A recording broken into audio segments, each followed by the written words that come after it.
Yes, huh? Oh, it felt like no FCC, it's just nothing, just good old-fashioned Howard Stern. Did that get to fly without bleeps? I don't know. I think it went pretty bleep-free, but I found myself holding back, but I still enjoyed the interview. Always could listen to George Takei. You know why? Because the stuff you come up with, how you just throw the interview out, you were just calling them on everything. It was amazing. I had all the guys at my job. We stayed right there in our trucks. We listened. It was Howard. It felt like old-fashioned Howard Stern.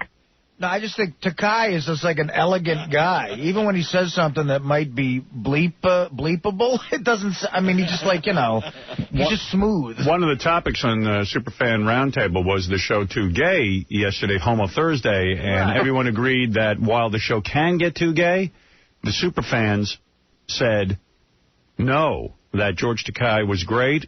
And Mark Harris was even great yesterday. Wow. So, they're both unbelievably entertaining guys. I mean, come on. Who happen to be gay? Here's a couple of email. As a gay man, I would like to say that George Takei interview was simply amazing. Very hilarious and very accepting and open-minded at the same time. I felt the only thing that was missing was a gay counterbalance on the show. Which would be what? Somebody to help with the interview, like explaining the difference between a top and a bottom and a dominant and a submissive. To this guy, say, I think we all got it all figured out. What that is. Why didn't Ralph call in?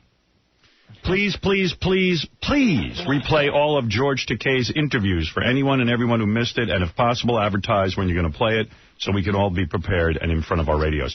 When I was listening to Superfan Roundtable, we got so many new shows I can't keep them in my head, but Superfan Roundtable, they were saying, some people were saying, as we leave, Howard, you're never going to be able to play these bits anywhere else. These guys were really angry with my agent. Don Buchwald took a beating. Really? Yes. What was he getting beat up They said for? he should have secured the rights to the show in the last contract negotiation. Well, how did... I mean, the Superfan Roundtable was right on. I mean, they were really blasting away. I'm glad that they're Superfan so is great. insightful. You heard it? Great. Yeah. Let me tell you something, man. It's so nice to switch from this to that and this all day. I'm not going to say where, but it's amazing. Yeah, but I'm tying up my whole evening. I think Beth is furious with me.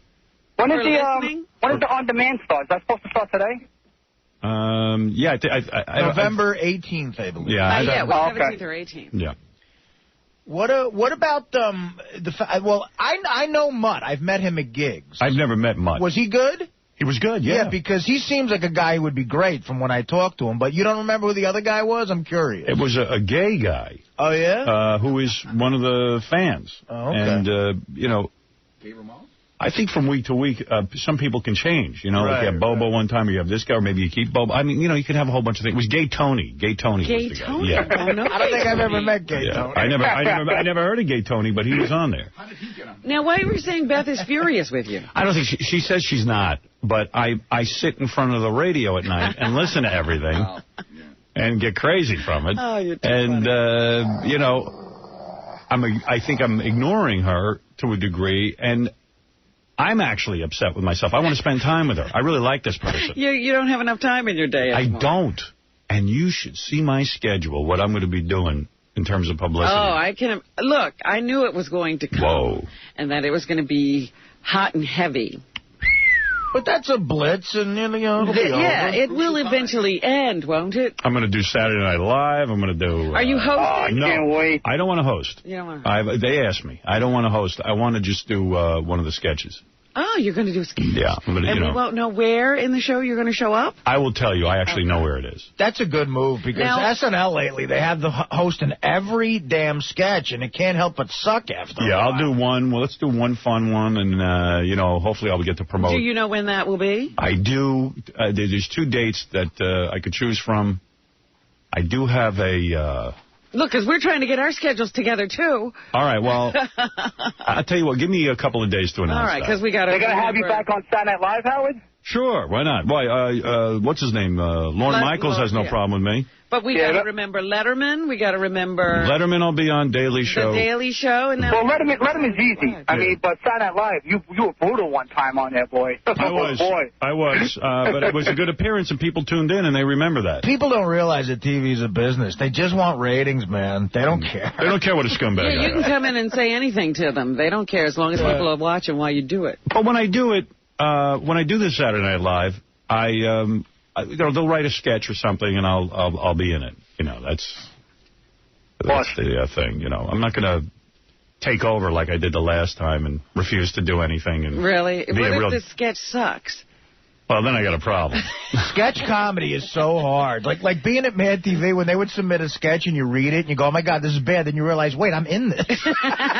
But if you agree to be in a sketch, and I mean, you know from Mad TV. Look, I agreed to take money from him every week. Right. If you agree to be in a sketch as a guest, you got to go along with the sketch. Oh, because otherwise you're a dick. Remember, the cast of Saturday Night Live, the original cast hated Frank Zappa because Frank Zappa was on, he agreed to be in sketches, and then started giggling through them and goofing on them.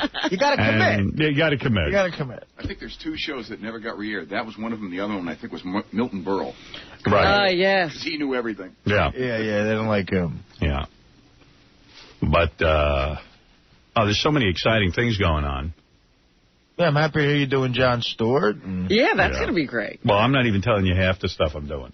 You know, I've picked out a couple of good things. I was going to say, I could, Conan is so nice to me that I think I could take care of that for you if you want a break. You'll go on, Conan. Yeah, you go on. I can do Conan. Good, thank you. I got 2 clips from Superfan Roundtable last night. This is what Howard's show last show should be. I haven't. I'm going to talk to Tom about it, but what I want to do my last show is do most of the show from here. I think I'd like to have a few fans up. I'm not sure who that is. Like, just to hang out in an audience for a while. Have a couple cocktails. Mm-hmm. And then what I'd like to sort of symbolically do is leave here, get on the telephone to you, Robin, while you anchor in the studio, and move my stuff down. You know, move it out. You said that the other day. Move it out of the building. Nice. Right on the street. Can I say, would be poignant. And I'm just playing the devil's advocate here. The only thing that's going to be weird about that is the last sign-off. You won't be in the studio. Yeah. That's okay. You don't care? I will, He's though. still signing off. I'm signing off maybe around 8:30, but I'm still on. It just might be poignant. I mean, that's just what I'm toying with. I don't know. I want to do something. Why don't you have some dedicated fans like me carry your furniture out and everything? Yeah, and then I could even... Yeah, Beetlejuice and you. All right. You want to be in on that if I do it? Sure. What's your name? It's Andy. I always call you, Howard. This guy calls all the time. Who are you? My name's Andy. I'm just Andy. Yeah, I know you, Andy. Oh, yeah, okay. You could be in there. Nice. This guy's always got something good to say on the phone. Nice. All right, Howard, let me tell you something. This show gets me through the day, man. I drive a truck all day. I'm in this box. It's amazing what you put me through. All right, hold on. I'll get your name in case I do that. Thanks, buddy. All right. But it would be nice if, Andy and you and Beetlejuice are pushing the furniture down. I would do that. I think it would be sort of kind of cool. That's you know. Shots about transportation. Thank you, Beat. You want to hear any of Superfan? You want to hear what should the last show be, as long as we're talking about I'm dying to hear this, yeah. Oh, yeah, you're going to love this. I'm sure it's bleeped, I hope, because the guys were really loving the fact that they could use foul language. Oh, wow. Yeah. But by the way, it's so natural. You don't even think it's any big deal. They're talking like adults. Yeah, wait a second. Let me make sure it's not my phony phone calls from when I was a kid. Yeah, that's what that is. I'm cursing up a storm on there, too. They had to bleep you even in your younger days? Yeah. They're filthy. I'm yelling, look out, you fish, you effing fish. All right, here we go. Let's talk about Howard. How do you guys think Howard should end the show? I mean, there's a ton of anticipation. A lot of things have been mentioned here and there, but I want to stay with this now. What's the right ending? Is there a right ending? Or are the expectations too high? Bobo, let's start with you. I would say roast. Hands down, roast. Get all his enemies in there. Okay, you can get Mancow Muller in there. Okay. You can get all his enemies, bring them into the show, and just have them roast them. You think they should roast him on K-Rock, or you think they should roast him when he gets... Oh, I'm talking about when the end of K-Rock. Oh, the end of the last show? Right. What do you think he should do? Bobo has trouble understanding sometimes. I was going to say, did he missed the question completely? Yeah, sometimes Bobo's a weak link, I got to say, but I kind of enjoyed listening to him. That was funny, though, that he was totally not answering. Gary called me after and goes, hey, the show's great. He goes, what do you think of Bobo? I said, I like Bobo. He goes, I don't know about Bobo. I said, I don't know. I like Bobo. You know what I love about Bobo? Bobo sort of overstates the obvious. He just, he gives you, he agrees with everyone, And then if they change their mind, he changes their mind too. But he always does that. That's what's. I kind of liked it. He's sort of like our Emily Litella. If Bobo, he's just like off the mark. If Bobo looks how he sounds, I'm picturing a guy with like an enormous cranium whose mouth is always wide open. Yes. With a bad toupee. Actually, I don't know. I think bring a lot of your fans down, the people that made you successful. Have them down there and just play, bits and have some wacky stuff. Maybe bring some hot strippers down to Robo Spanker and have some wild sex. Tony, what do you think? How would you end the show? Well, I think that I have no idea how I'd end the show, but I think he's definitely going to have a couple of gimmick big guests show up, maybe a couple from the past, classic ones, and I think 50 Cent, even though I don't think he's that big, I think they definitely want to keep some new guests coming in before he's gone by December 16th. I think he's also going to want to do at least a couple of things that push the boundary for the FCC just as a final you. I'd be surprised if he just stayed within the lines before December 16th. It'd be stupid. What? Funeral. It's the end of the show. They need a funeral. I don't know what the hell they're going to do with it, but somehow funeral, some sort of eulogy. I don't have an idea after that, but that's what we need. Ralph, any insight on this?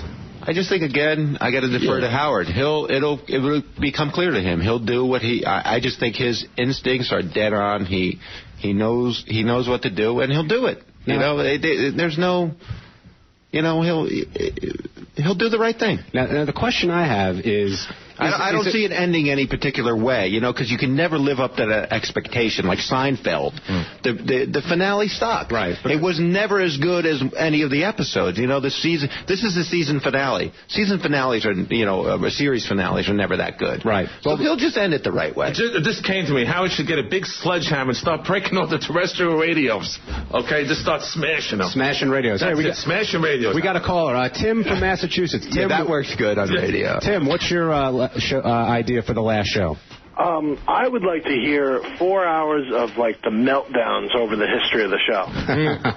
Robin's meltdown, Gary's meltdowns, the Rainbow Room thing with Fred. That'd be great. That's a good topic, not necessarily for the last show, but that's a good best of thing. Yeah, one of the next best of days. meltdowns. I'm saying over the course of the next I would love shows. Thanks a lot for the call. I would love to hear Gilbert come in and do whatever he's going to do and just play some of his bits because I love Gilbert. Gilbert's just great. So freaking funny. People hate him, though, no? I mean, a lot of people hate him. No, the Dracula bit that never gets old.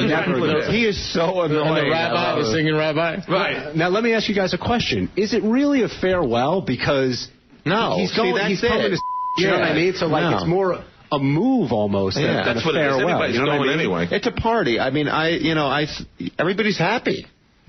It's a move for him, but there's a lot of people. I mean, come on, there's millions and millions. It's going to be a while before everybody moves over. For a lot of people, it's a goodbye. But put yourself, at least for now. But put yourself. No, but if you're wait, hold on, Ralph. Hold on. Ralph, go ahead. Think about it. Put yourself in their shoes, okay? They're leaving terrestrial radio, no doubt. But 2 weeks later, they're back on the air. The true fans are already here with. It's just it's not a typical break, but it's not like Seinfeld, like Ralph was saying before, where the show is done and you're never going to see it again. It's going to reinvent itself and be more interesting. Ralph, go ahead. I jumped over you. I forget what I was going to say now because I've been drinking Jägermeister. I don't remember. That's probably why I did it. Any true fan is going to follow Howard. I mean, there's a lot of fans out there, but then you have your true, honest fans, okay, that are going to follow him. All right? And those are the ones who are going to be going over.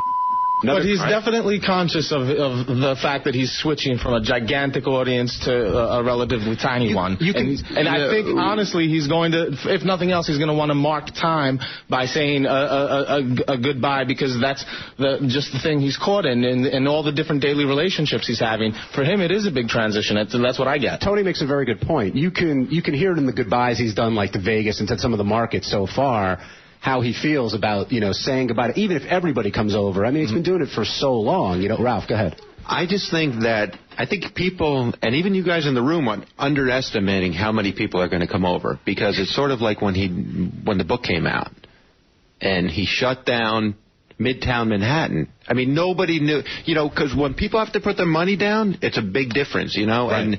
and nobody has to put their money. Isn't that a great show? I mean, it is just fun to You hear. listen to a bunch of nuts, don't you?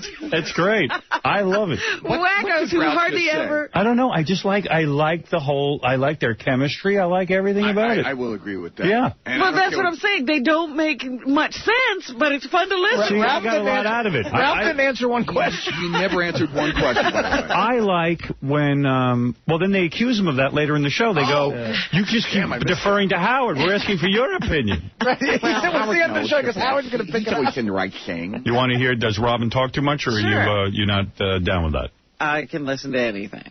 All right. I didn't hear this part, actually. I never got to hear it. A superfan roundtable discussion of the week's events in the world of Howard Stern. Once again, John Hein. Welcome back to the Superfan Roundtable with Tony, Ralph, Bobo, Mutt, and myself, John Hein. We got a few minutes left. One topic that I definitely wanted to get out there, which has been debated for a long time by many fans, is the wonderful Robin Quivers. I'll just say it bluntly, guys. Does Robin talk too much? No. No, says Tony. Why? I frankly think that she gives Howard a constant bounce back, and that's why he hired her to begin with. She's a perfect partner for him in a foil. And I think I've been to a lot of signings and whatnot where people just rant about Robin, and you get almost like this weird edge to it. Like, why won't that black bitch shut the up? And I think it has something to do with, why aren't I in that position? It's like pit bulls attacking infants. All right, Ralph, what do you think? Surprisingly, I agree with the gay guy. Surprisingly? Well, you suck great, so. Robin, a lot of people don't realize it, but Robin really is, she fills in the show. And you don't realize it till you don't hear her on the show. If she's ever sick, I never realized in a lot of people, she laughs too much, she does this, and she's goofy, and she's giggling. And the only thing that bothers me with Robin was sometimes she does, like, impressions, they're doing them, and she can't do an impression, and she's doing, like, a bad impression. She's trying to move along with the guys, but I would miss her, because when she's gone, when she's sick or something like that, it's like dead. Howard has nobody to look at and talk to. But she's not the straight man. I mean, she definitely has her personality and gets her jabs in. She's a partner in crime.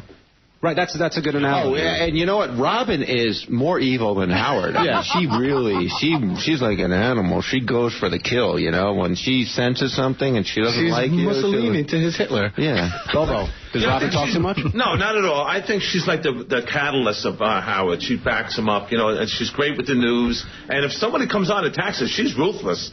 I mean, she'll go after that caller. That's what I'm saying. She's evil. She can definitely handle her own. The horns come out. I have to go against everybody. All right. Go against everybody. Go ahead. Look, I agree. There's plenty of times that Robin's great. There's plenty of times I love the news. Plenty of times she helps the show along. She fills everything in. There are other days that she talks over Howard, that she talks over the guests. Those are the days that I can't stand. I hear from the fans all the time. They don't bitch about Robin every day. They only bitch about Robin when she talks over Howard. When she interrupts Howard while he's busy interviewing a guest. Howard will be talking to a guest, and she chimes right in and changes the subject. People want to hear Howard. But now, how come Artie gets a free pass? Like, no one complains about Artie talking too much. He only chimes in for, fun. He chimes in for fun. He makes jokes. He doesn't, stop the conversation. He doesn't tell Howard no. Howard will be talking to somebody, and she'll be like, no, and change the subject. Can I bring up a topic real quick? I want to go to a caller real quick on Robin. Nick from Philly. Nick. And I like how he keeps control of these guys, yeah. John Hein.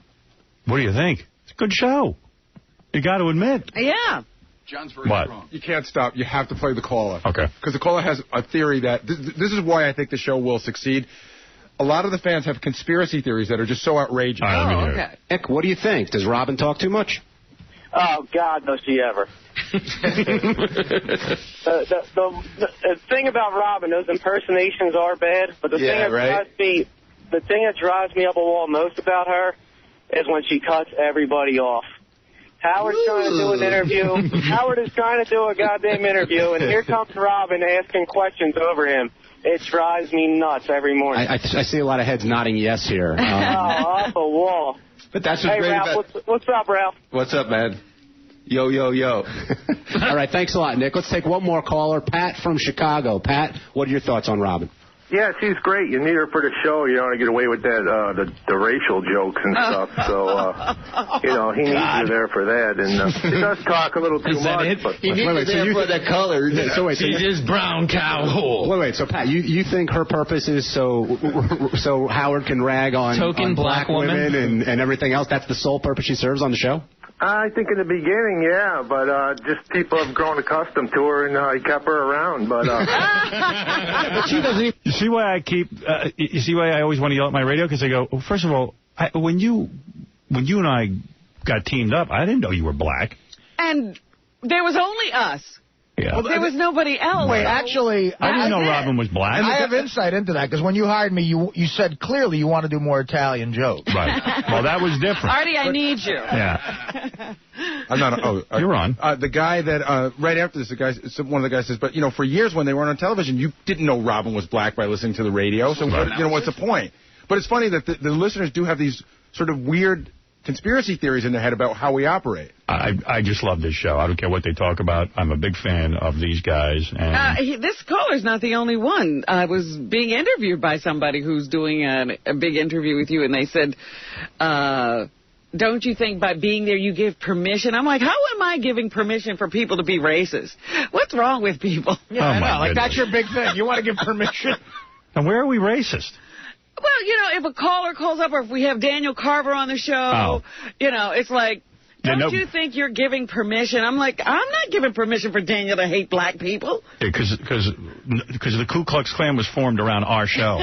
Yeah, they waited for me to show up. So See, as a fan, I'd like to get in there, because I was a fan longer than I was on the show. It's like when I listen, be a guest. You want to be a guest on Superfan Roundtable? I mean, I listen to it, and I have opinions on all these subjects. That comes up, Artie. I mean, like with you and Robin, I mean, like people forget. I mean, it's simply the greatest team in the history of broadcasting. You don't have to filibuster anymore or lobby. You will be a guest on Superfan Roundtable. Artie wanted to be there last night. I will talk to them and see if I can get you booked. But Howard, I don't know if it comes up in this particular part, but they talk about who should stay and who should go, and somewhere along the line it comes up about how you're brilliant at reinventing the show, and how when Jackie left, everybody thought the show would stake, and it didn't.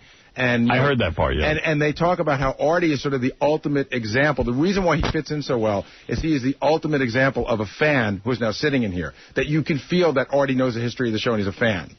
All right. Even sound black, so... Yeah, that's true, too. I want to say Billy West was the best part of the show, and I hope he does a tribute to him, because he was just the best. Well, he was good. He wasn't the best. Thanks a lot, Pat. I appreciate Besides the Howard call. 100, Robin's my only news. I get all my news from Robin. I mean, I wouldn't want to be without her.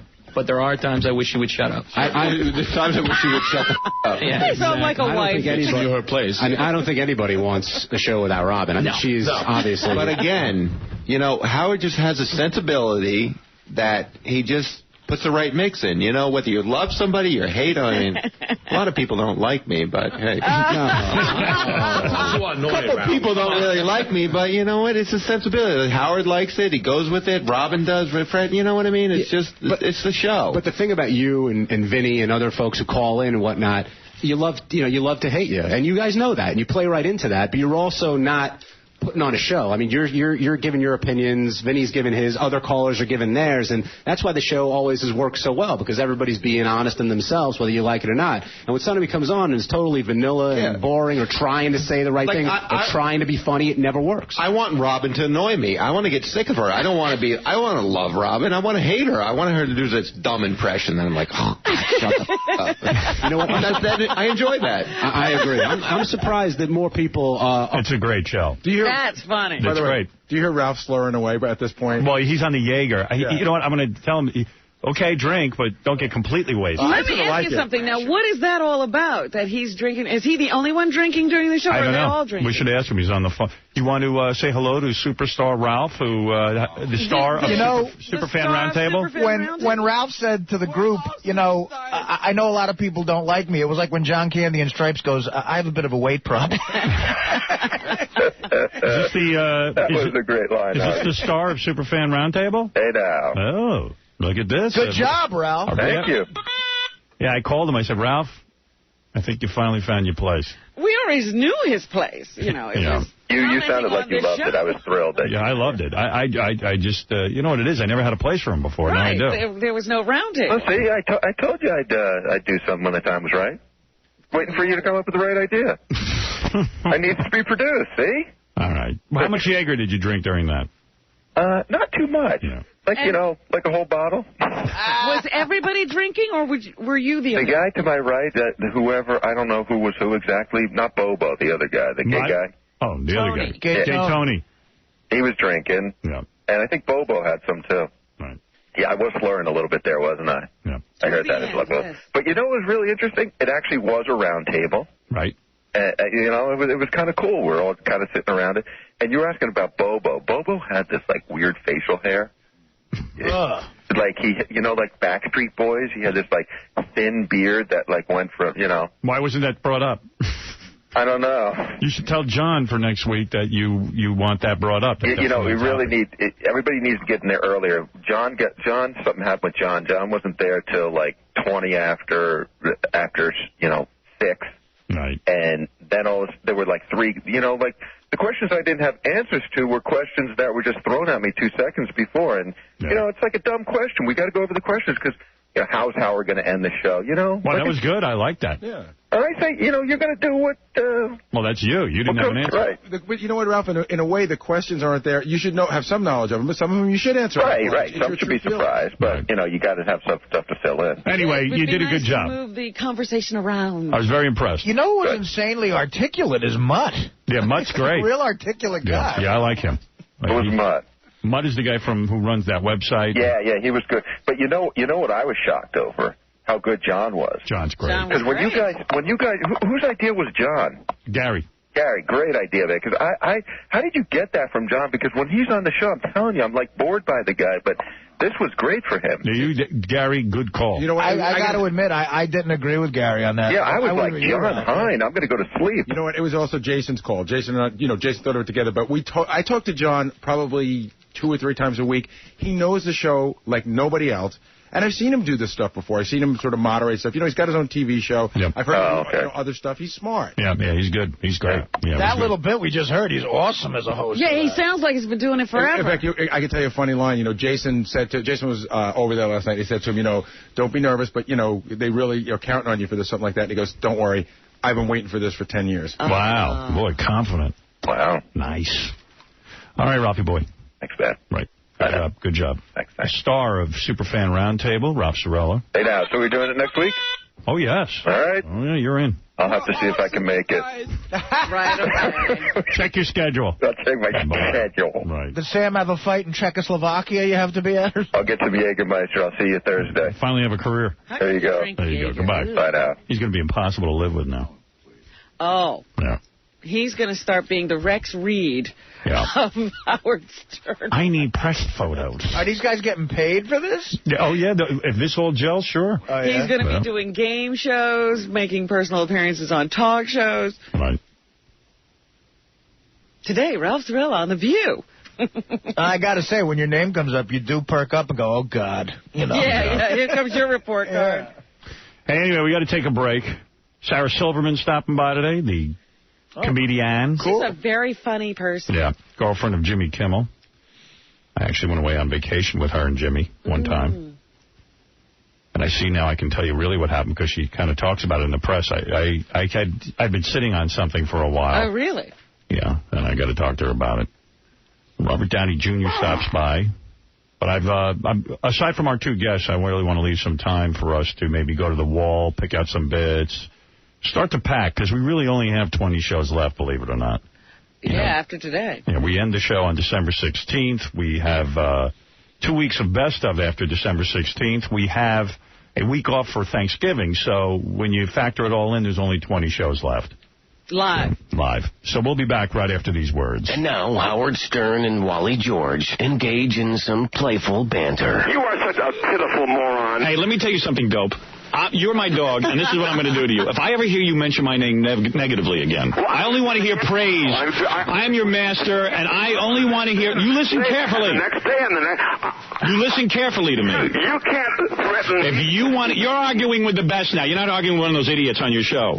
Now listen to me carefully, dog boy. I am telling you right now that you are morally bankrupt, personally. I don't care about you professionally, because you're nothing to me. You're a pimple on my ass. You're a flea in the show business. Let me tell you something, my friend, and listen to me carefully. If I hear you mention me negatively again, what is going to happen? I'm going to investigate. I'm going to get hold of your first and your second wife, and I'm going to get hold of your daughter and her friends, and I'm going to start to hear stories about you. I'm going to find out about how morally bankrupt you are. I'm going to find out if there's pictures of young boys in your background. I'm going to find out everything about you. You see what you do. You hear that? You are... Say woof. Say woof. Such an idiot. Say woof, doggy. Don't try to threaten me. I have nothing You're a dog. in my life. There is nothing in my life Say woof. I am ashamed of. I am proud of I'm going to investigate you, like the McCarthy hearings. This moment in Idiot on the Phone history was brought to you by Howard Stern. Time for his nap. The Howard Yeah. Yo, yo, yo, yo. Yeah, yeah, yeah. Yo, yo, yo, yo, yo,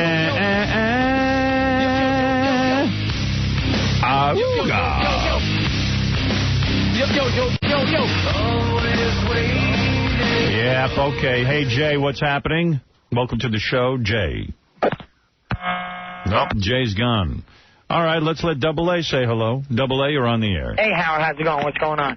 I want to know, why is it I got to hear every commercial break about this David Lee Roth coming to whatever, soon to K-Rock, this, that, and the other, but yet they want to put a muzzle on you talking about, and when, that's your right to, at least let everybody know what's going on. I have gotten a lot of mail about that. Well, people say to me, well, they're going to promote David Lee Roth replacing you. Why do they care about you talking about where you're going? Well, look, I'm not even going to get into that. I'll tell you what.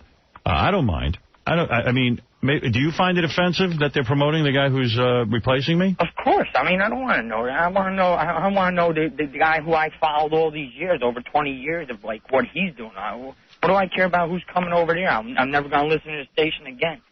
Yeah, on one level, it's sort of like maybe rubbed me the wrong way. Yeah, it's like a slap to the face. I don't know about you, but it does rub me the wrong way. And Gary was trying to, talk me out of it yesterday, but I stand fast by that. Tell me why, because I'll tell you the truth, it really doesn't bother me. Because, something, it's like the seat isn't even cold yet, and they're rushing another body in, and there just needs to be a double standard here being played.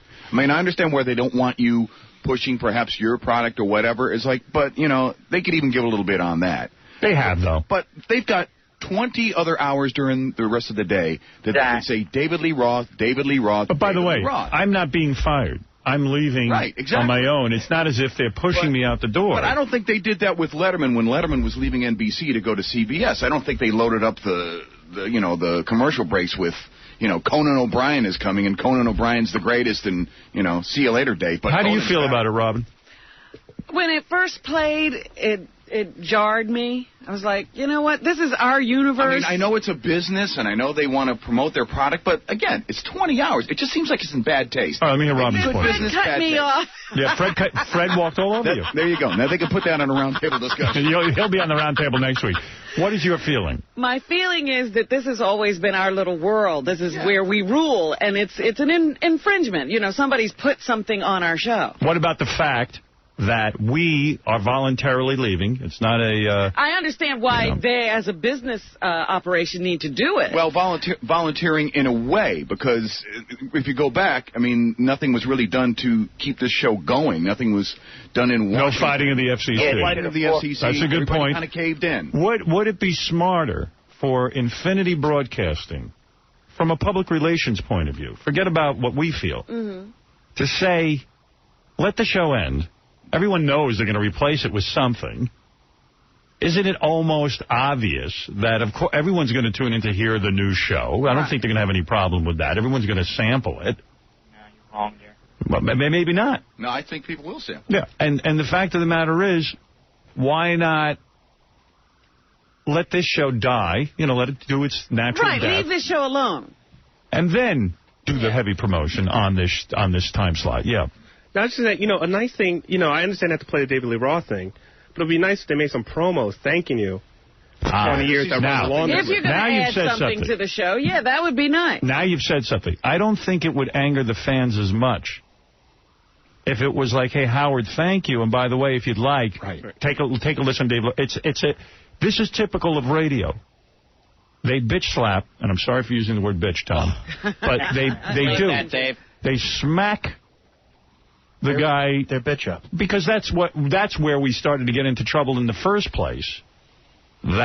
Don't let the door hit you in the ass on the way out. That the ads the company was taking out about me, that I basically am irrelevant, was distasteful even to Tom, to everyone.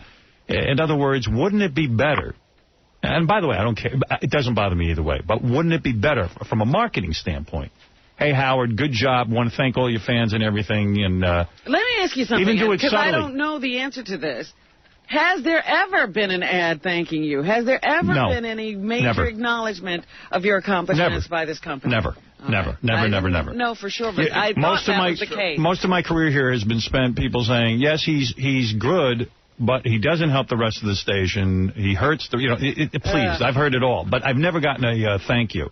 Bro, they're biting the hand that feeds them. I mean, they're just fueling everybody to go and get their ends. And, like, I'll tell you what, every time I hear that commercial, it just disgusts me because you made them over billions of dollars of, like, business-wise. They should be praising you for all these years. See, the smart move would be, if I was running the place, and I don't mean Tom running the place, I mean the powers that be, what I would do, I would create a promo, a lot of different people thanking me for all the years.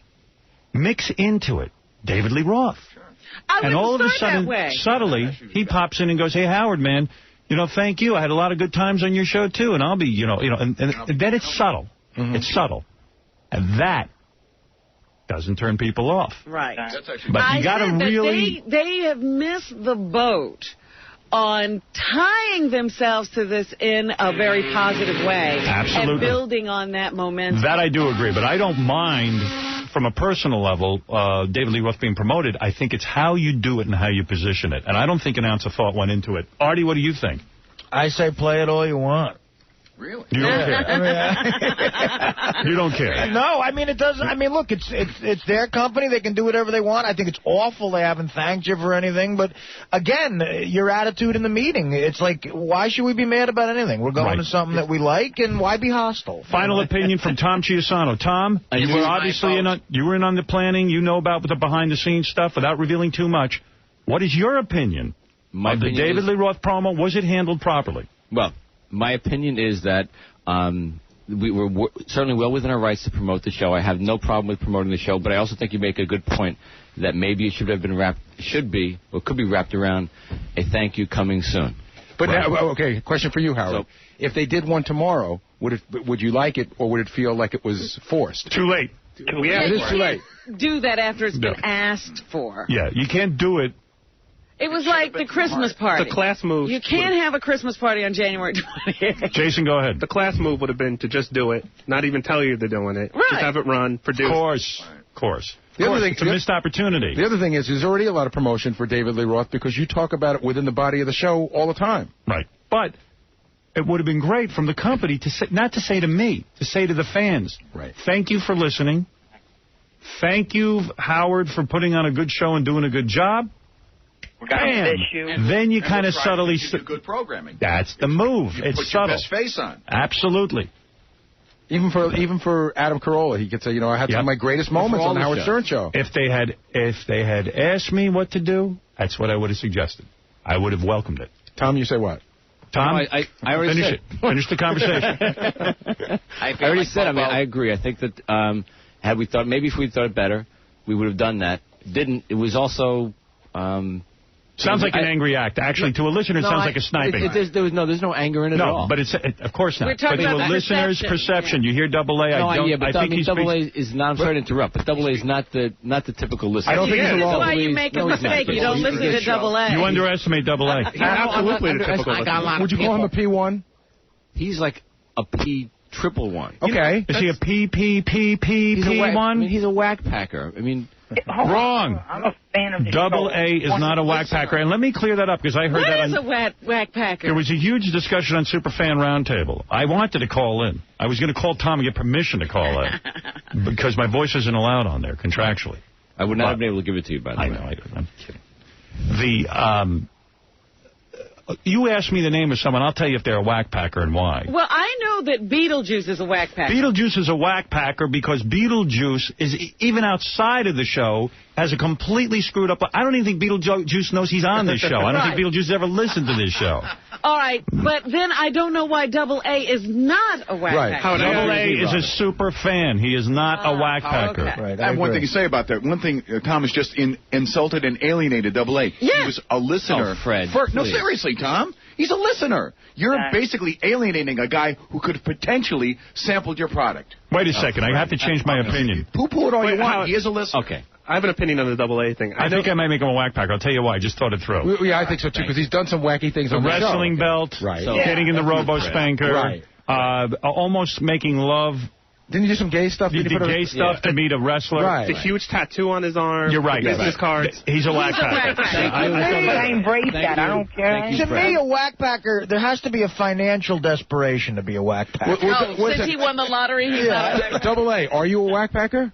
I have no problem with that, man. I embrace it all. Anything to do with the show, I embrace it all. So it's okay to be a member of the whack pack? Absolutely. Yeah. Now, I'm let boys me with all say, those I mean, when guys. we do the bit where we elect the Pope to the whack pack, he's going to be in there. Yeah, I'm definitely Yeah, he's in there. all right, So, what Fred, about... I want to be the head I dog. stand by my statement, Tom. Okay. What is your statement again? Repeat it. He can't be You're both. wrong, He can't Fred. be a whack packer and a listener. Exactly. You're not thinking Every clearly. whack packer All right, here's the big question, everybody, and this is going to be a shock to everyone. Okay. This is a shock to everybody.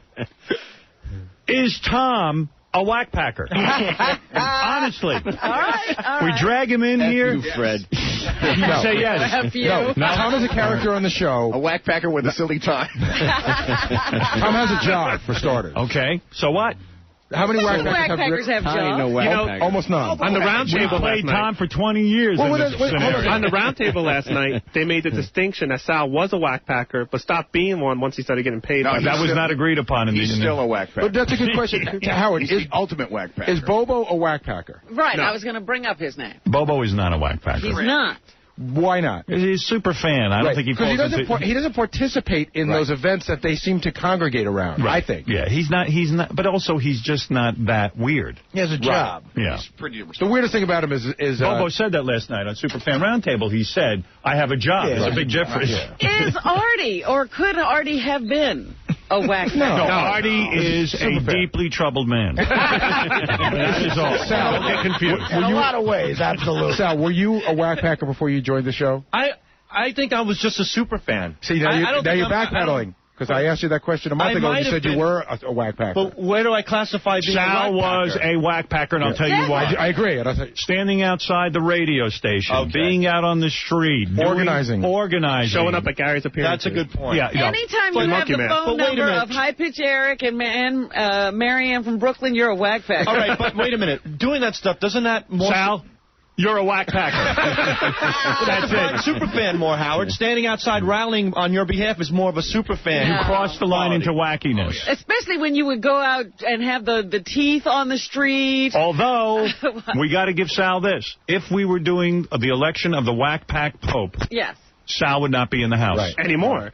No, even back then, Sal would not be in. But if you because he's too... normal. Yeah. If you make the distinction that just promoting the show doesn't make you part of the whack pack, then Melrose Larry's part of the whack pack, and you could say that really all he does is promote the show, yet he's in the whack pack. He is a whack packer. He's certainly because a he whack stands on his street and holds signs and does it obsessively. But Sal's criteria is all I'm doing is promoting the show. But there's a certain level of wackiness that you went to, that not as bad as Larry, but you go to a certain level of wackiness. And there's a certain level of wackiness in here. I think you should be outside again. Does anybody want to hear from the star of Superfan Roundtable and his opinion on the David Lee Roth promo? Yes. All right, here we go. Would that be Bobo? No, Ralph. That's right. Hey, first of all, Sal's not a whack packer because you got to be whacked. You got to be a little crazy. Not necessarily. Yeah, well then call it something else, and it's not whack pack. He is wacky. He is crazy, Ralph. I'm crazy?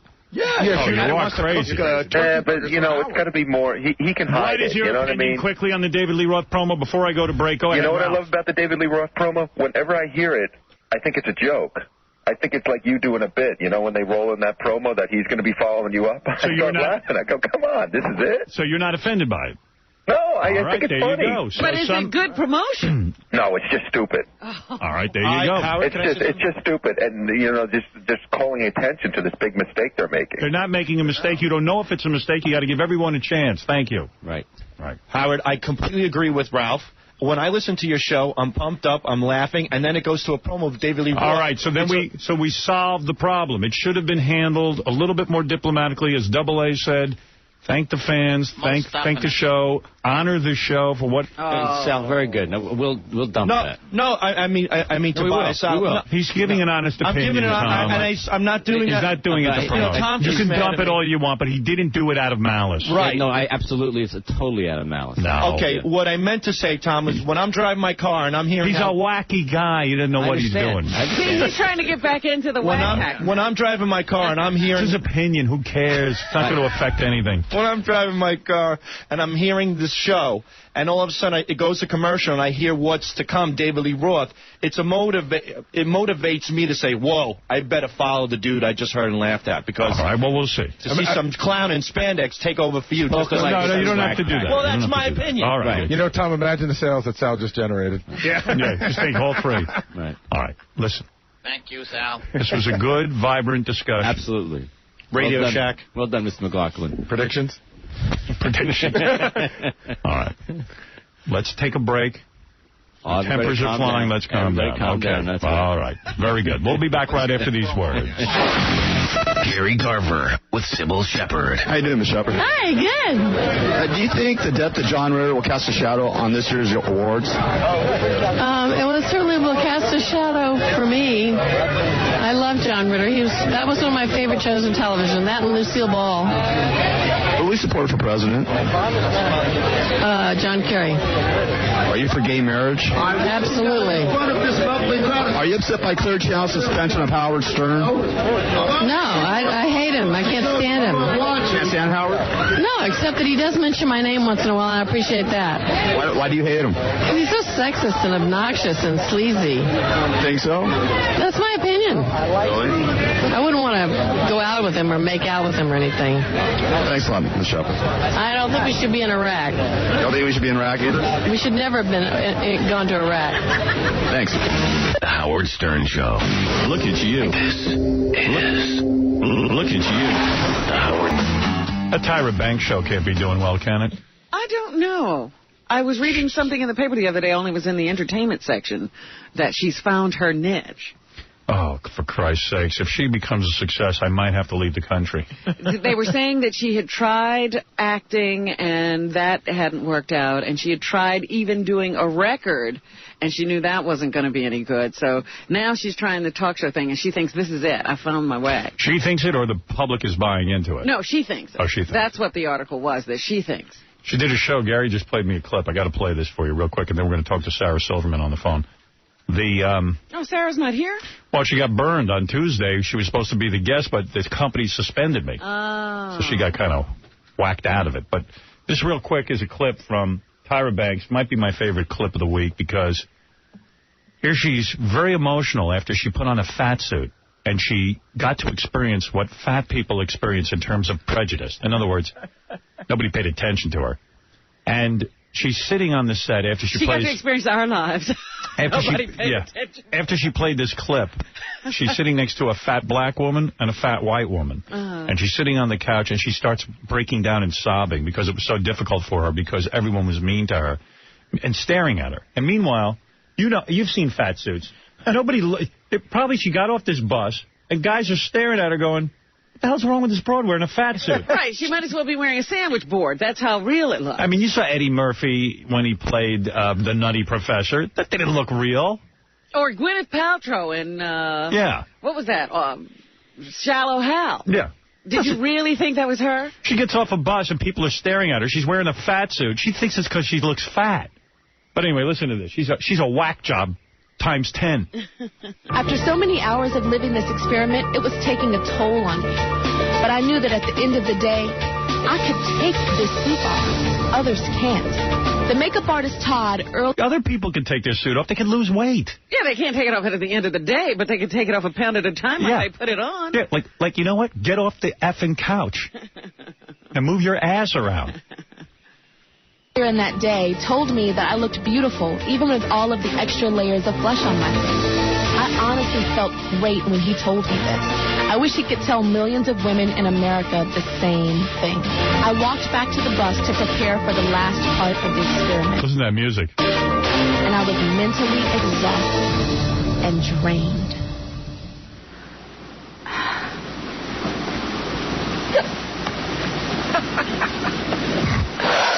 I was so hurt, you guys. And I know it's probably strange for you to comfort me, but I was so hurt. When I walked down a street, Robertson Boulevard, here in Los Angeles, that I have walked down 1,000,000 times. And the first I stepped off that bus and I saw 3 people turn around, stare at me, start pointing, and start laughing in my face.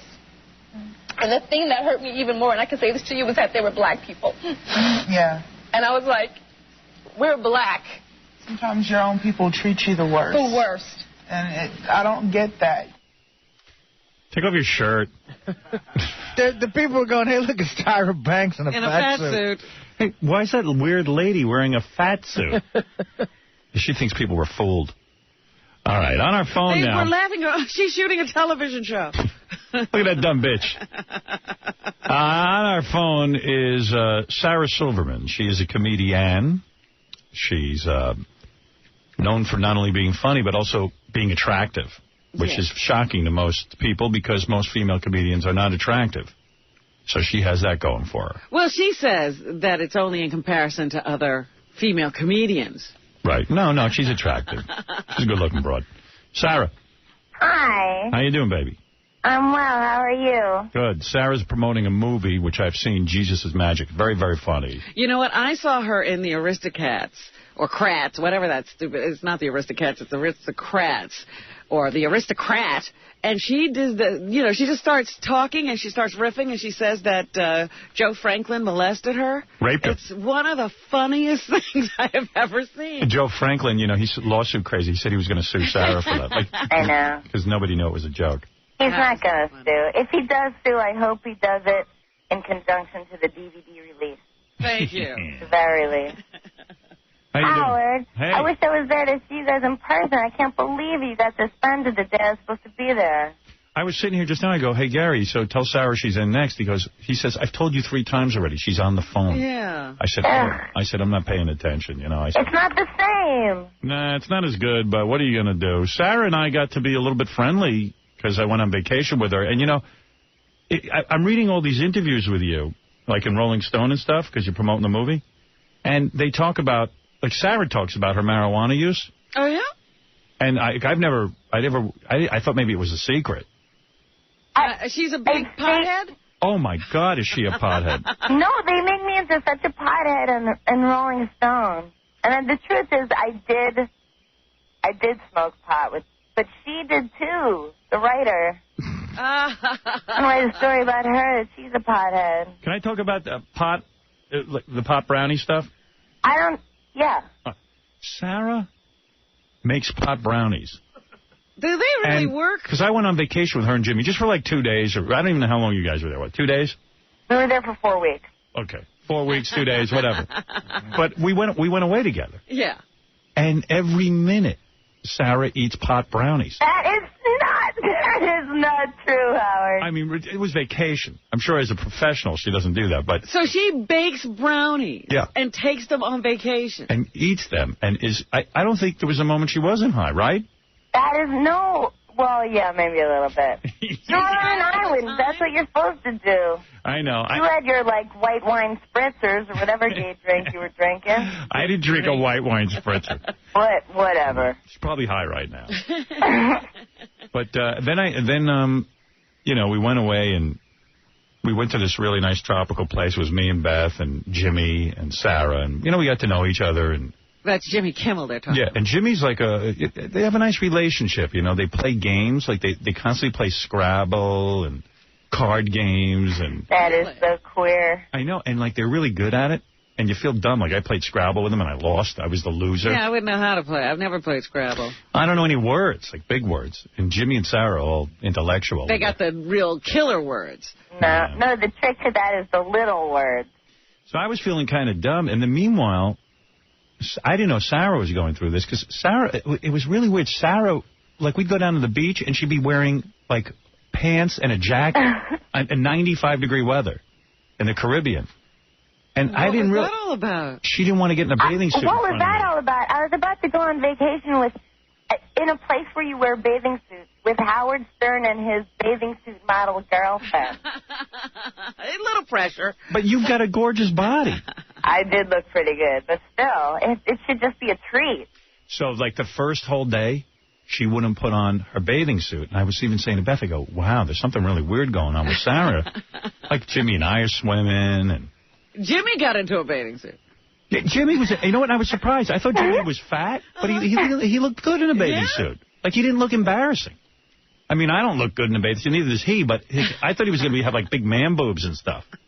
And he didn't. Oh, interesting. Yeah, well, I was surprised. Yeah, he looks good.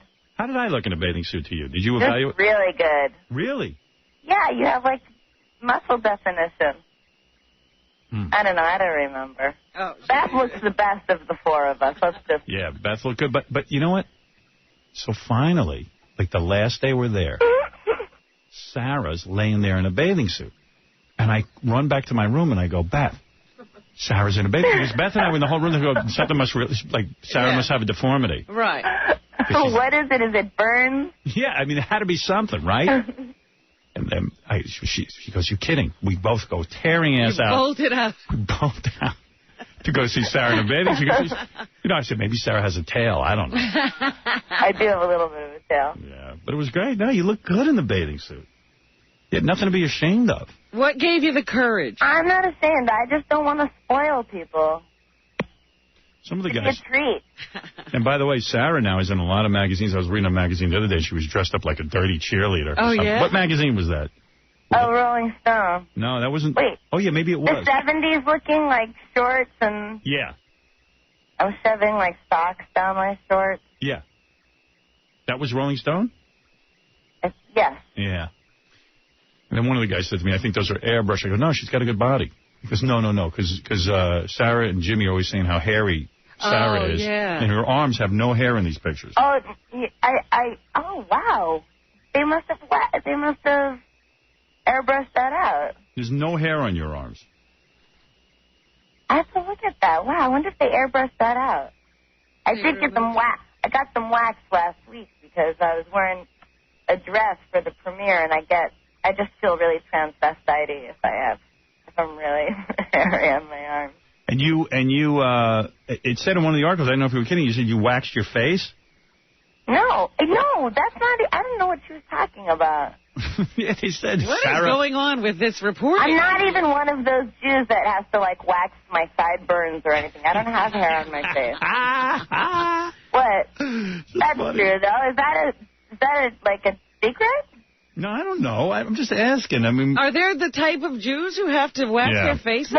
Yes. I have Jew girlfriends that they have to wax, like, the sideburn area, the chin, the, like... They have, like, a little area on their forehead that doesn't get wax on it. There's this little sexy patch on the forehead that really works. I know. Hey, you know what I was shocked to read in these interviews? What? That Sarah's on Zoloft, like a pretty heavy dose for depression. No, it's like the lowest possible dose. Why do you have to take that? What's wrong? What's your problem? You know what? It's just, I would have, I think I still have highs and lows. I feel normal, but I would just have, like, downward spirals, just complete hopelessness that made no sense. Yeah, Couldn't be reasoned with. She's got depression. I mean, how did this manifest? Did you stay in the house and not shower, or what was going on? For me, like, it was you just feel like you're going to die. And I remember thinking, like, oh, I have to do my laundry. And the thought that I had to do my laundry, and I'm just going to have to do it again in another week, or let's be honest, 3 weeks.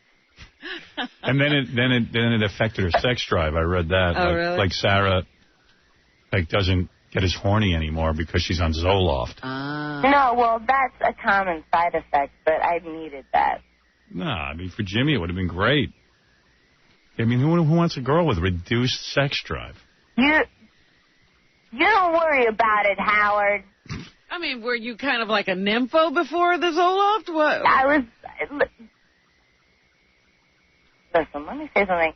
Every time we'd meet, like, Howard and Beth for lunch or something on vacation, he'd be like, oh, Beth and I just banged. Yeah, so? I was proud of it. I mean, who would believe I'm banging her? That is true. I kind of love that. No, I know that you're not going anywhere or anything, but I still, I've been getting so nostalgic for over the show and everything, like, I was thinking of the other day when, remember when you were giving, like, these two strippers a quiz and you would quit, there were two specific strippers and the question was who wrote Mein Kampf? Right. Neither of them knew it, and then you gave them a hint. Well, he's German. And then one of the girls goes, I know, it's that Farfignugan guy. And then you go, that's incorrect, it's Hitler. And one of them goes, who's that? And the other one goes, that's that total loser guy. Yeah, total loser guy, Hitler. The thing that's kind of getting to me is that as we pack up our things, we're never going to be able to hear our tapes again over the radio. That's kind of freaking me out because there's great stuff like that. Yeah, it just seems a shame. I wish the company would lighten up about that and give me permission to use it. It's so disgusting. It's disgusting. Yeah, it does kind of make me sick.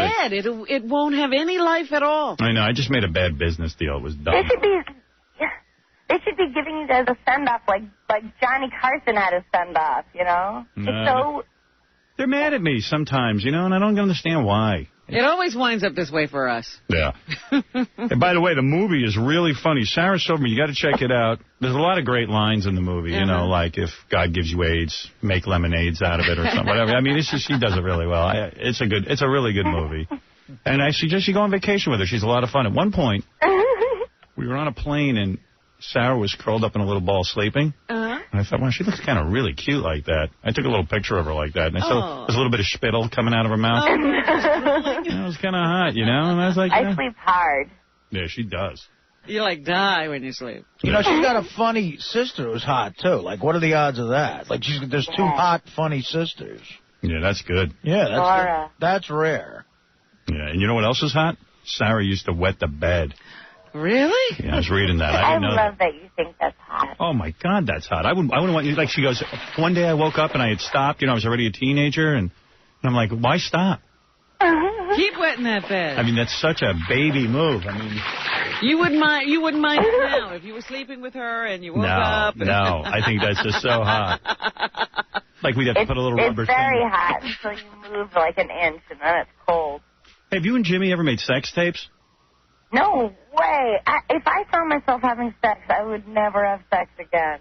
Could you watch yourself? Yeah, you probably. You guys do that? I did it once, not with Beth, but I tried with Beth. I did this thing where I held the camera. I did a Tommy Lee thing where she was giving me a certain type of sex, not the regular sex, but here I go. I get stifled with the language thing, but she was using the part of her body that she talks out of. Her ass? Yeah. Yeah, she was talking out of her ass. She's very talented that way. Not her. Yeah, and anyway, so she was, I don't even know anymore if I can say oral. But I'll say it.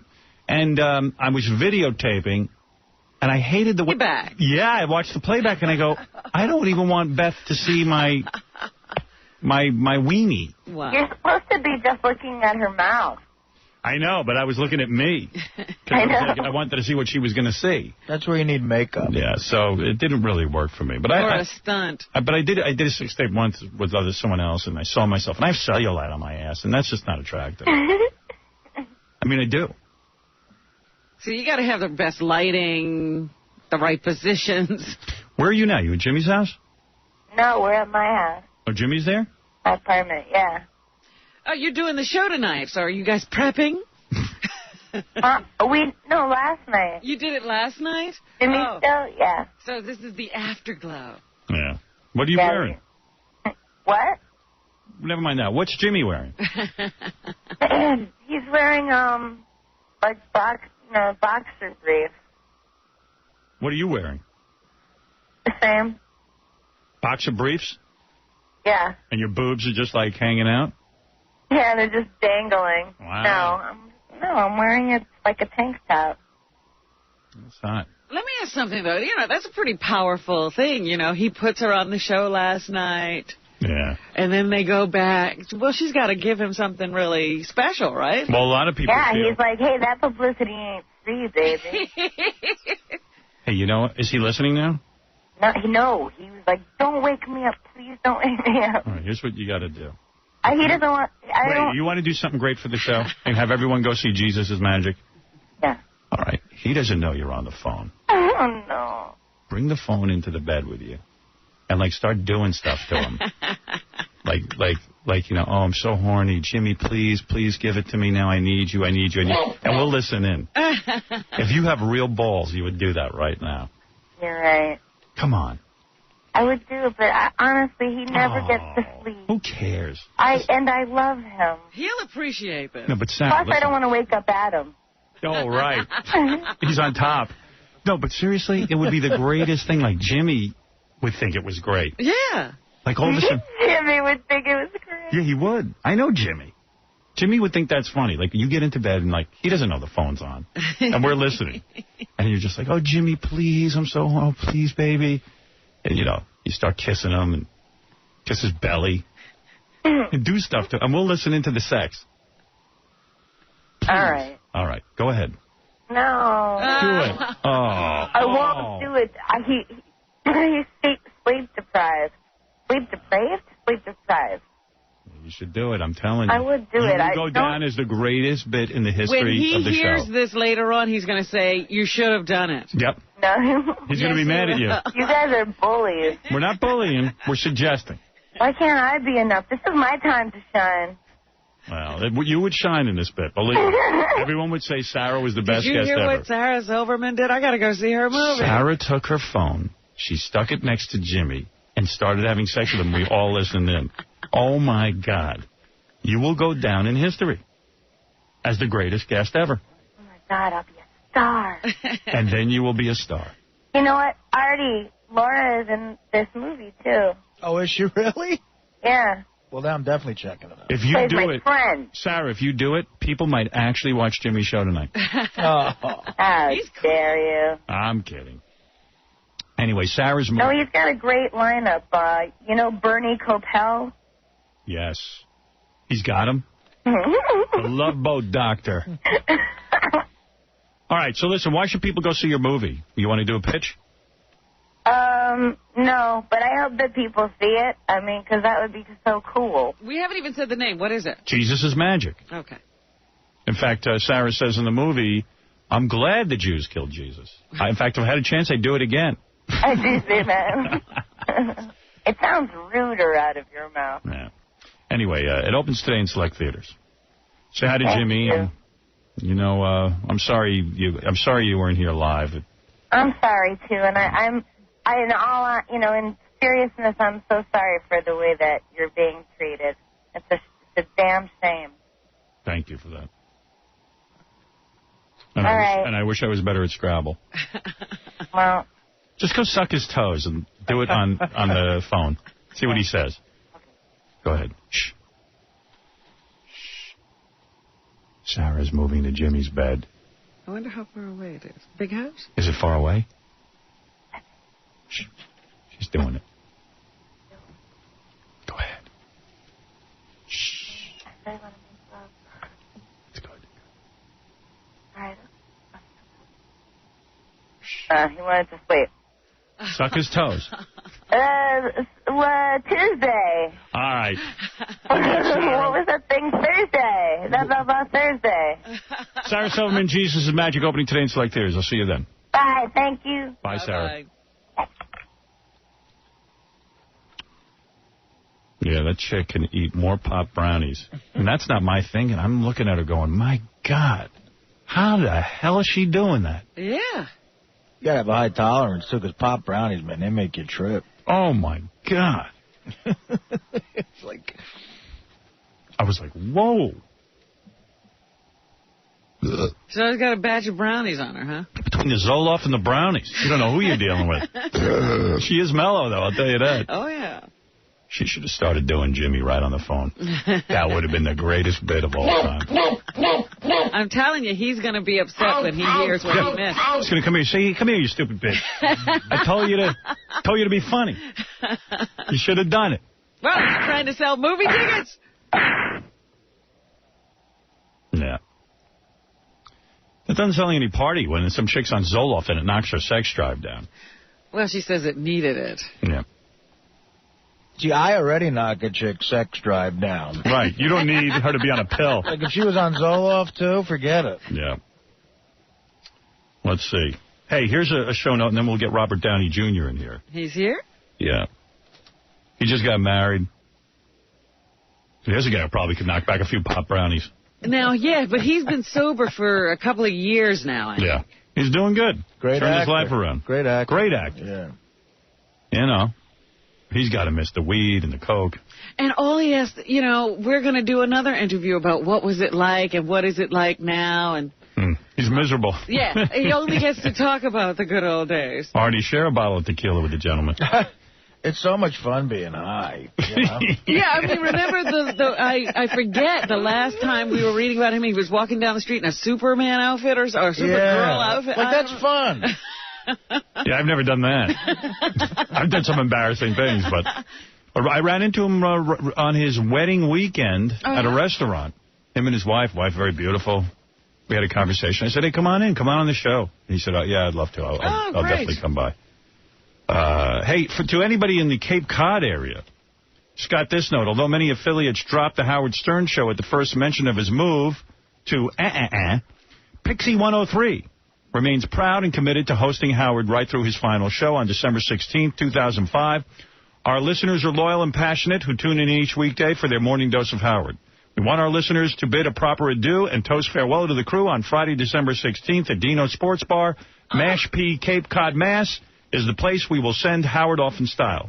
Now, that's nice. We expect several hundred listeners to join us throughout the morning. They'll come, they'll listen, reminisce, receive exciting prizes, and, of course, eat and drink. In fact, Gary, maybe we could put a mic there and talk to some of the folks. Yeah, hear what's going on. Over at Dino's Sports Bar in Mashpee. Ideally, we would like to hand each visitor a farewell souvenir of the Howard Stern Show. So he requests a special gift of some kind, so see what can happen with that, yeah. I'll get somebody over there. And he made it really clear, said there's no charge. That's what I love about it. No charge. It's nice. December 16th should be an interesting day. Yeah. All right. We'll take a break. Robert Downey's next. And then after Robert Downey, we got a good hour to sit there and maybe go to the wall and pick out some bits and stuff and say goodbye for the final time to some of this material. All right. All right, we'll be back right after this. Here's anchor woman Jessica Savage demonstrating patience and understanding with her television crew. I mean, we go through this every week, and this is the last week I'm going to go through this. I mean, if somebody's assigned on this show as a stage manager, then somebody can be here. Every week is the same story. I don't mind once or twice, and it's enough. I mean, they say, I got to have a countdown. It's 42 seconds. Can I have a rehearsal? I don't know what else to do here. I mean, I'll rehearse, and can somebody tell me how close it came to 42 seconds? It was in the ballpark. 3, 2, 1. Good evening. The UN Security Council is meeting tonight on the Iranian situation, a session boycotted by Iran.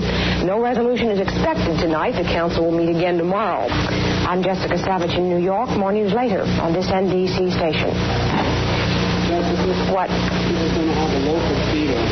That's not acceptable. I'm not going to take it. I'm going to be looking over here. No, I'm not. What am I going to do? It's going to tell me when I notice something else comes up, I'll notice I'm off the air, whether I finished or not.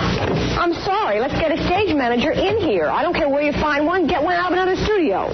I'm not going to wait until this is prime time television here, folks. The Howard Stern Show. Yeah, Howard. Good morning, Howard. The Howard Stern Show. when you look back at all the things that happened on the Howard Stern Show, you can't help but to smile. There's nothing funnier than Robin talking to her horse. Come on, Blaze. Come on. There we go. Good boy. Today has been and gone. Tomorrow will I find the sun, or will it rain? You think you're a Western horse? Or way back when we had the funeral for NBC. All right, friends, now, remember this is a serious occasion because someone has died. A radio station has died. And now, a reading from Sister Robin. Yes, this is a solemn occasion. There is no one getting ratings at NBC.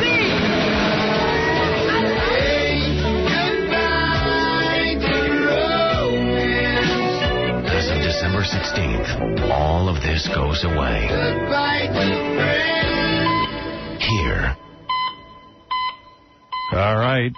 You're on the air, and the second will be Robert Downey Jr., a great actor, who should have won the Academy Award for his role in Chaplin. Nominee, yeah. Yeah, he was an Academy Award nominee, but he didn't win the Academy Award. Who won that year? Al Pacino. Oh, for Scent of a Woman. That was another good movie. That was a really, really good movie. Yeah, you sort of can't fault that. Yeah. Siphonopolis, you're on the air. Snifflephalopopus. Sniffleotopus. Oh, Sniffleotopus. Okay, Yeah. good. Yeah, that makes sense. Yeah, go ahead. I got a question about No Channel 9 show. I was watching it years and years ago, and I think it was Homeless Hollywood Squares, and then it went to a commercial and a porn flick came on. Did you ever know about that? No. You didn't know about that? I didn't know about that. Kathy, you're on the air. Go ahead. Hello, Howard. How are you doing? All right. Hey, listen, I was listening to the Superfan Roundtable this morning. I think it's lacking the voice of a woman. Interesting you say that. We're actually, we have a woman in mind for it. And because wanted to tell you that I'm Joel Hollander's worst nightmare because I'm a woman, I have disposable income, I'm educated, and I'm not retarded. And I listen to you. I've already bought my equipment. All right. And I'm coming with you in January, and I'm trying to bring my whole family with me. And I think you're the best. Thank you. Thank you very much. Pete, go ahead. How you doing today, Howard? Hey, brother. Okay, I got a question. I've been thinking about this for a very long time.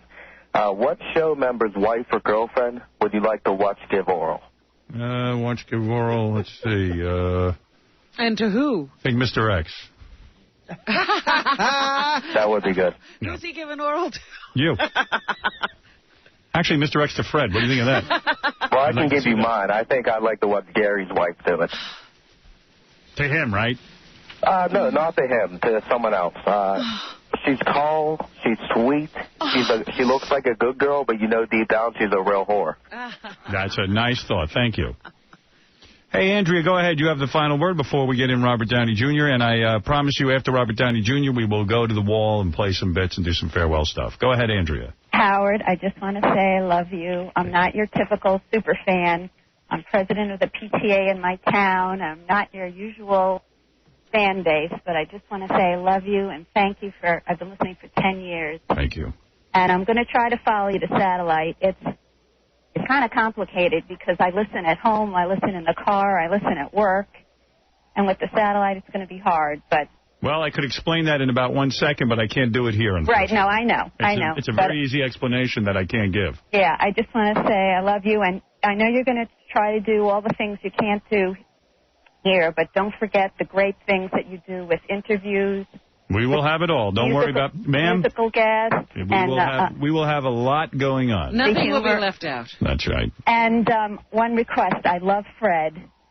Can Fred have his own show? I have an idea for Fred that I think is going to excite the fans. As you know, I'm excited about Superfan Roundtable and a lot of the shows we're going to be doing over there. Not just me, but my entire network over there.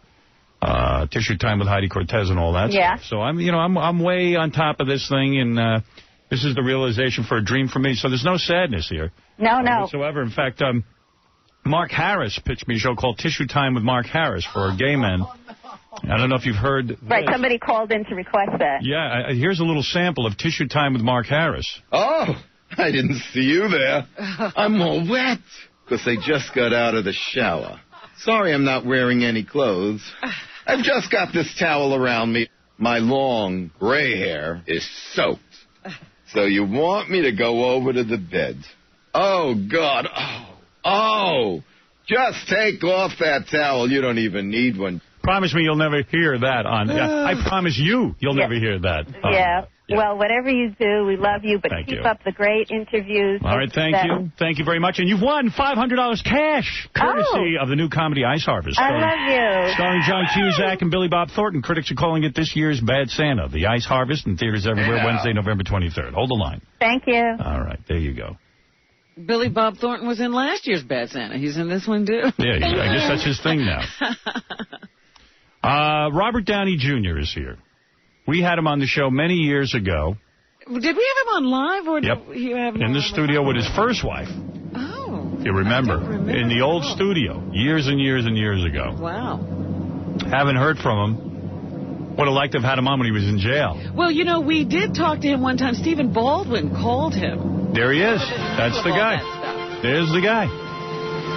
Look at him. Looks like an artist. He's an actor. He's a real actor. Got the beard, the goatee. You know, not like The Rock. He's a real actor. Yeah, who's a better actor, you or The Rock? You know The Rock? Well, who is a better actor? It'd be narcissistic of me to make an assumption. Have you seen the work of The Rock? Does it anger you? Be honest with me. You're a great actor. Not a good actor. You're one of the greats. You are. In fact, I think even with all the problems you had, the reason Hollywood took you back is because they recognized your talent. They were willing to take you back.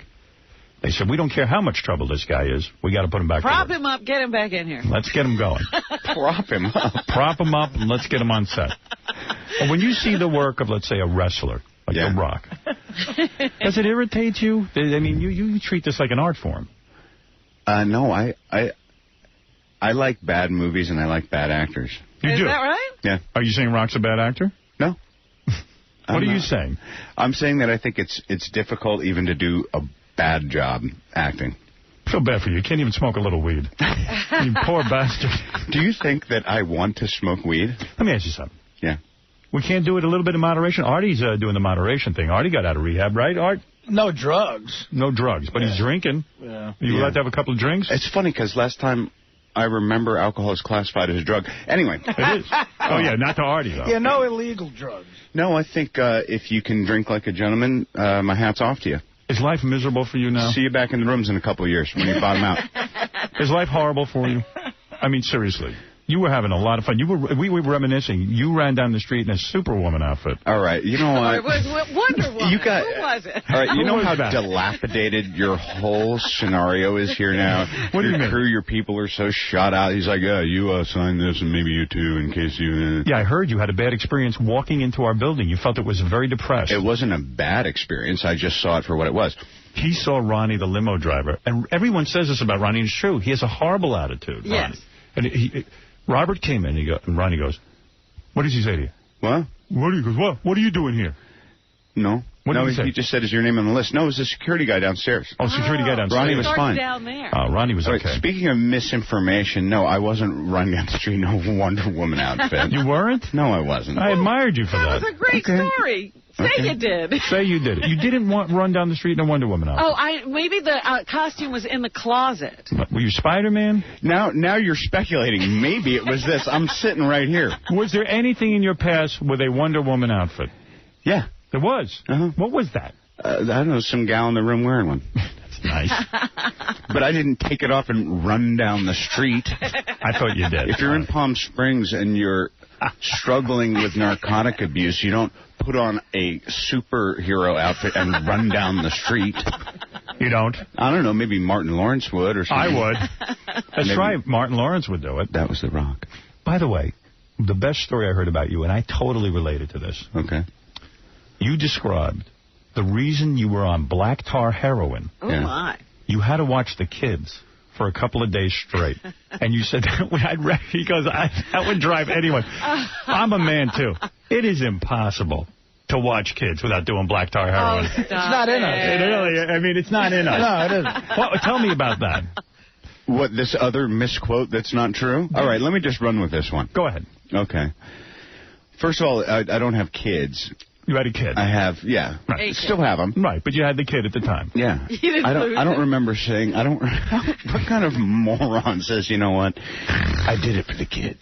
No, you did it because you were going berserk. They had you in the house watching a kid. It is very difficult for a man to play the woman role, the traditional woman role. And when you're not with your wife, you wind up having to take the kid for a long period of time. You were divorced, and I'm sure you were trying to do the right thing as a father and be involved.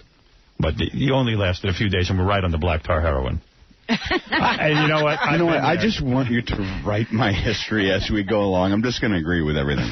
I do remember one day, though, where if you're doing stuff like water balloons and, you know what I mean, Estes model rockets and stuff like that, or, you know, that can be fun if you're on street drugs as well. Right. Must have been weird when you scored and stuff because, like, all of a sudden some guy goes, hey, man. It's Robert Downey Jr. Hey, it's Chaplin. Does the guy have to be black? Man. The guy has to be black he's scoring from? Well, this guy was black. This particular guy. Okay. Yeah. I mean, really, people must have been like, can I have your autograph? Well, hey, that's Chaplin. That's Charlie Chaplin. I've seen that movie. I wasn't necessarily one of those guys who was, you know, clucking his shoes at MacArthur Park for a bag. How did you score? Like, I mean, seriously, you got to get somebody who would score, right? I had, you know, whoever my best friend that year was. Right. Jesus, and then you got to be all reliant on them. What a pain in the ass. Yeah. And then they start jerking you around. I want to ask you this. Do you think they should legalize drugs? I do. I'm not a big drug guy, but I don't think it should be illegal. I think, hey, it's up to everybody to do their own thing. As long as you don't kill anyone, do whatever you want. I don't know. I mean, prohibition, you know, alcohol, no, and then people are going to the pharmacy and buying Coke and Dilaudid and stuff, and now it's the other way around. Right. I mean, I'm definitely a little more right-wing than I used to be. Really? Just because to make an assumption that this stuff is something that you'll figure out for yourself, you know, it's super dangerous, as evidenced by my experience with it. Right. Do you think that the whole jail thing helped you? I think it's really up to the individual. Like, I didn't actually mind jails and institutions that much, which says something to the state of mind you're in once you're drug dependent, and that's what's really screwed up about it too. You know? I was on the radio every day that you were incarcerated, not every day, but a lot of times saying, I don't think you should be in jail. I don't think it's right. I think if the guy has a drug problem, let him go deal with it in rehab. But he was the one. I know this is the right story. Yeah. That he wound up sleeping in someone else's bed. What's wrong with that? He's high. He's supposed to be in someone else's bed. What do you mean by that? What happened there? I like it when you're just trudging up the 8 worst things that ever happened to me. You're not even looking at me. You're just telling Howard. Yeah. And then... We don't even care that you're here. What are the 8 worst things that ever happened to you? Give me the top 3. I think we've been through 2 or 3 Wonder of them now. Woman outfit. Yeah. What is it? Trudging into somebody else's bed. Right. He had a night of, like... All right, we're still imagining that I'm wearing the Wonder Woman outfit. Let's just, just for the record, that was me. Let's combine the story. What is it, Gary? Go ahead. I'm looking at the actual, like, news report and stuff, and the Wonder Woman... Oh, thanks, Gary. Come on in. The Wonder Woman outfit was in the closet. But you know what? No, there's something interesting in the story that I'd like to ask you. No, and I'm not giving you a hard time. There's something interesting in the story? The way the cops came to your hotel room, they said that you were in a hotel room and you had a lot of drugs, et cetera, et cetera. The way the cops went there is somebody called 911 and said, I want you to know that there's a guy in this room number with a bunch of coke and a gun, and I think you should go visit him. Really? Who was that? I don't know. What scumbag did that? Yeah, thanks. All right, you know what? You're really doing great. What kind of scumbag would drop a dime on someone having a coke party? Yeah, right. Come on. Seriously, that's got to piss you off. Did you ever find out who People are always like, bro, who ratted you out, man? Who ratted you out? Does it matter? Did you ever find out? Yeah, I did. You did? That's not the point, though. When you're operating in that realm of activity, people are supposed to drop dimes. People are supposed to steal stuff. People are supposed to, you know, do all kinds of crappy stuff. So did you ever get to the bottom of it? Do you think you had like a bad childhood or something? Like, do you ever think that... I think I did drugs, and I didn't stop doing them. That's it. For a while, and when I did, things got better, and when I didn't, things got worse. That's all. So you're going with the whole chemical reaction thing, that you're just... No, I think there's a very strong moral component to it as well. Oh, really? And I think that the solution is probably spiritual, largely. What, are you into God now? I believe that if you're really self-centered and Thank you. Under the assumption... I brought you a couple balloons because I thought maybe this is the perfect time for But you were never molested as a child, nothing like that, nothing weird. No, but I mean, that's definitely a handy excuse for people. Right, but you don't use excuses. I think some people just react differently to this stuff. Take me into the world of prison, man. I've never been there. I never want to go there. That's why I'm so goddamn honest. I pay every tax. I pay everything. I hear you say that all the time. Oh, my God. I wouldn't last a friggin' day. Is it as bad as they say? You don't need to do anything wrong to get put in prison. What do you mean by that? That sounds interesting. I'm just saying that there's a lot of people who heartily disagree with you, and if they want to, they could set you up, and you could go down for a bunch of time anyway. Were you set up? No.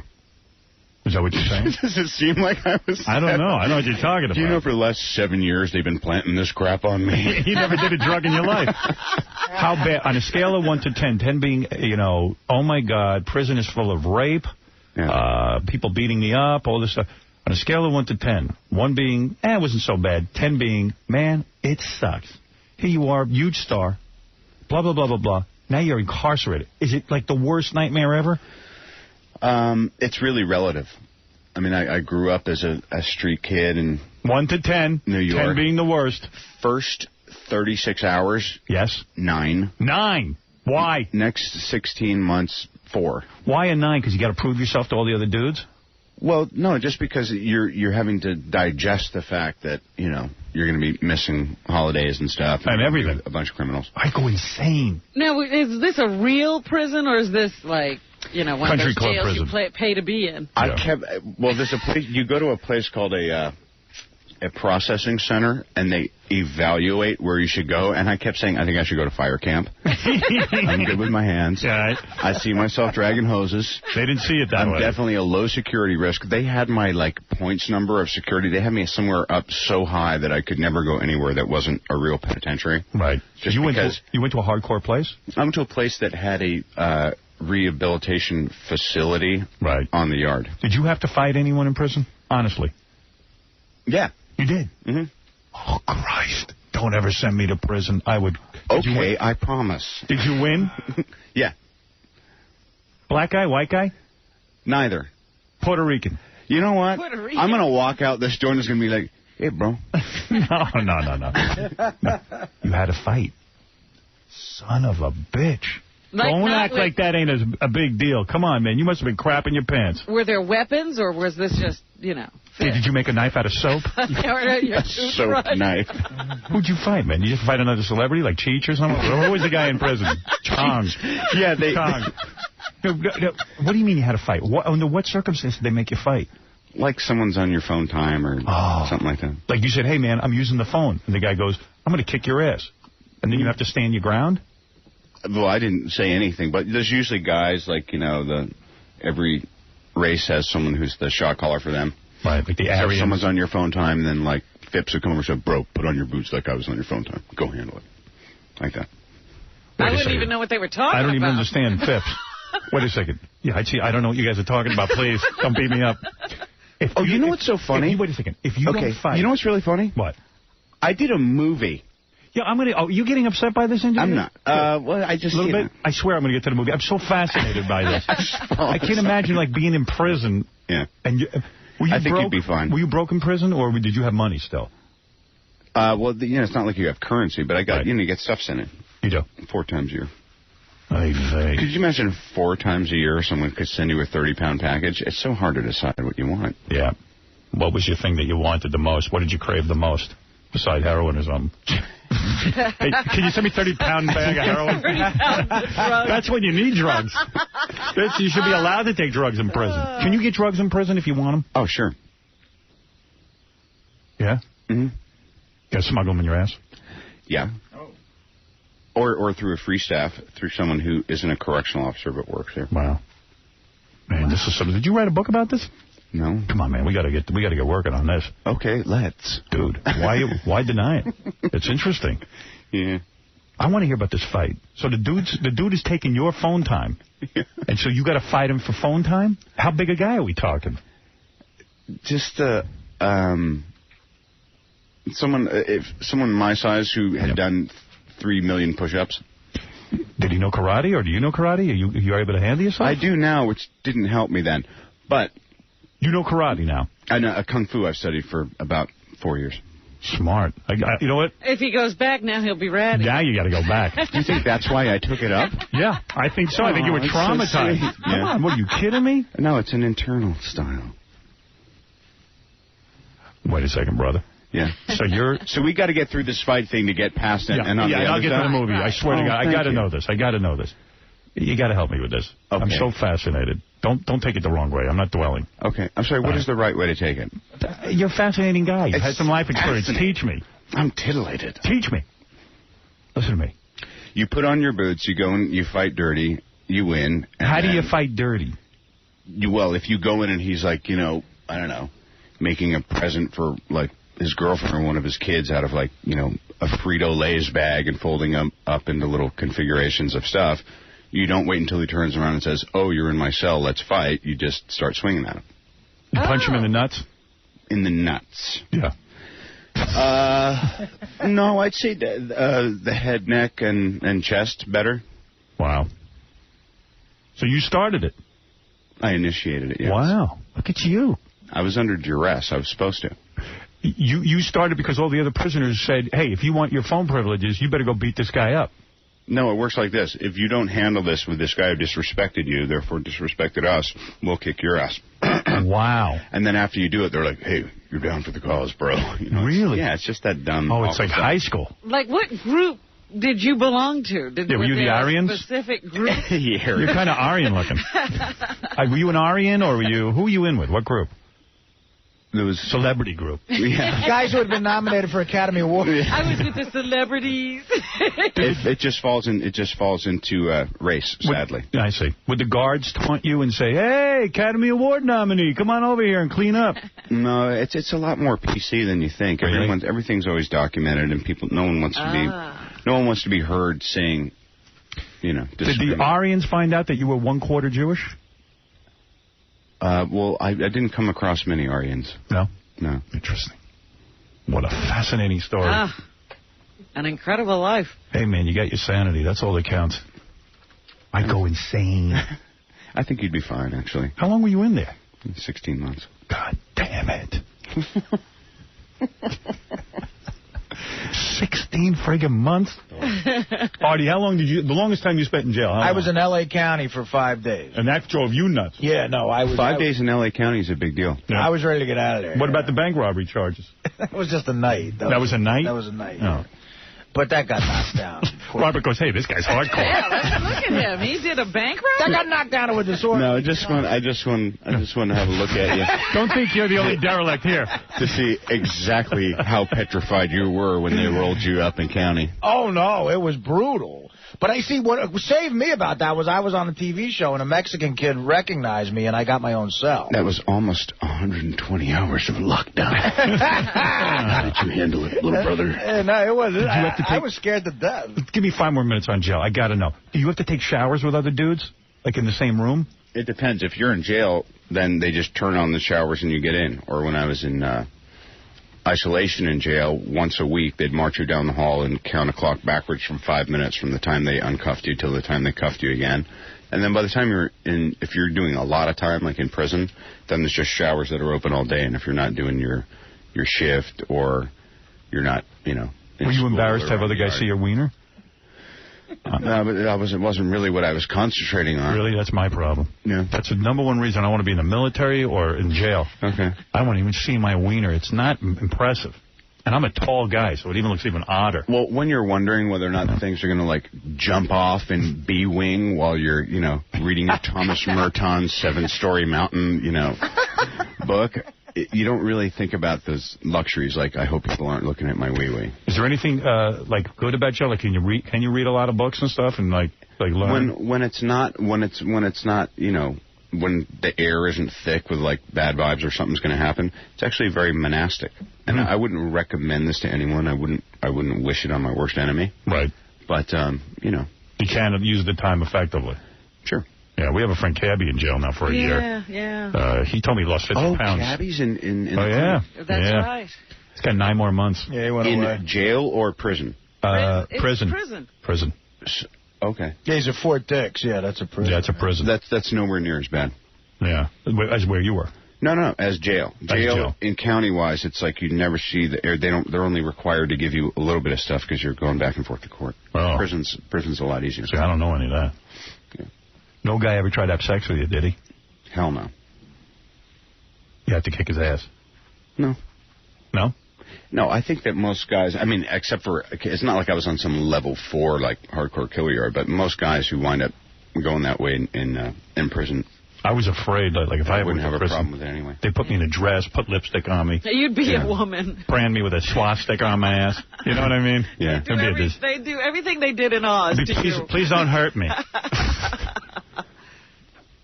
Were you happy when Tommy Lee showed up in prison because at least it was another celebrity? No, I just ran into him, I think, in county once or twice. Hey, how big a kook is Val Kilmer, the guy you did the movie with? He's fantastic. Fantastic or kook? You think he's a kook? He's really not a kook. He has that reputation. Good kisser? You kissed him in the movie. Yeah. Good kisser? Well, we kissed because we're trying to avoid the police detecting that we're carrying a corpse out of a hotel. I don't care why you kissed. Okay. I just want to know. Is he erotic, man? All right. Is he a good kisser? I wasn't really thinking about whether he was a good kisser or not. I was thinking whether the camera angle's right and how many times we had to do it before lunch. How many times did you have to do it? I don't know, 3 or 4. And congratulations on your marriage. Thank you, Howard. I saw Robert and his new bride. Yeah, you said on their wedding weekend or something? Yeah. I was going to go over his table and congratulate him, and I said to my girlfriend, well, maybe I shouldn't. I don't want to bother the guy. Uh-huh. You know, I never know how people feel Why about do me. that? Why do that when we can just wait till November? Right. Thanks. I'll bother you here. It's so much more convenient to bother him on site. Am I bothering you? Am I being a bad interviewer? No. You mind talking about all this stuff? Well, it'd be nice to press on eventually. Oh, please. What the hell do we talk about? This is fascinating. Well, see, this is what I said before you came in, that you're probably done with the whole thing, but that's all we want to talk about. Yeah, we're not done with it, man. Let me put it this way. I didn't come on the show because I figured you guys would, take the high road. We talk about the movie and the fact that Warner Brothers sent the movie over and you guys would have actually seen it so we could talk about it intelligently. I wasn't. I know, and I got to see it. I know. You know what, man? I've been going nuts with this move. Yeah. I've been going crazy, man. I'm up like every minute working. Okay. Don't blame me. Okay. I know you got huge reviews on it, though. Yeah, if you'd seen it, we'd have a lot to talk about because it's a really wildly funny, entertaining movie. Between you and me, this ain't Actors Studio. Yeah. No James Lipton here. You want that kind of discussion? No, I just we would have talked about something else. Don't get it. No, we wouldn't have. Okay. All I'm into is drugs and prison and sex. How's the sex since you got married? Great. Yeah, getting laid a lot, huh? Wife's beautiful. Nice. Great gal. Yeah. A movie producer, too. Oh, yeah? Yeah. Wow. That's hot. I'd always like to hook up with a real powerful woman like that, you know what I mean? Mm-hmm. Sure. Studio head, producer, director. That's good. She can take care of you, right? Yeah, she's a great gal. Yeah. Look at you, man. You seem all bummed out. Huh? What's going on with you? Oh, I am disappointed that you haven't seen it. So what? Tell me about it. So what any nudity in there? Any hot chicks? Tell me what's good about it. Does your character do any time in the movie? Does your character take drugs? I've been here for 4 years. We haven't talked about one of my films. Oh, my God. Nothing to be proud of there. Artie's still waiting for us to move on. Yeah. Why don't you sit here for 4 years and see if we talk to you about one of your movies? What do we know from movies? Yeah. I saw in the paper you got a good review. I was happy for you. I'm pulling for you, man. I'm hearing good things. It's Kiss, Kiss, Bang, Bang. All right. Just Kiss, Bang, Bang. Let's go see it. What is it? Is it open? I can go see it now? What do I have to do to see this thing? Let's go now. Let's go. I'll go. God damn it, I'll leave right now to go see your movie. What do I care? I want to see the recent one where you played a guy with the skin condition. Yeah, the singing detective. Yeah. You mean the recent one from 2.5 years ago? Yeah, we haven't even seen that yet. Really? He's right up to date. Yeah, no, I want to see that. Are you working a lot? What's going on? Yeah. Yeah. Yeah, I'm doing a bunch of stuff. I did see you yesterday. I went to see Good Night and Good Luck. Oh, okay. You're there. Yeah. You're great. They talked about when you used to have sex with Sarah Jessica Parker. I want to hear about that. You did? Yeah. Yeah. 7 years this guy had it. Robin was trying to bring up a film. Screw that. He was almost into a film. Come on, man. Nobody wants to talk about that. What we don't know anything about films. You want to do that, you got to go see... I'm just going to my safe place right now. I'll be back about 8:40. What is that? Okay. Listen to me. Look at me. Yeah. What was that like? Look at me. What was it like when you did... I'm losing you here. What was it like when you were with Sarah Jessica Parker? She any good in bed? We were kids. Yeah, so... Yeah. Oh, you didn't get her? Well, if we were together between 18 and 25, it's not like we didn't have sex. Good sex, bad sex? How would you evaluate? Scale of 1 to 10, 10 being mind-blowing. From what I remember, it was 7? It was fine, yeah, it was great. A 7. Okay, let's say 7. Is that right? Is that accurate? Well, when she and I were on lockdown, it got a little more festive. So she come and hey, that's a good point. When you were in jail, were you allowed to have conjugal visit? No, only if you're doing long stretches. I see. Yeah. Long is not 16. Huh? What do? You have to pleasure yourself, but then there's other dudes. Did you have your own cell, or you have to... It depends. Sometimes you're in with 5 guys. Or. How would I pleasure myself? I think I'd skip it. I think you wouldn't. You wait till they're out on the yard, then you hang a towel over near where the can is. Believe me, that's the system that works. You should write a book about this, man. Okay. You know, if you're famous and you go to jail. Oh. Can't even imagine. That's like the handbook for a demographic of 9. That's great. Hey, you never know. Thanks. That's right. You got Sarah Jessica Parker when her body was really killer. Yeah. I remember her as... were you getting her when she did that Steve Martin movie? When she was on the rollerblades? I believe so. Boy, you've had a good life. Yeah, you like Sarah. Oh, yeah. I'd like to hit that. Okay. Sure. You never orgied with her or anything weird, did you? Not to the best of my recollection, no. No. I think Kelly LeBrock, remember that girl from Weird Science? See how fat she got? She's the size of a whale now. They had her on Entertainment Tonight. Seen her. Well, she's proud of being fat. Maybe she feels safe and nice now. Whatever. Did you do her? I'm not interested. Did you do her? Who? Kelly LeBrock. I think she liked Sarah. Oh, you're kidding. For really? like a half hour. And you know what's so funny? This is the first time I've actually seen you in your body and interested. It's like I really now I'm smiling. Now. You're saying Kelly LeBrock was attracted to Sarah Jessica Parker? Yeah. And did you watch them get it on? No, I didn't. You didn't go in the room when they did it? It's anticlimactic. I just knew that catchphrase would affect you. So nothing happened. There's no story behind it. Does it matter? Did they get it on? Come on, man. You just asked me for the same result with another question. Yes. Did they get it on? No. That would have been a story. Yep. All right, what is this movie again? Kiss, Kiss, Bang, Bang. I'm really glad you came in here today. I am a big fan. Thanks, Howard. The movie is Kiss, Kiss, Bang, Bang. Yes. It's opening today in theaters everywhere. Now, what is this movie about? It's about a guy named Harry Lockhart who is running from the cops. He's just robbed a toy store for Christmas presents, and his partner gets killed, and he runs into what happens to be an audition room, late-night audition room. And he's really upset, and the scene he's reading is about you got your partner killed, and he starts breaking down because the scene is almost exactly like what just happened. And they think he's old school Method and Brando, and they say, give him a screen test for this movie. So he winds up being a thief who gets an audition in Los Angeles to play a detective. They put him under the tutelage of this very butch, gay private investigator called Gay Perry, who's Val Kilmer. And then he takes me on a stakeout for a real case, and things just get absolutely nuts. And I run into my old high school sweetheart, who's like this kind of pathetic wannabe actress in L.A., and there's a real murder case that turns into... It's kind of like those old noir novels where you believe in, like, the Johnny Gossamer, the guy who always, gets the bad guy, except he's kind of like, he's not brave, and he's not a tough guy.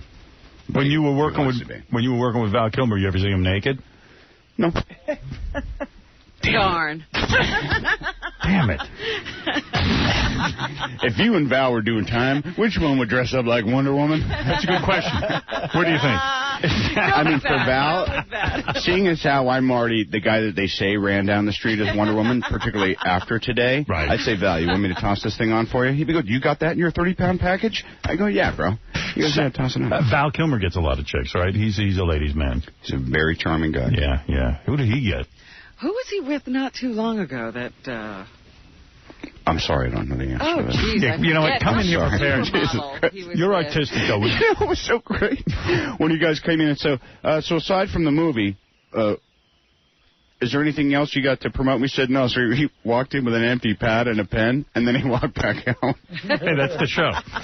Robert Downey Jr. is in an excellent movie. It really got phenomenal reviews. And Robert is a great actor, and I'm happy you came in on the show today. I know it was painful for you, but what can I tell you? Yeah. It's the Howard Stern Show. It's expectable. It's a painful show. I hope you do come back and see us again. It's been way too long. It's been like 20 years since you did the show the last time. That's right. The movie's called Kiss Kiss, Bang Bang. Yes.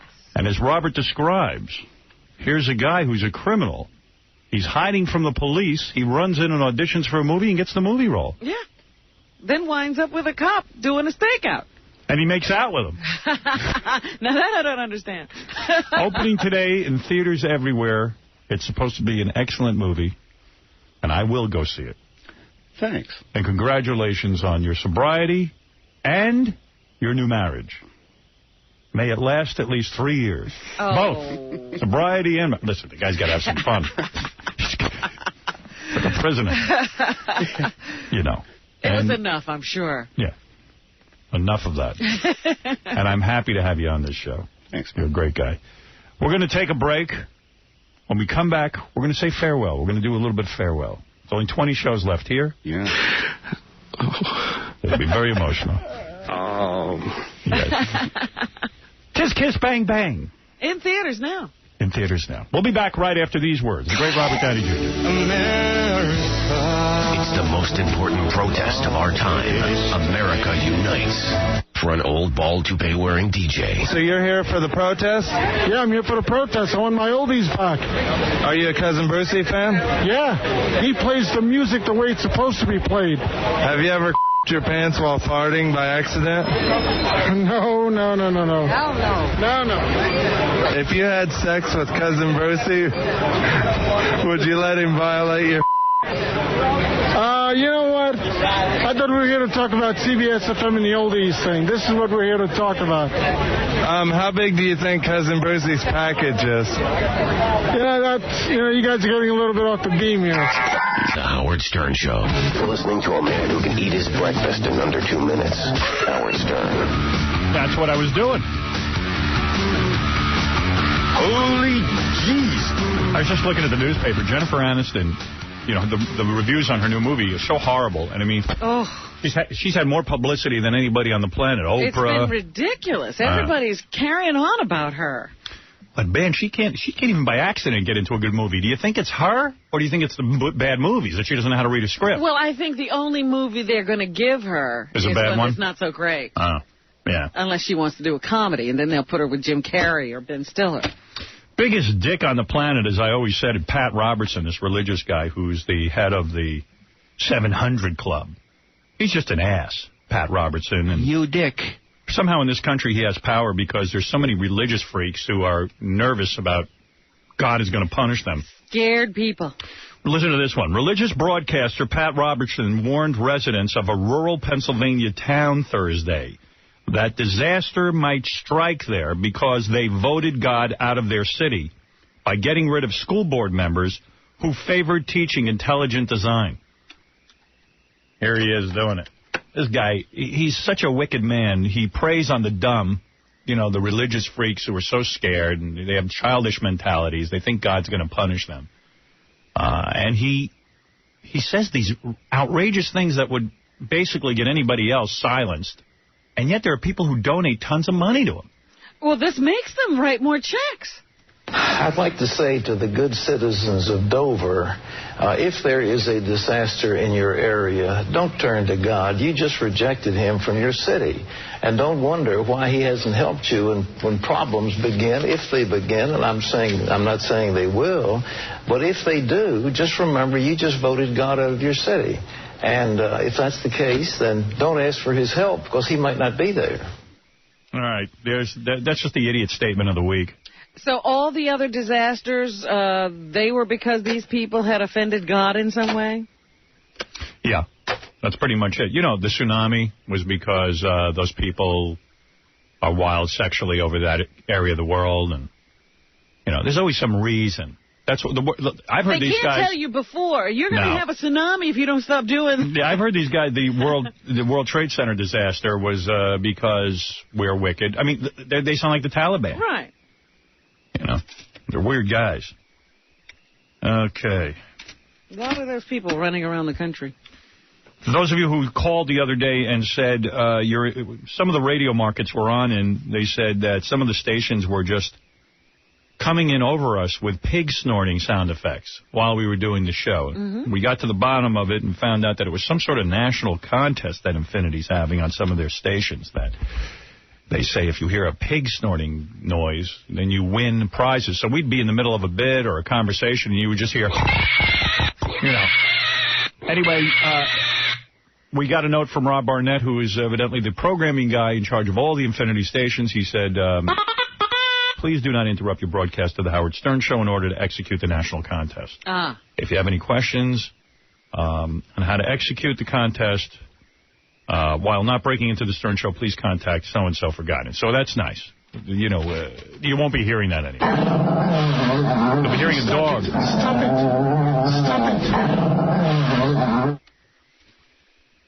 Okay, what else? Indecency complaints increase at FCC. I'm not going to get into that. I'll pass on that. Howard Stern, once again, tops the Lycos 50 most searched talk radio personalities. 5 straight years in a row. Lycos says 50% of the total Stern search activity specifies our move. So... okay. Specifies So... Okay, what else? What else we got here? Here is something from PhillyBurbs.com. Top 5 Howard Stern whackpackers. This is their.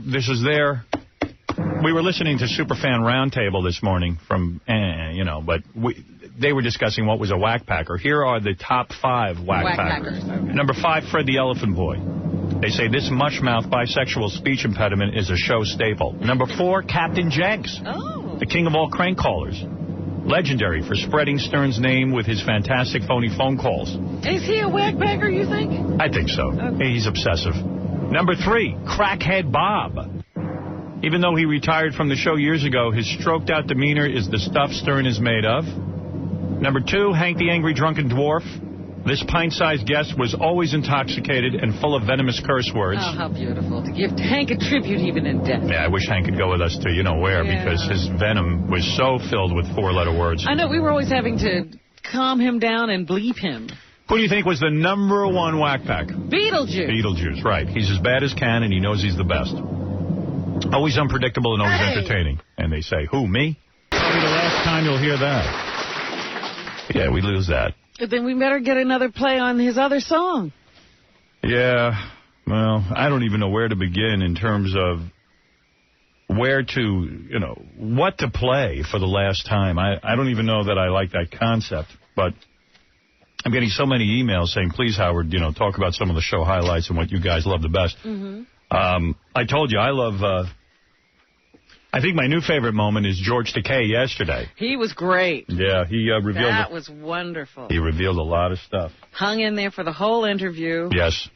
Very cool. William Shatner is in love with my boyfriend's firm ass cheeks. He had so much to say. Here's a couple of the highlights. All right. Many young Japanese-American men has punched George Takei. Do you remember when he said this? I remember putting my hand in my boyfriend's goodies. I put my wang down, and I opened my cheeks wide and sank firmly onto Bill Shatner's tiny unit. Was quite revealing. Sulu coming out of the closet, admitting he's gay.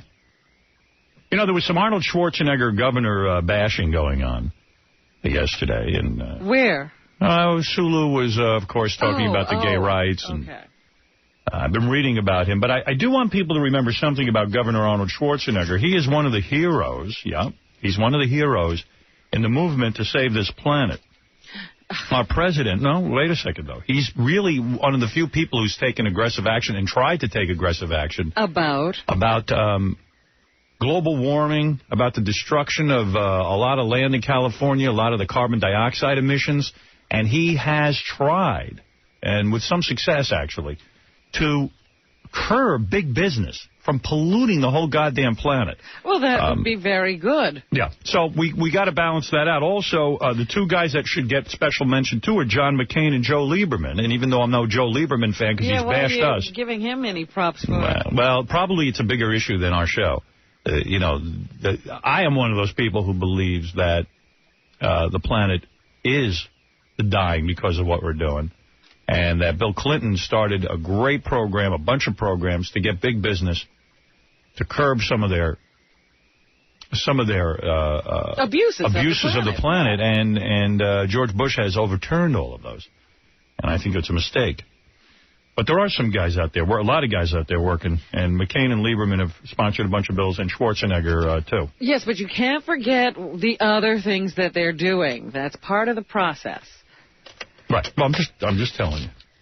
Arnold's in a little trouble because he just spent something like $200 million asking people how they feel about things. Yeah. Isn't that nice? Not when it's taxpayer money. Here's a good bit. I don't even know if I've played this on the air yet. This is Jack and Rod with Arnold Schwarzenegger. No, have you heard that? No. And we're back with Crosstalk with Jack and Rod, and we have a special guest. His name is Michael McGowan. He's co-author of the book Terror Proof, Your Mind and Money. We get a lot of these, we get these things in the mail about potential guests. Authors of weird books that nobody really wants to talk about. They're not really our cup of tea. Yeah. Like we don't have authors on about the war on terror. So we pass them off to Jack and Rod. Welcome. Good morning. Give us a little insight onto your book, please. This started about a year ago when I was doing workshops. Hey, excuse me, Mr. McGowan, but we actually have the governor of California, Arnold Schwarzenegger, on line 4. Hello, Governor. Holy Moses. How are you? Thank you. I'm good. Good morning, Governor. Nice to hear from you.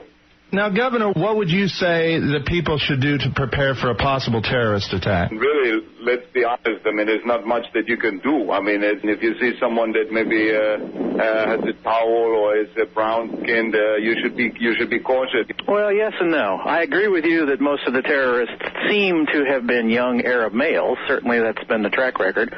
But, I mean, it's not my problem. Don't wear the towel.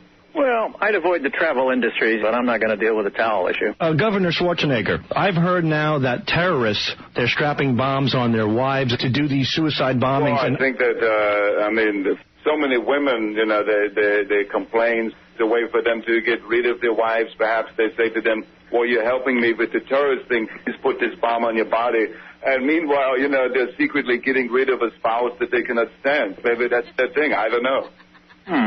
I think that their overriding belief system is that we are evil and that whatever they need to do to get entrance to a building, it's more likely to be easy with a woman. Do you feel that the Israelis and the Jews are to blame for these terrorist acts? Absolutely. I'm so glad you brought that up. The Israelis and the Jews are at the heart of what the problem is. These people will not stop. They're bickering and they're fighting and, we've got the Holy Land and all this crap. Nobody cares. I don't doubt that there have been ongoing, bickering in the Middle East between given people. The other issue is coming up now. People don't realize about talking about terrorism and the homosexual population. This is something that we are now understanding, that they obviously have some involvement in terrorism. Is there anybody we've left out? Well, I'm just stating the facts. The homosexual population obviously supports terrorism. I myself, back in the bodybuilding days, I have known the touch of a man. I'm sure that you have dabbled in this. This is not something uncommon, but this does not make me homosexual. I am now with the women and straight, but you yourself, you now and again maybe enjoy the touch of a man. No. You're talking about the active involvement of homosexuals, the majority of them, in terrorism and getting on airplanes and blowing up things? Yes, because think about it. Seems a stretch, Governor. No, listen, you can look at the towel and say there's a terrorist, but you look at the homosexual, you say, but this guy here, he's clearly, not a threat to me. And then the next thing you know, he's putting a bomb somewhere or he's trying to invade you, from behind. Maybe you could be terrorist. I don't know. This is what they said. Yeah, sure. Bye.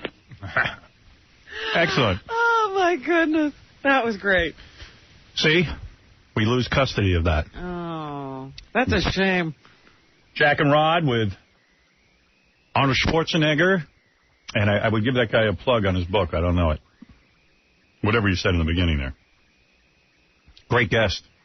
That guy, he must have lost his mind with all of the allegations that Arnold was throwing at him. Okay, Eddie, you're on the air. Go ahead. Yes, Howard. How you doing? All right. All right, listen, I've been a big fan of you for, I would say, since you was in Westchester. That's how far back I go with you. Wow. I made a whole archives of your tape, of your show, I should say then. Because what I do is I tape your show just about every day religiously. You know, so I built a whole archives of your show that I keep for my collection because I know one day you may not be on the air. Eddie, you're killing me. What's your point?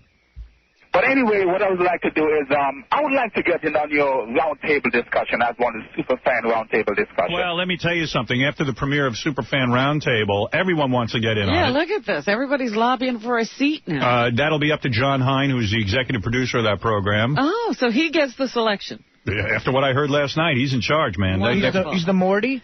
He is an amazing talent, and I loved the show last night. Have you talked to him today? I spoke to him last night after the show, and I spoke to Ralph, and I said, you guys were phenomenal. I didn't get a chance to talk to Bobo and Mutt and Gay, what's his name? Gay Tony. Gay Tony, but they all did a great job. And I'm going to tell you something, Eddie. You know, maybe one day you will be on the Superfan Roundtable, but those guys are on fire. They have a nice chemistry, and I don't know that I would change that right now. You got to submit. I thought the conversation last night about why you don't have access to your tapes was interesting. It was great. You know, they were theorizing that, you know, either your agent made a huge mistake or that Infinity is screwing you.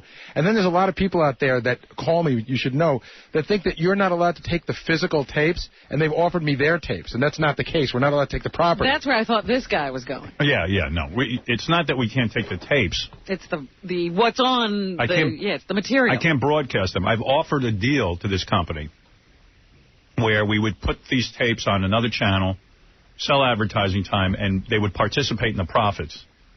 And that isn't good enough for them. But, you know... But I really feel kind of like it's an FU to me in a way. And this is what kind of got me charged up before, but I'm dealing with it. Right. Because really, they can't use the tapes without me. Well, that's They're what I not say. They die. The Superfans brought up a big point last night that I wasn't even sure I knew the answer to. Why did you sign a contract where you don't have full ownership of your tapes? I wasn't in a position to get that. I couldn't get it.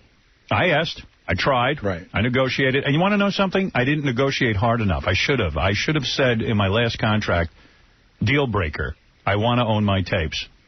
And it was hard. I mean, Mel and I had a history of making deals where where he shared in the profits. When you signed your last contract, it didn't look at all like you'd ever not be here, right? When you signed that was the other thing. It was not even an issue. I mean, I was thinking about satellite back then, maybe. But I told you, I went down to Virginia. I went to the other company, the other satellite company, and I saw they didn't even have any radios built, so it wasn't time. You know. Ralph, you're on the air. Hey, now. By the way, this is the one of the stars of Superfan Roundtable. Absolutely, that's how we know him. And co-executive producer. I don't know about that. When did that happen? Well, you know, I don't know. We'll discuss it. Look at this. I told you. Can I tell you something? We'll discuss it. No, Ralph, you got to talk about it with John. Don't bother me. And I got to ask you a question, Ralph, because, again, I only heard this, so I'm not hassling you. I heard that the topics were picked last night. We thought they were good topics, and I was told that you walked in and said these topics are all wrong, and they told you to just be quiet. Maybe you shouldn't be the executive producer. Maybe that would be a real mistake. Maybe. Yeah. So listen, talk about the show. Yeah, you know what, but... Go back for a second. How do you not get ownership? Because you had a problem at NBC with your tapes. Right. I remember when you jumped from NBC, you couldn't play things. Right. And that was a problem then. So, how do you miss that? Can I jump in? I think that you actually probably elevated your position by you have co-ownership of the tape, so you can't use them and they can't use them, which most guys don't get that. Yeah, I was lucky to get that. Yeah. Although I was talking to Bubba the Love Sponge, he owns his tapes entirely. Yeah. And I was, you actually, Ralph, blamed my agent last night for that. Yeah, I think it's a horrible move on his part. It's not. He's not looking forward. I don't think we were in a. I don't know. I wonder how Don would answer that. But I remember not being in a position to get that. I think it's like you said. Got it with E. For me, it'd be a deal breaker. I want to own my stuff. Yeah, unfortunately, you'll never have anything on tape.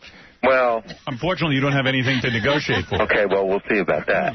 I don't know. I just remember it wasn't going so easy. And although the E-show deal, we have the rights to the E-shows. Right, you got that. See, I'm shocked that you own 11 years of E. Yep. So you could sort of play the E-shows. Yes, I can. Which is basically the radio show. But I mean, even to be able to... How about that? Yeah, so we're not so stupid, are You want to take back anything you've said? Yeah. Want to go stop making fun of my agent? Oh, I love Don. I know you do. I had a thought, because we brought it up last night and talked about especially with not being able to play some of this stuff possibly.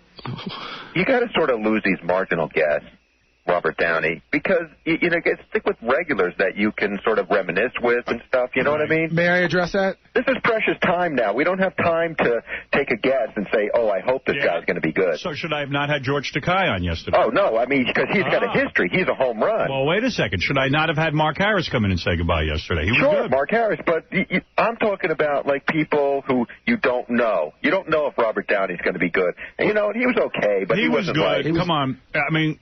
There were some points that were okay, but you know what? If you lost him and you just played best of for that hour, I would have been much happier. Well, we're not going to just sit here and play best of. Round table discussion. I got to say something to Ralph. You're totally off on this. You didn't know before he came in here whether or not he was going to be a good guest or not. That's my point exactly, Fred. You don't have time to take a guess right now. I believe I was speaking. Fred is exactly right, because here's the world, the way I see it. You got a guy who was on top of his game. Academy Award nominee. Everyone knows Robert Downey Jr. Yeah. Goes to prison, drugs. Yeah, took an incredible tumble. I look at that and I go, home run. I've got to talk to him. His discomfort with the whole topic, I still think was compelling.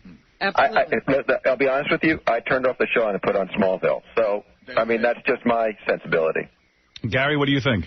I thought that Robert Downey Jr. was a good guest. I don't know if the uncomfortable factor came across on the radio, but I thought it did. I mean, he clearly was sort of annoyed. And you're absolutely right. I mean, this guy had everything. He went to prison. When you said write a book and he said, I'm talking to 9 people, I don't care. It's interesting to me that a famous guy goes to prison. And fall. He doesn't even recognize. But he had it all. By the way, if you turned it off and watched Smallville, how do you know it was good or bad? You just kind of bailed. Well, I tuned in and out of it. I heard a little beginning and I heard a little end. I have one other thing to add to this, too, is had he been a little more forthcoming. And Lana's looking hot, man. Does he hear when people are talking? No, he just keeps rattling on. Have some more Jaeger, Ralph. All right, enough of Ralph. I was trying to make a point. The fact of the matter... He's the king of hindsight. Yeah.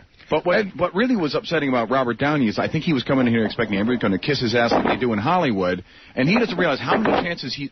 What's going on? No, that's a different guy. Yeah, go ahead. How many chances he's got. At first I was feeling sorry for the guy because he was totally uncomfortable, but then I was getting mad at him going, Hollywood is giving this guy chance after chance after chance after chance, and, he still thinks everybody should kiss...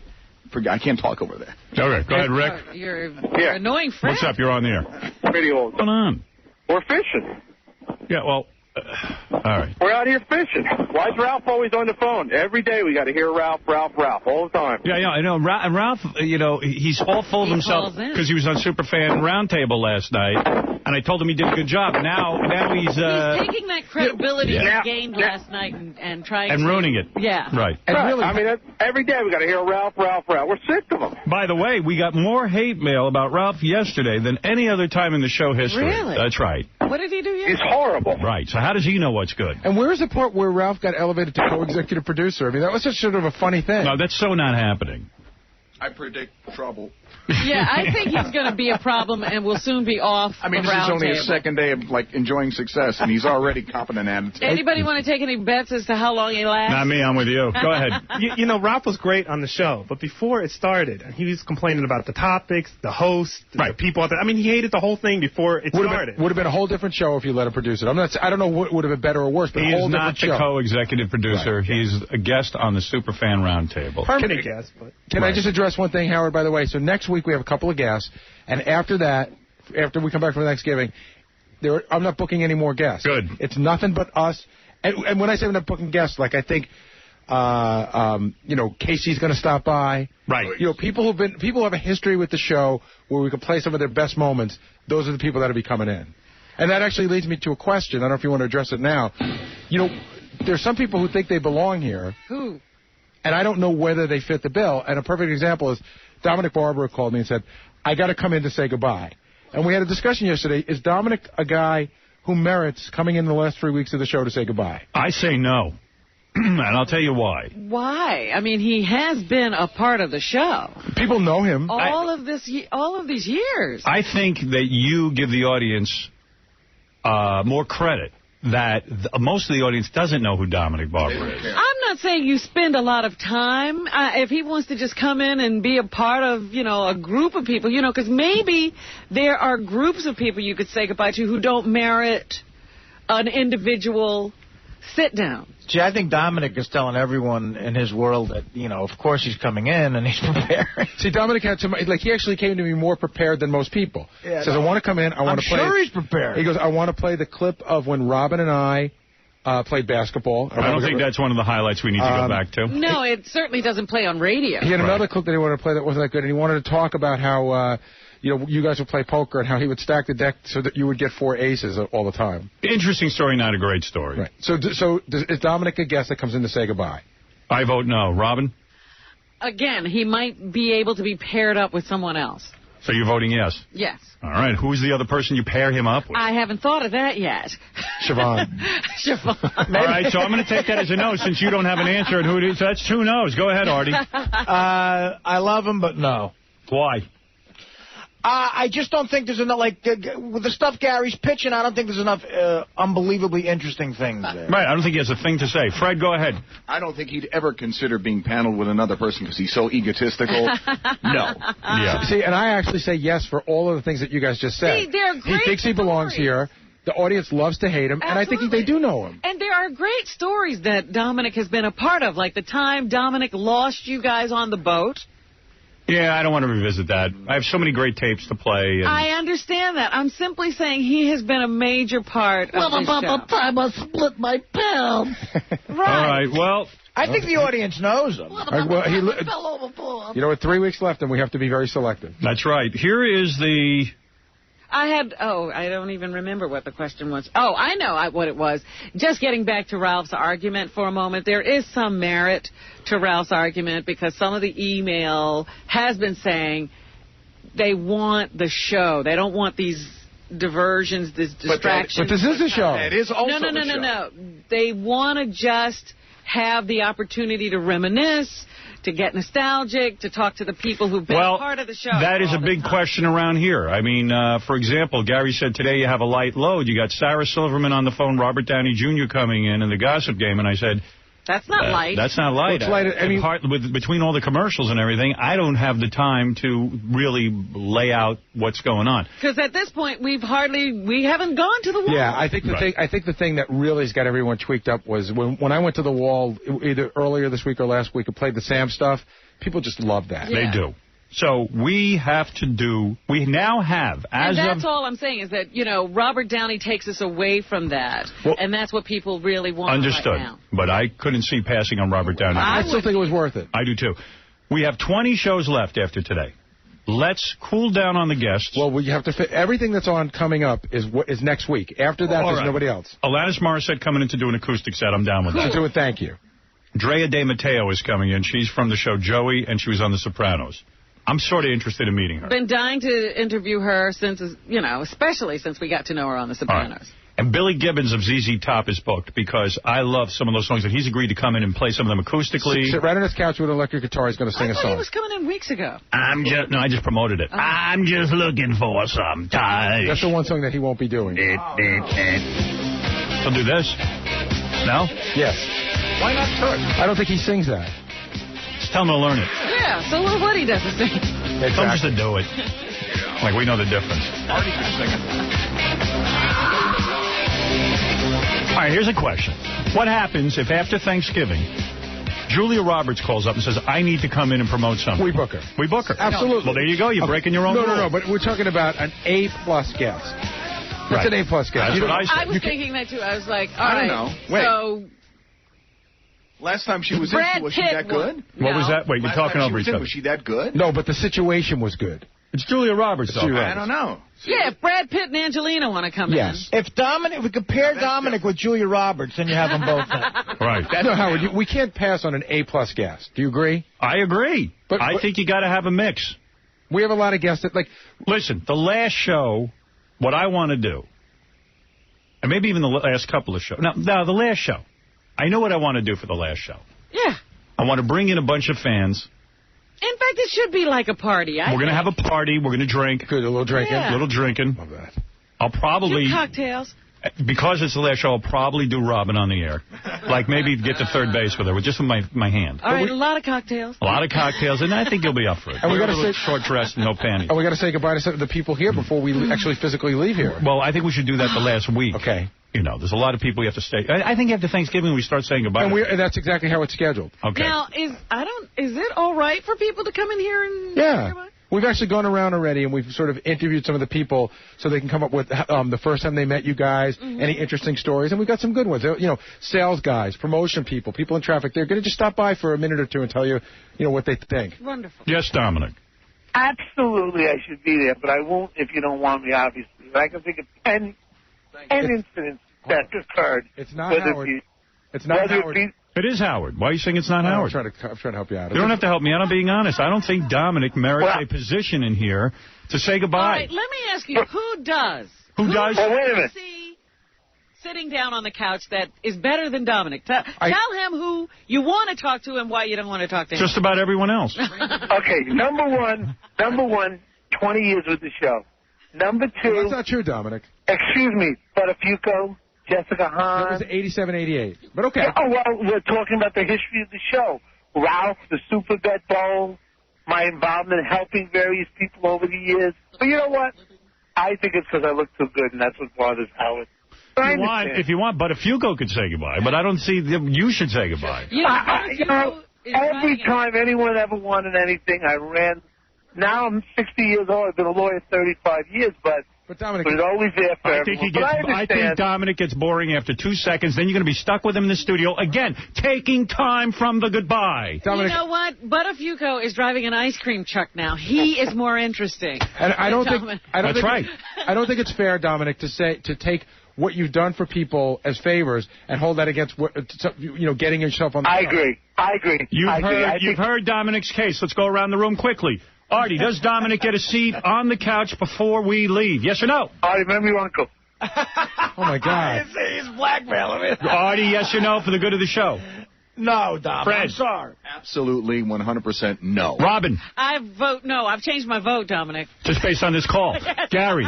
No. Without, not that you need my vote, but my vote is no. I'm sorry, Dominic. It's unanimous. All right, thank you. Wait, Dominic, you're so jealous. Of what?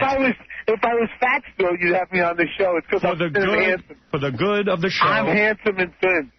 Thank you. But who are we having in? I'd like to know. All right, I can tell you. He's neither. Casey's coming in live. That's a good guess to say goodbye.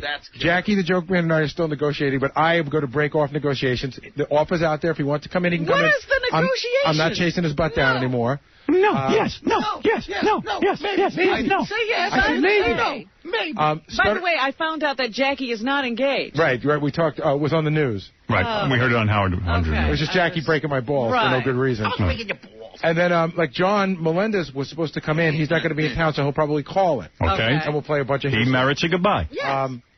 Steve Grillo might stop by. I so we have then he's in the Dominic category. All right, so we haven't called him yet. I would put Steve in because he was an intern here for a long time. He has a funny voice. Oh, boy. And, Someone screwed up again. What are you going to play? And he got my potato for me. I would say okay. Are you going to play Breaking His Balls? I don't know. Usually what I would do in his case is let him pick a favorite moment. Yes. Okay. Yeah. And who else? A William Shatner who was in here already, but that's a kind of a guess. A Gilbert Gottfried. We say goodbye to William Shatner. No, I'm saying, but those are the kinds of people. I think that's it. Got 4 guests. I mean, is Vinny going to sit on the couch? No. Vinny can go. No, he's scheduled. Vinny's scheduled. Okay, Vinny, you didn't mention. AJ Benz is coming in. All right, that's good. Great. How about somebody mentioned... By the way, it's enough. I want to sit here with us and just go through the wall of material we'll never play again. The only thing I'll say is, if AJ comes in, do you think Dominic has a beef? No. No?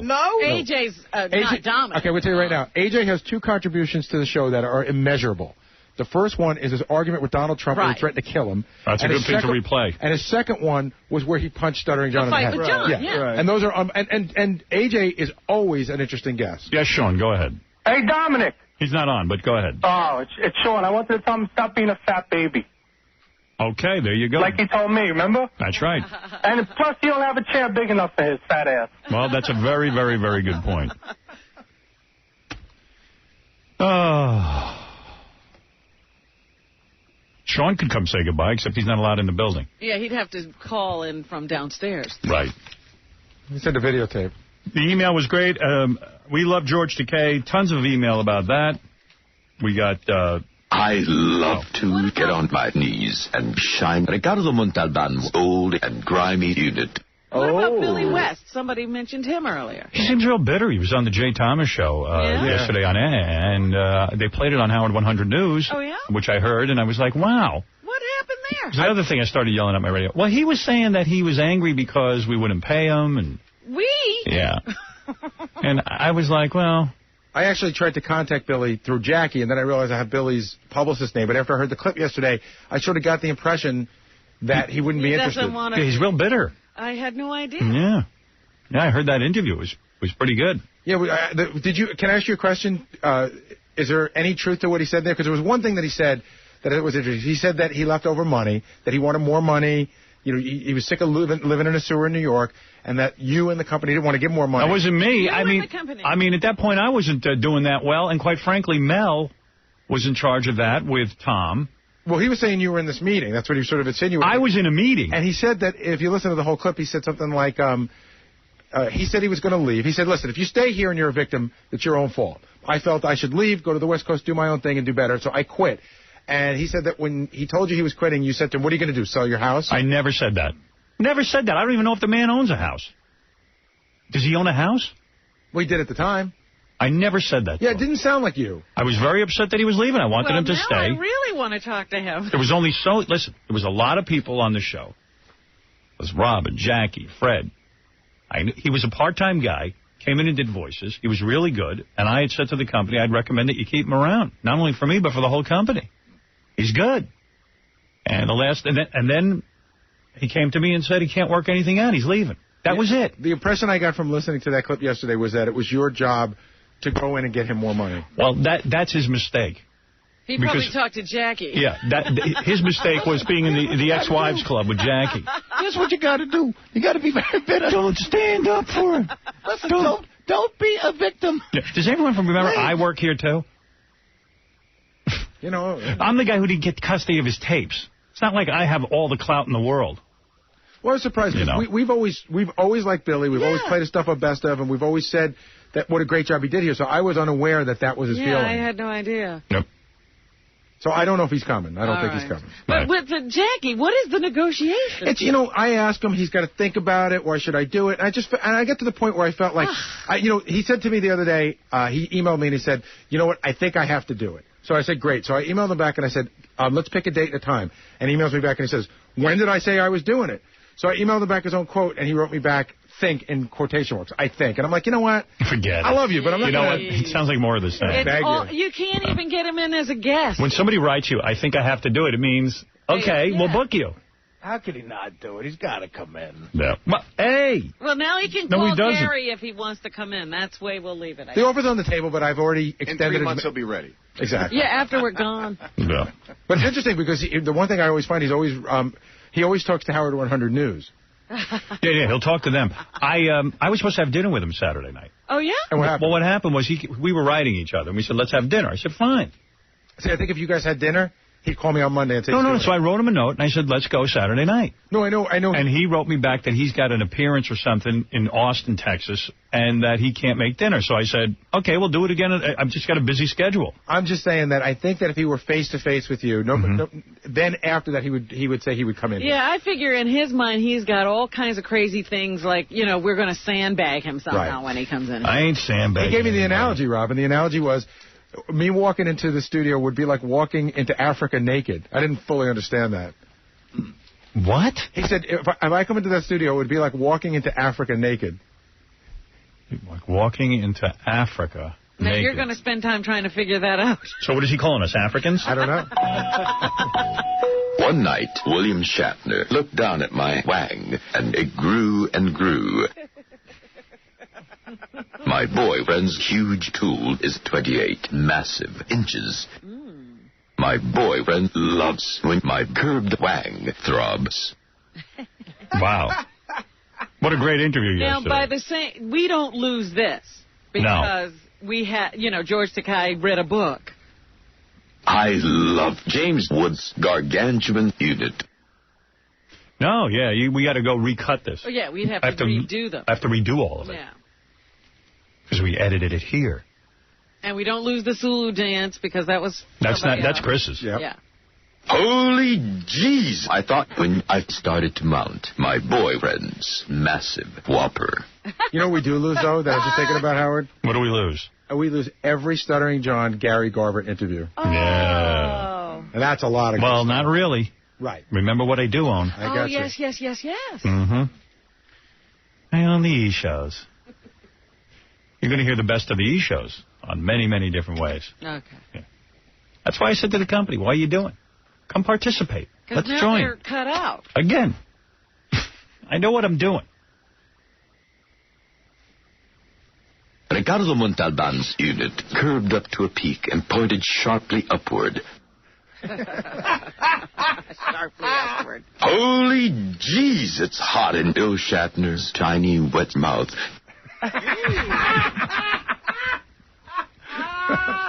I love mahogany-colored wang. Some of the excerpts of the big interview with Mr. George Takei. I love Fred's tool. I love Fred's tool. Yes. Big confession there about Fred. Great stuff. I'll show you. I'm going to get William Shatner's wang. All right. He's going to show us. I think it's time for another phone call. We got some good material there. One night, William Shatner gave me an unforgettable ride.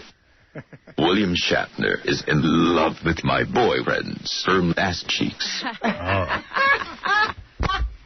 All right, we got to take a break. We'll come back. Gossip Game News. I'm homoerotic, man. Right, and we'll be back right after these words. Hey, this is all-pro football player Lawrence Taylor. I played with some great football players, Phil Simms, Mark Favaro, etc. But there's one man I would have loved to step on the field with. Yes, Howard Stern. There's no telling how many Super Bowls I would have won with Howard on the field with me. Yep, I could just see him there with his long hair, shaking his pom-poms and jumping around in his cute little skirt. Well, anyway, here's America's sweetest little cheerleader, Howard Stern. The poster child of this issue, Howard Stern. He's watching all this filthy stuff on primetime television like Howard Stern. Sexy song. I'm homoerotic, man. Right. All right, Mr. Mike Walker, the Gossip Game. You can play with him, nationalenquirer.com. Hello. Hello. Hello. Hello. Hello. There may be only 4 more gossip games in our future. Fire! That's right, Robin. Only 4 more gossip games to go. Actually maybe 3 because the last one... The last show is on the 16th, and that's when I will be walking the streets with my material. Right. That's why I was saying only possibility of 4, so there will only be 3. Mike wants to sing a song for us right now before he begins the gossip game.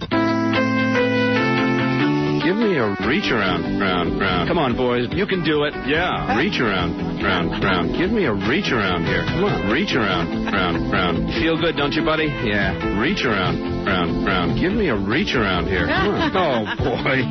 Yeah. Mike, nice job. Well, thank you very much, Howard. Mike, was I mean to you last week? I got about 5 emails that said that I was mean to you, and I was shocked. In fact, no, I think it wasn't last week the week that David Spade was in. Yeah. Yes. And, in fact, we were on quite a long time. Right. There was nothing. There was no... Oh, you know, one thing that happened, Artie said something about me running. Right, that was funny. And he says, Mike Walker running, And I thought, what the hell? What's he talking about? And I heard the reference from several people. And I realized that somehow you got the impression. I said that I watched Just Shoot Me all the time. Yes. I think I said I meant to say something like, I run to the TV set every night. Oh, I think you were saying when you're running, you watch. Right. No. We thought you were on the treadmill. Yeah, I'm on the treadmill. And then Artie commented that you're not running enough. Or something like that. Artie's right. Artie's right. You're running it. Right. Yeah. But no, I don't remember. How would anybody get that impression? Okay. I read that and I got sensitive. All right. Sometimes you're mean. Really? Oh, yeah. But not last week. Not last week. Last week you were great. Mike's going to give us 4 stories. And what's this? This is 3 more gossip here. What is this? We're never going to do this again? No, well, think about it. No.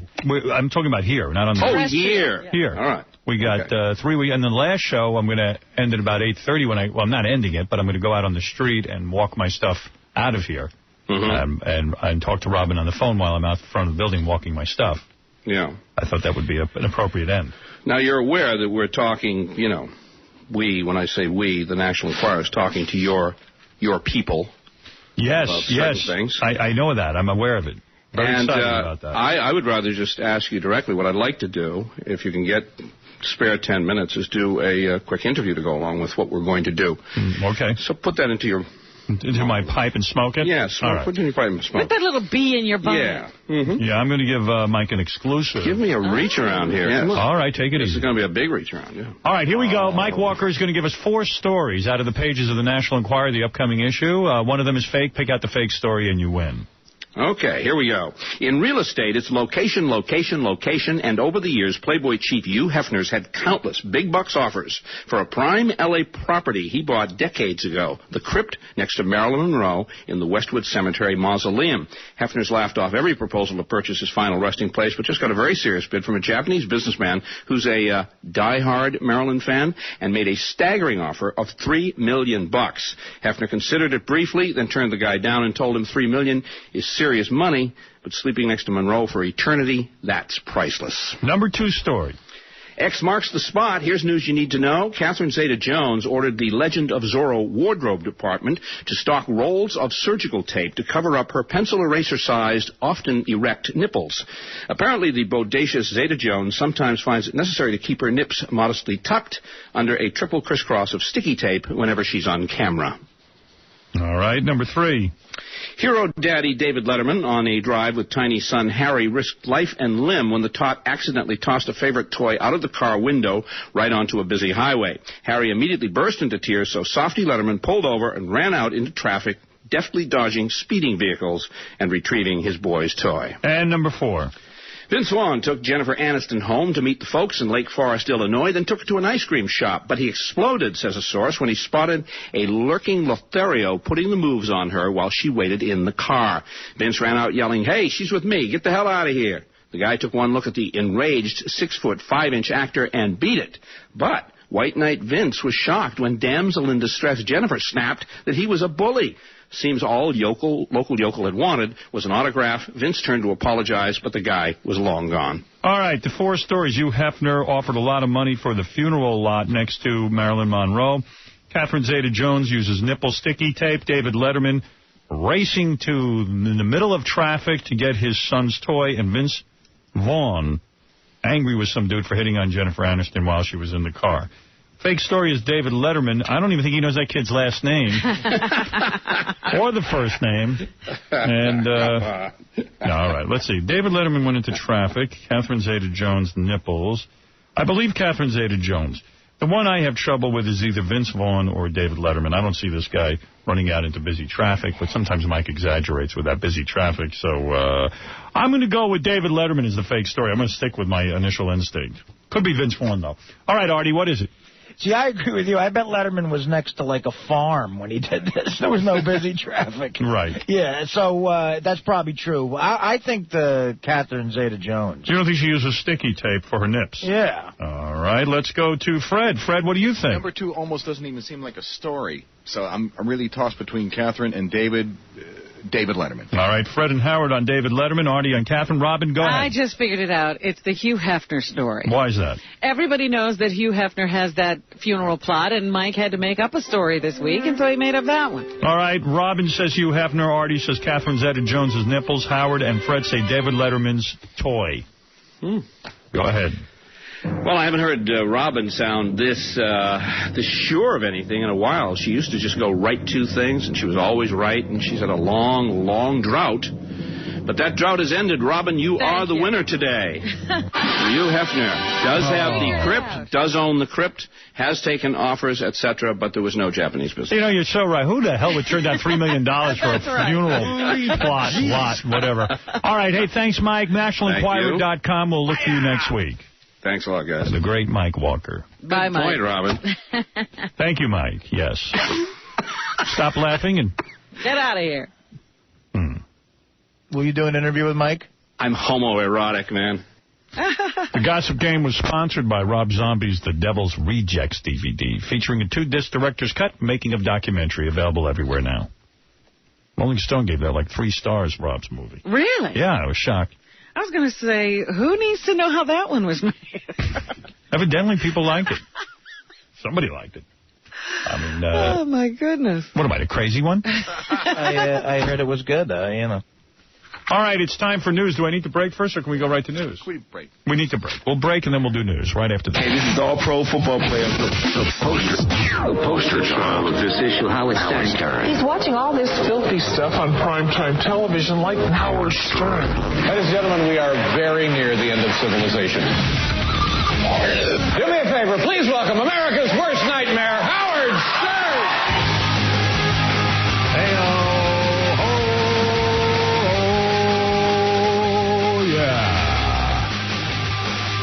We're looking for hot chicks who want to give their man the ultimate gift, a trip to the 2006 AVN Awards, Adult Video News Awards.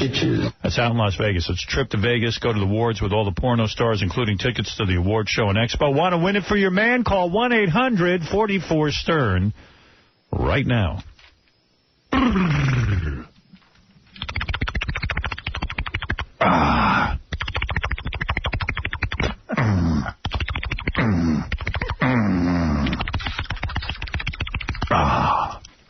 All right, I'm all done with that. Artie charged out of here during the commercials to get down to that street fair. Do you know there's a street fair out there? I just saw the booths, so he went down to do what? Well, Sal was in here eating a candy apple. And so I go, what are you eating? He goes, candy apples from the street fair. Artie here's street fair. Like Quick Straw McGraw. He went downstairs. What is that smelly thing you're eating? I got a sausage and pepper sandwich. Wow. Extra spicy. Look at that. From the street? Yeah. Look at you, man. You know that meat's like... No, this is a special fair. Yeah, but I mean, it's on the street. Yeah, I don't know.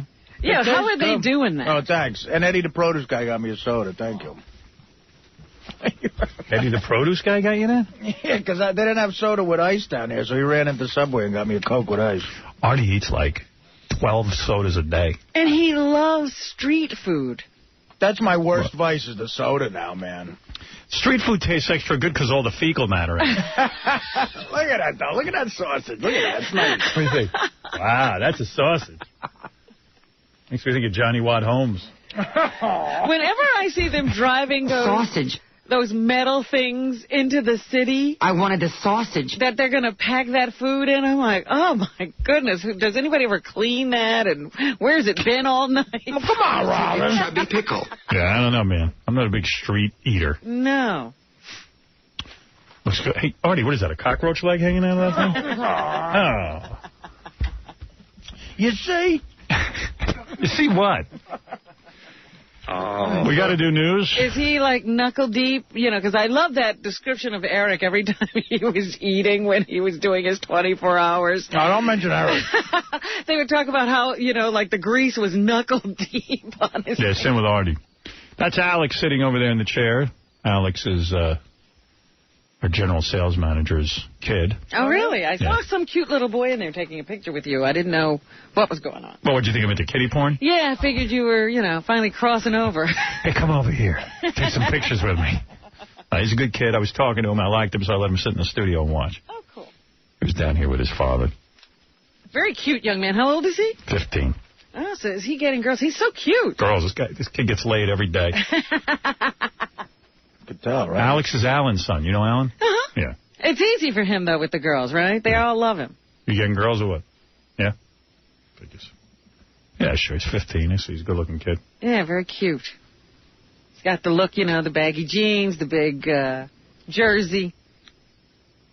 You're not getting it on with chicks yet, are you? What? Just a little bit. Yeah. Oh, how far have you gotten? Second base guy or third? Second. Nice. Yeah. Wow. I did a double in my mid-20s. They changed the bases. Second's what's doing on your upper body there. Got his way with that. I don't know what the bases are. Yeah. Yeah. young Howard Stern had a cutoff age that he needed to do all his business by the time he was... I had to do it before I was 17, so it was Really? my 16th year of life. Really? Yeah, I came in just under the wire. Right before I turned 17. If you'd gone over, it would have been, you're a big loser. Yeah, I would have killed myself. You got a cutoff over there? What's your cutoff? I don't know. Probably 17 also. 17? Yeah. 16. 16. Okay. Be careful, though, man. Yeah. You know about birth control and all that? Your dad talked Yep. Yeah. You on the pill? No. You're not. Right. Bet you he has a condom in his wallet right now. You got a condom on your wallet? No, not right now. I'll give you $500 cash if you got a condom on your wallet right now. Sorry, don't have it right now. All right. I'll give you $10. You go down and get me another sausage and pepper. There's money to be made here. Yeah. You a super fan of the show? Yeah. I listen every day. Listens every day. His dad lets him listen. Yeah, before school. Yeah. I'll ask you a question for $500 cash, courtesy of the new comedy Ice Harvest, starring John Cusack and Billy Bob Thornton. Critics are calling this year's Bad Santa. The Ice Harvest in theaters everywhere Wednesday, November 23rd. $500. What would you buy for $500? $500. Probably Yeah. Smart kid. I love this kid. You know what? I don't even have to ask you a question. Man. Yeah. That's You get the 500. That's the general sales manager's kid? Yeah. Your dad's going to drown you. Yeah. You're on punishment now. Yeah. You know what? I'm going to get you a girl. You got a girlfriend? Not right now. No. That's all right. Play the field. Yeah, absolutely. Yeah. Here's a girl for you. Yeah. Did you start drinking yet or anything? No, not yet. Good. Good for you. You're not smoking weed, doing Nope. anything? Nope. You don't do any of that. Yeah. What do you want to be when you grow up? Me. Yeah. Really? Yeah, I told Howard that. I want to be just like him. Yeah. Big douche. In trouble all the time. Getting suspended at 51 years old. Yeah, it's great. Real mature. I said that to somebody the other day. 100 years old and still getting suspended. Yeah, like a douche. Yeah, how many people at that age are in any position to get suspended? It's unheard of. Suspended. Yeah. Wow. That's nice meeting you. You seem like a good guy. Yeah, thanks. Nice meeting you guys, too. All right, I'll give you $500. All right, thanks. All right, man. Cool. I don't know if that meat was cooked. You're right. Oh, yeah. What's wrong with you? What do you expect? Eating from a friggin' market. I scoffed it down, too. Does it hurt your stomach? I ate too fast. You gonna vomit? Now he's going to be sick. I won't vomit, but You want another sandwich? Want the kid to go down and get you one? Make yourself useful, kid. Because you hardly tasted that one. I did. Ooh, I'm going to use a straw with that thing. This morning's muffin is coming up on you. Hey, what have you eaten so far? You've been going in a feeding frenzy. You're like a shark. I have. I'm like in my autumn eating. He has to hibernate for the winter. What has he been packing away I don't know. today? I look over there sometimes. It's ugly. You know what I do? I'm on this kick where I'm eating these bran muffins, but they got to be bad for you because it tastes too good. Yeah, it's loaded with sugar. Right. Yeah, that's dessert. That's not really a bran muffin. Yeah, people go, I ate a bran muffin, but it's healthy. You got to see how big these things are, too, but they taste so good. It can't be good for you. Hey, listen to this scam. Hollywood superstar Russell Crowe. Yeah? You can hire him to sing at your Christmas party if you pay him $900,000. Are you serious? His band, 30-odd Foot of Grunt, and him will show up for the right money. I thought they had disbanded. I guess not. A Representative Crowe says the star is keen to perform over the festive season, but warns his schedule is filling up fast. You know what? I wish we were fabulously wealthy and could afford that. So it says his diary is a moving beast. Wealthy fans prepared to pay for the temperamental star would also have to fly Crowe in. For $900,000 is not enough. Oh, yeah. You still got to buy him a ticket? For an extra $1 million, he'll throw a phone at you. At your face. It's Russell Crowe and what he's up to. No shame. Well, he's about to destroy a fabulous movie career. You know, we were talking about Robert Downey Jr. before. Life was too good. Russell had to throw a phone at a guy who's a concierge at a hotel overnight. Hey, for $900,000, you get me to sing at your bar mitzvah or your Christmas party, too. You'll spend the whole evening there. 900. Geez, how obnoxious. I'll do your wife. You'll clean up after. Right. Monday, I got a great, I found all my Gina Man and Gina Girl bits. Oh, nice. I'm going to play my favorite moments as we say goodbye. Robin, go ahead and do the news, though. It's time for news. All right. Robin wants to be a superwoman. Do we lose that? You lose it. If you don't use it, you lose it. Yeah. We lose everything. That's horrible. And the fans are the ones that suffer. Ridiculous. I'm sure That's something can be worked out if everyone's reasonable. Because that was beautiful. Yes.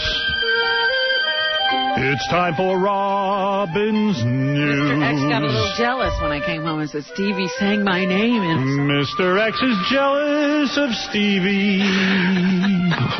It's time for news. First off, there are beautiful pictures of Keira Knightley in the paper today. I saw those. She's hot.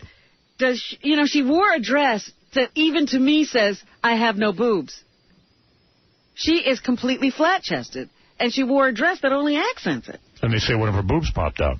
How? She had a wardrobe malfunction. A wardrobe malfunction? Yeah. Well, look at this dress. She's hot. I do her hard. That's amazing, that dress. And you're like, where are her accoutrements? The kid doesn't know what I'm talking about, but you'll understand hard in about 4 years. I'm sure he thinks he can do some things hard, too. You probably can do them better. Guy, yeah. No matter what age, they're going to rip it up, as Dennis Rodman said yesterday. The chick wouldn't know what hit her if she met Howard Stern. She's a young girl. How old is she? Oh, she's in her 20s. I could handle early that. 20s. I could handle look at that things. Dress. I mean, first of all, she's too thin. Her head looks like she's got a giant head on a... She can lose 10 pounds. Stick body. Oh, that's Keira Knightley. Yeah. On the cover, I thought that was what's-her-face, Portman. No, she looks like Natalie Portman, only I think she's prettier. She looks like Keira Portman. Yeah. There she is. There you go. Well, her movie, Pride and Prejudice, is getting 3.5 stars in the paper today, but Jennifer Aniston, America's sweetheart, getting a little drubbing. Don't fool me now. She is getting no stars. Mother Teresa speaking from the bed. They could God don't want me yet, man. I got more feet to taste. They could hardly find a star to give her. In the Post, they gave her half a star. She's horrible. Hey, Artie, good news. Eddie. What's up, Howard? Where are you, at the fair? I'm right here, the same place that Artie got his sandwich. Eddie says if you want another sandwich, he can get you one. Right now. I'm all right. I'll be down after the show. They're really good, man. I'm eating one right now. Yeah, I'm sure. Tell him he needs extra fecal matter on that next sausage. Howard, it's a closed place. It's not an open place. Oh, it is? Yeah, it's like a cart. It's it's closed up. I don't eat from no cart. It's a cart. It's closed. It's a cart. It's a closed cart. It's got an umbrella over it. No, it doesn't. It's like a closed up place. It's got windows. Don't worry. There's no fecal matter in that sausage because it's a cart with one of those umbrellas. Hey, Howard, can I come up and spin the wheel of sex one of these days? What'd you say, brother? Can I come up and spin the wheel of sex before you move it up to You're a somewhere dude. I don't want you to spin the wheel of sex. What are you? What's wrong with you? Get out of here. What's the matter with this guy? Dude. Wheel of sex. What are you going to do to him? Well, maybe he'll get naked. I think I'm going to give away the wheel of sex on the last day. Because I'm going to wheel everything out of here. And it's going to weigh 900 pounds. I'm going to be like Jesus dragging the cross. What about the fact that it's going to be about 2 degrees that day? I don't care, man. It's the last day. I'll be all jacked up on something. We'll be drinking all morning. Oh, that's good. We can get that down there drunk. Yeah. It's the only way to move. Well, anyway, here's Jennifer Aniston talking about working on Derailed. She was asked if that helped her get through her personal problems earlier this year when her husband left her for Angelina Jolie. A1. Yeah, it's good to have something creative, a creative outlet. Oh, she should shut up. All the bombs she's in, who would be interviewing her? I loved having work to go to, and then... I like how she's doing all these interviews and everyone's afraid to ask her about Brad Pitt. Or they're afraid to ask her now about Vince Vaughn. Yeah, get her fat ass in here. I'll ask her everything. Hey, honey, you must feel like crap losing Brad Pitt. How'd you lose him? Yeah. She's so into that hairdo, that hair that she's got, the Jennifer Aniston hair. I hope she goes bald. It's fine when I wasn't working. That was fine too, you know. Yeah, man. Everything's fine. I don't dig her, man. She's got a crabby attitude. Yeah. There's something wrong. She's not even good. She can't even be in a good movie. No fun. She makes Brad Pitt likable. I'm actually happy for the cat. Glad he got away. She makes ugly guys like Brad Pitt. Yeah. Honey, here's some advice. You want to keep a man, use that mouth for more than eating. Here she says, somebody asked her if she had any advice for anyone going through similar problems. Now, how many people are losing Brad Pitt? Yeah, I can relate to that. All the women who have been dumped by Brad Pitt, raise your hands. First of all, I'm not a, what do you call it, role model, whatever, or the poster child for how to do anything. I'm just, it was my first time at this particular picnic, so. What's she talking about? She's talking about what advice you'd give to people for losing Brad Pitt. Oh. I just sort of have a great family, have great support, great friends, I mean, it's just nothing out of the ordinary. People walk through this stuff all the time. She's so great. She's so together. Absolutely. So, anyway, she's not getting good reviews today, but... Thank you. There you go. If you were asked... You know what? I'll tell you how you keep your husband, if your husband's Brad Pitt. Don't put him in a movie with Angelina Jolie. When he comes to you... Keep him at home. You say, you know what? I think maybe I got a problem with that.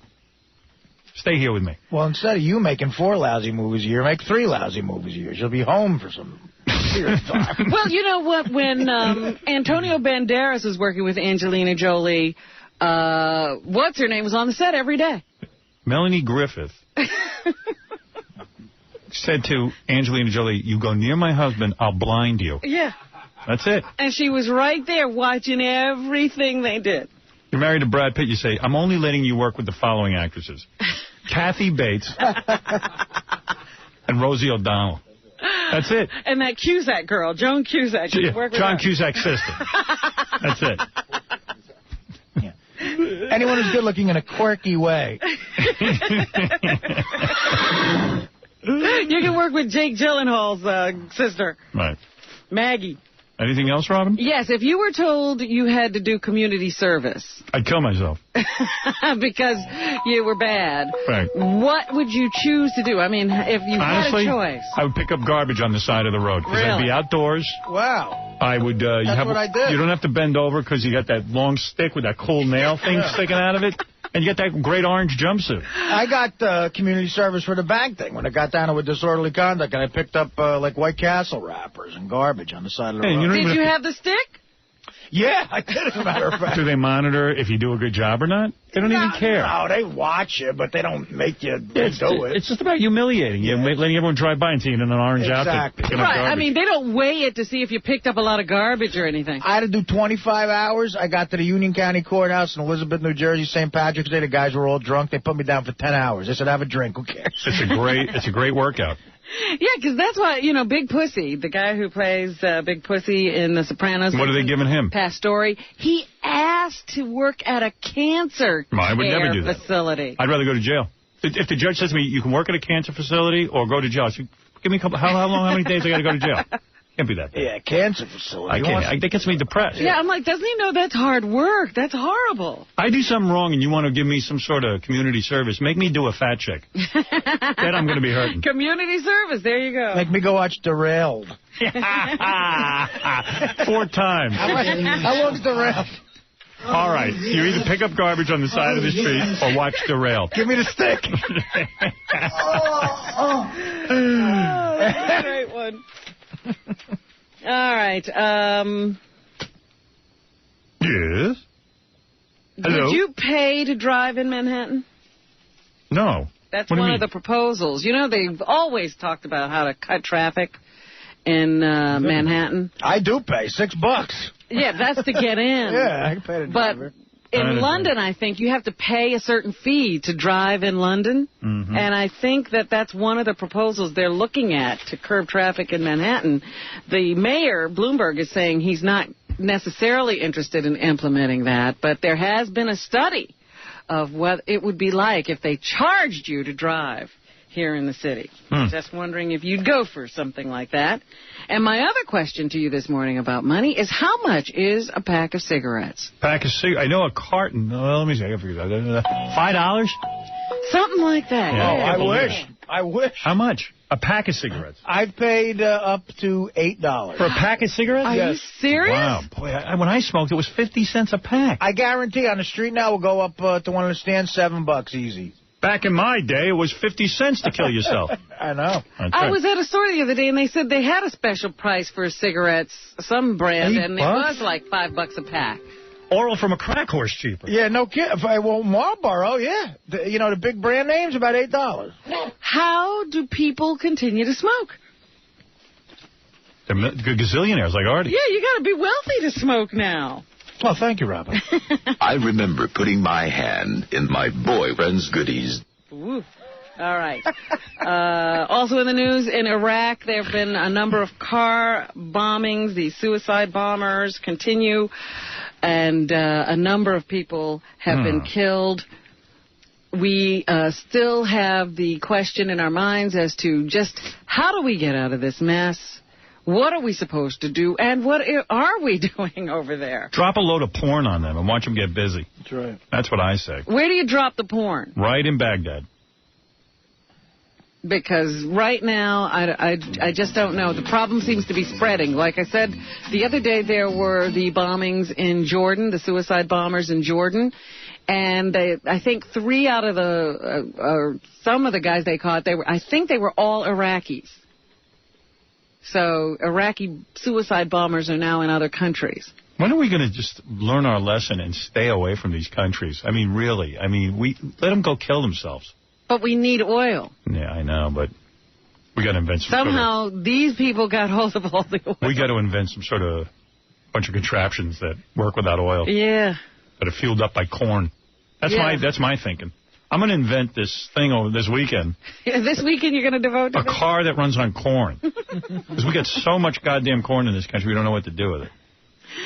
And that would be a good idea, because we have our own source of corn. Yeah. Corn's the secret to our future. I love corn. Eventually, Iowa will be the new problem area, because they have all the corn. Right. And we'll have to take them over. Yeah. Anything else, Robin? The riots in France. Yeah, the riots. Yeah, the French are all mad. Even the French hate themselves now. They're rioting. Well, you know what was interesting to me is they said that, they think the problems are subsiding because the number of fires in cars are going down every night. They had gotten up to like 1,000 cars set afire per night in this rioting. And then it's, the last 2 nights it was like 600. It's gone down to 400. So they say things are getting better. They're moving in the right direction. But how many cars do they have? Fire! Lighting them up on fire like this at this rate. It's crazy. And they said that usually in France, 80 cars are set afire per night. That's what they generally live with. Wow. It's crazy over there. I didn't know things never were set like a car on fire. That's crazy. That really is crazy. Ryan, go ahead. Yes, Ryan. Hey, Ryan, Kishmir took us around. Hello, hello, hello. I put my wang down, and I opened my cheeks wide and sank firmly onto Bill Shatner's tiny unit. Anything else in the news, Robin? The Vatican has come down with an opinion. They have finally decided that homosexuals cannot be priests. Well, they got a problem. Guess what? Too late. I was like, who do they think wants to dress up like that? Somebody opened that door. But, I mean, that outfit, that costume attracts gay people. Yeah, we want you to wear a dress and you can't have sex with women. In other Who news, wants the job, guy? In other news, there are 4 million unemployed priests. Yeah, right. Oh, my God. Jenna Lee Nolan, remember her from Baywatch? Oh, I remember her, yeah. Oh, she has a new husband. I didn't know that. She's married to a hockey player. And they have just announced that they're expecting a baby. And also in the news is a rumor that Halle Berry and her new boyfriend, Michael Ealy, may be expecting their first child, but nobody knows for sure. That's just the rumor going around. She should be a really good parent. Didn't she, hit someone and drive away from the scene so she couldn't remember? Yeah. The thing that's good about her is she doesn't seem nuts. Can we wait till that kid's all grown up on Oprah. If it gets to grow up. I mean, you know, like with those SUVs, a lot of people are backing over their children in the driveway. Yeah. So I would be very careful if I were Hallie, if she is pregnant. There was a green golden retriever puppy born. A green? Wow. A dog breeder in Alhambra, California, is mystified about his golden retriever giving birth to a green puppy. The green puppy was named Wasabi. Right. That's good. And was one of 4 puppies born 5 days ago. The other puppies are the normal color. But this one came out light green. Reminds me of when Fred was born. He wasn't normal either. Skeptics are saying that the dog must have been dyed green. Oh. But the owner says, no. It was born this way. It's great for St. Patty's Day or something. Right. Veterinarian said it is possible for a newborn puppy's fur to be green because the placenta, which is green, rubs off on them at birth. Oh, gross. I did not know the placenta was green. Yeah, that's what they use for the Shamrock Shakes at McDonald's. Also in the news is the story of a coach, a teacher and former high school track coach from Rockland County has been indicted for allegedly sexually abusing 5 boys. Right? The 323-count indictment against Albert Andrew of Haverstraw also charges him with endangering the welfare of a minor. Andrew, who teaches at East Ramapo and was a part-time coach at Tappan Zee High School, was arrested for inappropriately touching the boys, all under the age of 17, numerous times since 2001. I love to get on my knees and shine Ricardo Montalban's old and grimy unit. I just wondered, 323 counts. I mean, how do you get away with that many before people find out about it? I don't like to hear it's a male teacher with, boys. That's right. You're my boy, aren't you? Also in the news is the story of an 87-year-old man who was a former teacher. Papa's got a brand new bag. All right.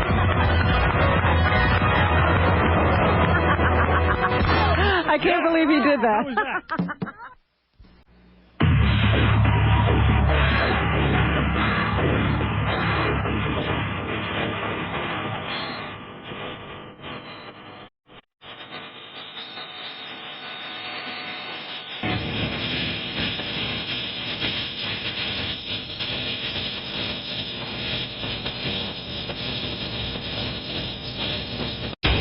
Hey now, good morning, everybody. What's happening? Oh, yeah. Hey now. What do you say? Hello. Hello. Where do I begin this morning? Of course, I've been up since 2 in the morning. I don't sleep anymore. Right. I have no idea what that's about. I think it had something to do with the 60 Minutes interview. That'll do it. That'll rattle you. Yeah, it's weird. Like, I've watched that show for so many years, and then to see Ed Bradley sitting across from you asking you questions. You know, I had the feeling that you, during the movie Blitz, you did 60 Minutes, but that's not true. So you've never been on there before. No, in fact, I turned it down a couple of times a year or 2 ago. Right. And, I figured with my move to satellite, I would do the interview. I don't know if I really did well, but... What do you mean did well? It's like a test? Yeah, it was just kind of, I don't know. And by the way, you'll be... He almost got me to cry. Really? How did you do that? I welled up. Ralph saw it. You welled Where? up? I mean, what was going on? They asked me about you. They asked me about, you guys. Yeah. Welling up is enough for a lot of people. I know. This is so embarrassing. Did you hear about this, Gary? Oh, come on. Where's the tape? I was like, I can't... As it's happening, I'm going, I can't believe this. This is happening to me. And Ed Bradley goes... You're clearly emotional about this. And I go, yeah. You shouldn't have said anything. Let you go. They were asking me about, he was asking me about you guys. And I don't know how I got into this, but I started talking about how talented I thought all of you were, and Gary and Robin and, Fred, Artie, whatever, the whole gang. Even you, Benji. And that's when he welled up. Yeah. Benji's talented, I have to say it. I think they must throw some invisible chemical at you. Is there something in the room? There's something in the room because I've seen you interviewed 1,000 times. I don't know what happened, but they asked me about you guys, and I was talking about I could have done things differently, that I could have, thanked you guys more. I talked about how Fred has in the past accused me. I know what he asked me. He said, are you difficult to work for? Right. And I said, I think I am. I didn't think I was. I always thought for years, well, maybe I shouldn't even be telling this because they want it for 60 minutes, but what the hell? It's my life. Right. I mean, it's your story. All right. Everyone's going to tune in to see you almost cry now anyway. Right. This will help them anyway. I mean, we can't see. You're telling us, but we can't see what happened. Yeah, not that they need my help anyway. They get ratings that are just fine. This just became a TiVo moment. Absolutely. Yeah, exactly. So they said to me, are you tough to work for? And I said, it's a funny thing. I didn't think I was all these years. I always thought that if you were working with me, you knew that you were good, that I would never have anybody work with me that I didn't think was the best in the business. I said, but, I probably should have sat down with people more and socialized more and perhaps even connected more on a human level, that would have been important to do. And I never realized, and I started talking about that, and I don't know, like telling you now I'm fine, but... That moment was not so fun. Huh? First of all, I'm woozy. I haven't slept in weeks. Second of all, I'd done a 5-hour radio show. I was exhausted. Yeah, what time was this going on? Well, we walked around Sirius, and then we walked around, and then we talked, and it took... I don't think this happened till like 1 o'clock in the afternoon. Do you think that this happened because, like you're looking at us, and we're been together a long time. We're sort of tough, we're tough on each other. It's hard for us to cry in front of each other because we're doing the show. Do you think that being I didn't alone... cry. I just want to go on record. I didn't cry, but it was very close. And Ralph said Ed Bradley saved you because... Right, he stopped you. He said, because he switched topics pretty quick, and he was like, whew, thank God, because if he had gone one more, I might have broken down. He said something and probably stopped your moment. Who was in the... describe the room for me. It's you and Ed, and how many other people are in the room? Ruth, who is the producer. Right. She sits at a table with a monitor with 2 other guys, this guy David, and you met right. David, Ruth, and another guy, I don't know who it was. They sit at a table. I looked around the room a little bit. But it's not just you and Ed alone in a room. No, but it feels that way. He's good. He's a real good interviewer, and if anything, I was more disappointed in some of my answers. I went home and thought about it and reflected on what I said, and I think there's so much more I want to say. And but whatever it was, and I was just thinking, oh no, I'm going to do exactly what I didn't want to do. I'm going to cry. You've been focusing so much on not crying, not breaking, that you broke. Yeah. It was. And are you going to do the Roosevelt thing? Yeah, we're going to go do that, and we're going to do another interview too. So maybe I'll get a chance to say some things I wanted to say that I just kind of. I don't know. I found myself being a little uptight or something. I don't know. Yeah, I don't know. Another interview you have to do? Yeah, more about my personal life. Wow. This is like Chinese water torture. Nah, it's okay. In fact, I'm glad we're doing another one because, I really don't think I said what I wanted to say. This is kind of like 60 Minutes is like an important show to me. Like it's. Oh, I understand that. I'm just wondering why you were having that difficulty yesterday. I don't know. I was just taking things the wrong way and not really saying something. I don't know. It's just weird. It's the whole leaving here has been weird for me. Gary just handed me something that really disturbs me in a way. And I've been real gentleman about leaving here. I think I have.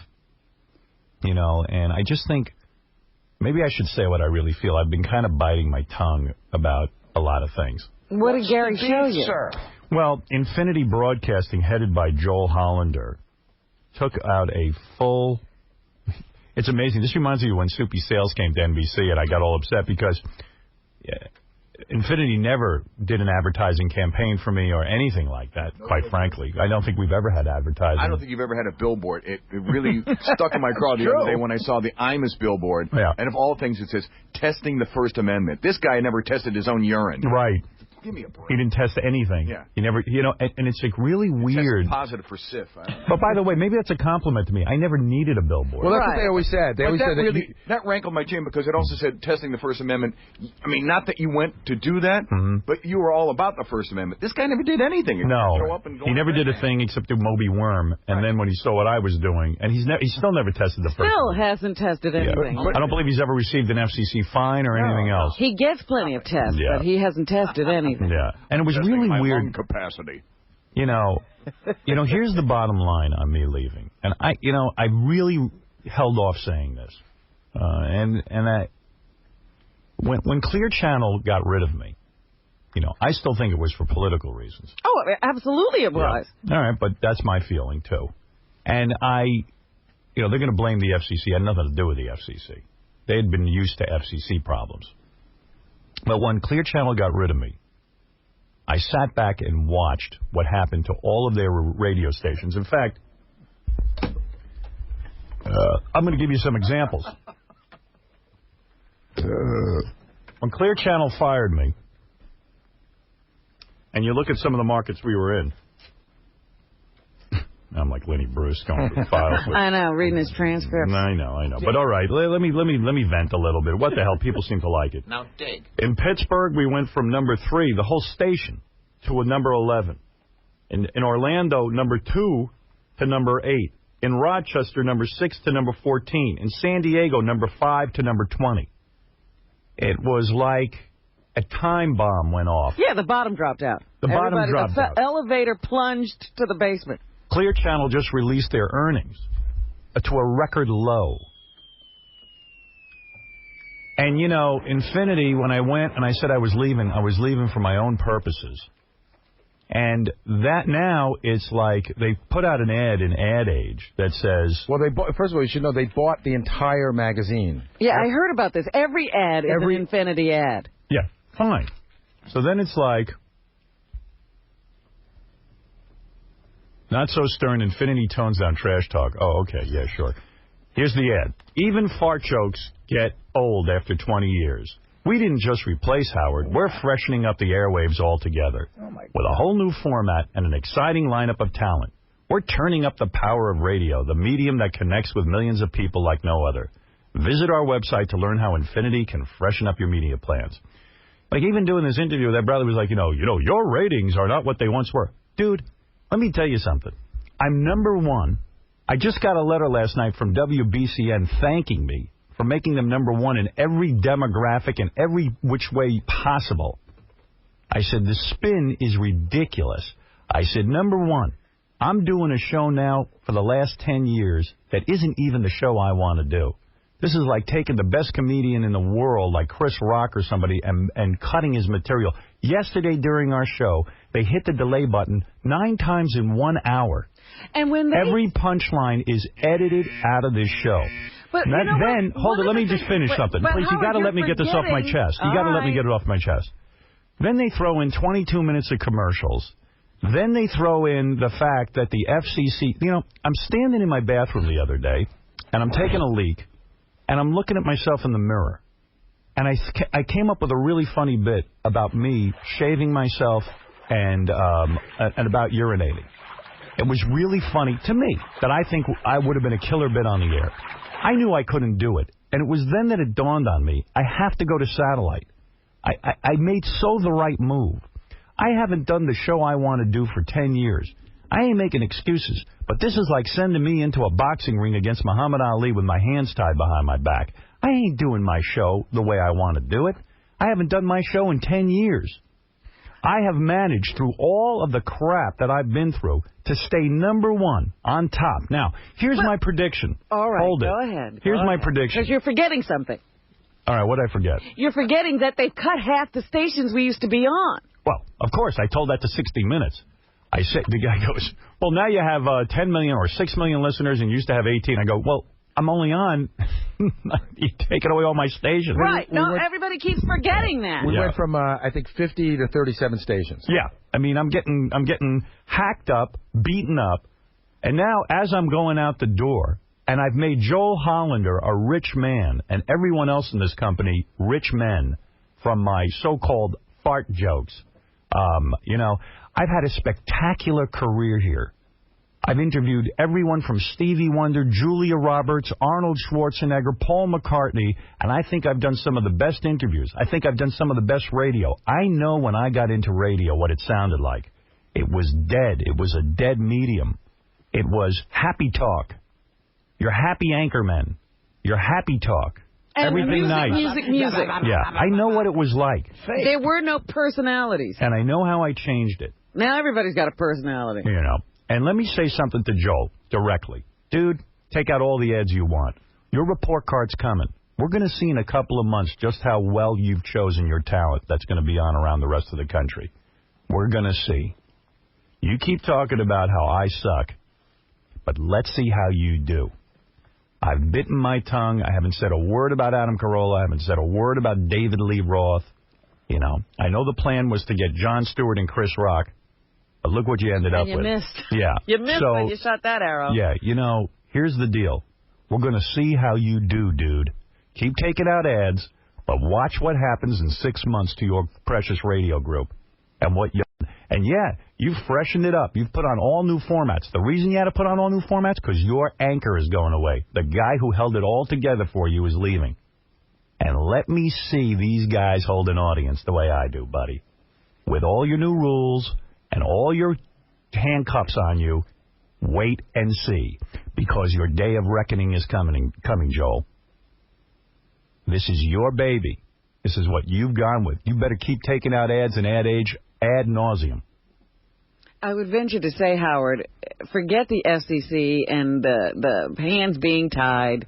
They didn't put somebody in the chair who knows what to do with the chair. Good luck. Well, you know what? Can I just throw you one more roadblock, by the way? I meant to give this to you earlier, so, you know. And by the way, I've been a total gentleman. And then I hear, is this Cleveland thing? No, this is this local thing. What is let me that? hear that. So evidently they've taken my interview with David Lee Roth. Not right? here. No, here. This is. I hear in Cleveland they're playing my interview I did with David Lee Roth, where I was a gentleman. And they've taken it and used it to make promos with. They didn't consult me on it. They didn't say to me, do you mind if we use... Using the material from this show. Right. Yeah, using this material from this show. So Dave, in Cleveland, don't use that. Yeah, well, no. You do whatever you want. I guess everybody feels it's okay to do what they want. They're taking the gloves off. Yeah, man. but I'm taking my gloves off. Well, what you're holding in your hand... In fact, I don't even need to take the gloves off. No, what are you talking I'll about? just watch. You know what? I got to shut my mouth and just watch it all fall apart. So I think that what you're about to play is what's running here locally starting today. David Lee Roth, weekday mornings, 6 to 10. Starts January 3rd on 92.3. Free FM. I don't have any problem with that. That's not a problem for me. Yeah, what's that? What do we? The thing in Cleveland is what I want to hear. Okay. What is that about? The Cleveland thing. I guess they took my voice and chopped it up to make it seem like I'm giving an endorsement of David Lee Roth. Oh, they edited the tape? Yeah. And I just want to hear what it is. I haven't heard it yet, but I'm going to listen to it. And the thing is that I have no problem with David Lee Roth replacing me. Somebody's got to do it. Someone's got to do it. Go do it, man. Good luck to you. And then there's this other argument. Howard's going to go to satellite, and he's not going to have any rules, and therefore he's not going to... BS, man. You watch me go to satellite. I don't need goddamn rules. I'm going back to what I used to do. I'm going back to being me. I'm going back to talking about farting, bowel movements, sexuality. I want to talk about it all, baby. I'm not going to be censored anymore. I've been censored the last 10 years. It's a miracle. Between the commercials, the cutting in of my voice, the cutting out of my punchlines, the chopping up of my concepts, it's a miracle. I got 2 people listening to me. It's a miracle what I've been able to do. This ain't me. It haven't been me for 10 years on this radio station. When people would call me up and go, hey, Howard, why don't you do Ham and Slam and all the characters you used to do? And I used to sit there and stew and go, because they won't let me. Because I'm being hassled. There's nothing free about Free FM, dudes. Well, there'll be an obvious way to tell a difference. You'll see it's not free. You'll hear free, and then you'll hear free. You want to take out an ad saying I suck? Here's the truth. You guys suck. Watch you all go down. The reason you're in panic. Read page 6 today. Read that business report in the Post. Watch your profits drop. Watch the radio division get sold, and Joel's out of a job. And you can take out all the ads you want in Ad Age. That ain't going to convince my audience to sit and listen to crap. There's nothing free. Nothing free about Free FM. Don't buy it. It's a lie. There's no freedom here. I haven't had freedom here in 10 years. What I did when I got into radio was break ground, man. Nobody was doing what I did. That's and right. now I'm sitting sitting here saying duty and like not being able to talk about sex, not being able to talk about I shave my pubes. You should see what they edit out. I should show you the list.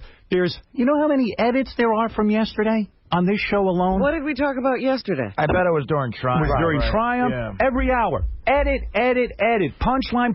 Imagine you went to a concert to see a comedian, and every time he opened his mouth, they hit the delay button when he comes to the punchline. Right. Every funny thing is edited out. Yeah, we were laughing like crazy, and I was thinking, God, I wish the audience could hear this. And you think I'm going to fail on satellite? Watch me succeed.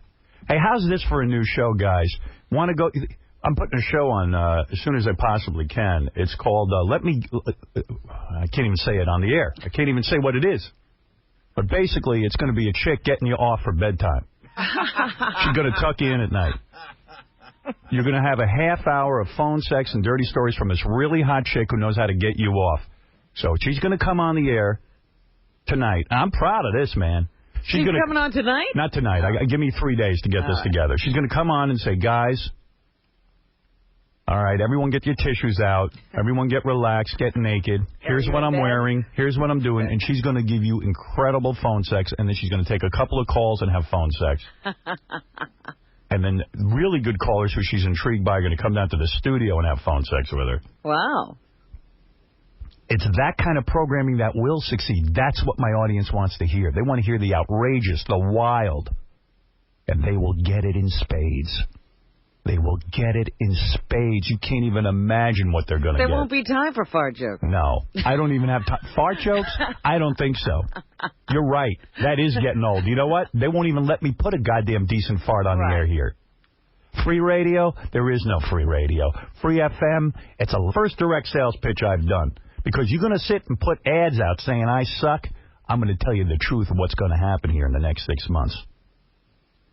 You can take all the ads out you want. You're going to fail. Take a look at Clear Channel. They're still reeling. They don't know what the hell to do. Good luck, Joel. Good luck. And this only shows me the level of panic within this company. You're changing all the formats. You're blowing out the call letters. How many years they spent putting and money on YSP? Now it's free 94.3. You think that's wise? No, absolutely. And what's free? It's all about me. Oh, we're free. He costs money to. You know what? Let me tell you something. It'd be the best money you ever spent. Trust me. Your new little toy is going to rock your universe. You get what you pay for. Yep. No such thing as free. Don't sit and knock my ass down to the ground because you gotta now deal with being creative. Go out, do your shows, and be creative. Don't worry about me. Have some class. And Joel, if I suck so bad, why were you begging me to stay? Why were you whining and crying like the little bitch you are for me to stay? And I stood there and watched you beg. But guess what? I'm really happy I'm leaving. Concentrate on the shows you got.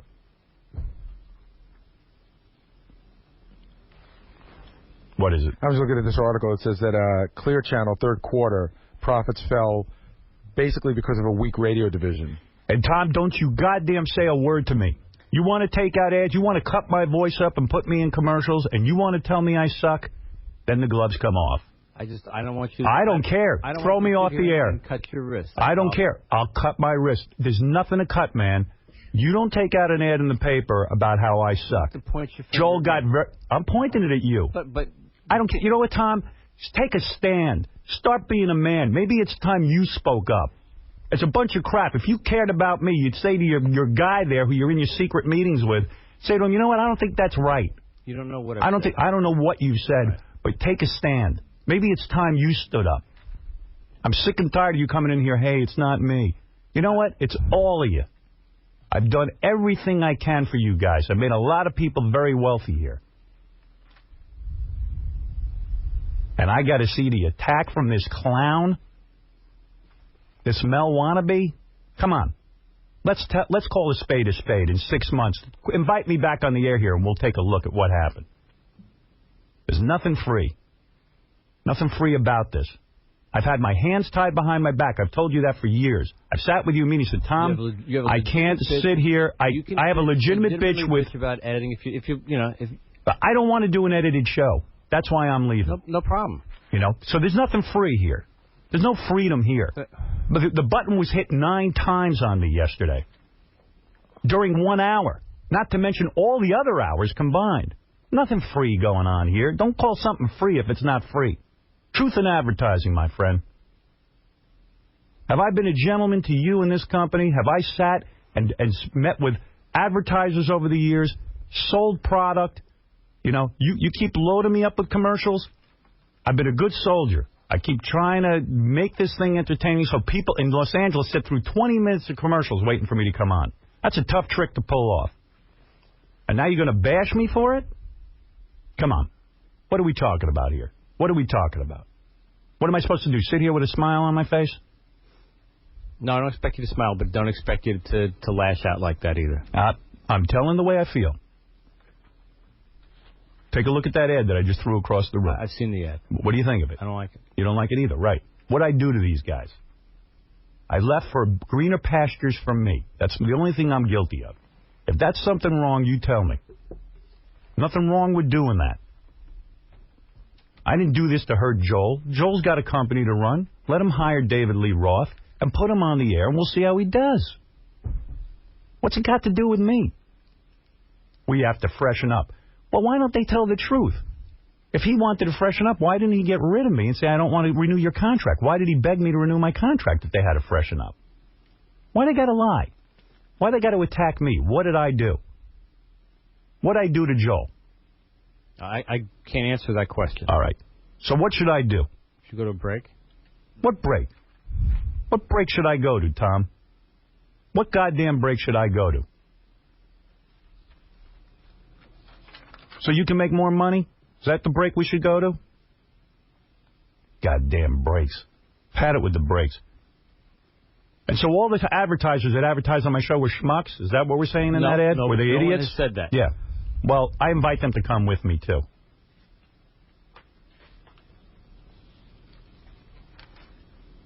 Everybody's so free around here. Everyone's so goddamn free. You know, don't take my interview with David Lee Roth, where I was nice to the guy, and use it against me. We know the number I could have done on David Lee Roth. I could have taken him. I don't know how they're using it. I haven't either. I just hate getting an email from a fan saying they're using your voice. You know, it's just like, you know, that's sucky. I was a gentleman to the guy. And I'll even be a gentleman if he doesn't do well. I said that. And maybe he'll be big and great, and you know what? I'll be very happy for him. And that's the attitude I've taken. But don't try to stick it to me in an ad. I'm the greatest radio performer ever in the history of this medium. There is no better than me. I can hold an audience through 20 goddamn minutes of commercials. Try it. It ain't easy. With your hands tied. With my hands tied behind my back, with the FCC crap, and you guys hitting the button on the punchlines. And me not even being able to talk about what I want to talk about. And I'm still that good. But as I'm leaving, have some goddamn class. The ad age thing doesn't bother me. Well, of course you got to go out and promote your new show. And this doesn't bother me, a David Lee Roth promo. I'll be happy to have the guy in and say, good luck. That's what I've done. I've been a gentleman. But don't chop up my words and make a promo. Don't sit there and take out an ad saying, hey, we got to get rid of this guy. He sucks. It's just classless. So if you're going to take out ads like that, I'm going to say what I think. I'm going to talk about what I want to talk about. I'm not going to bite my tongue. Why should I bite my tongue? I'm trying to be a good guy about it. It's time for me to go. It's time for me to leave. It's time for me to go do something else. Yeah, why would you even want this thinking up your airwaves? Because I'm making a goddamn fortune for the company. But my point is, it can't be that bad if you want to keep it.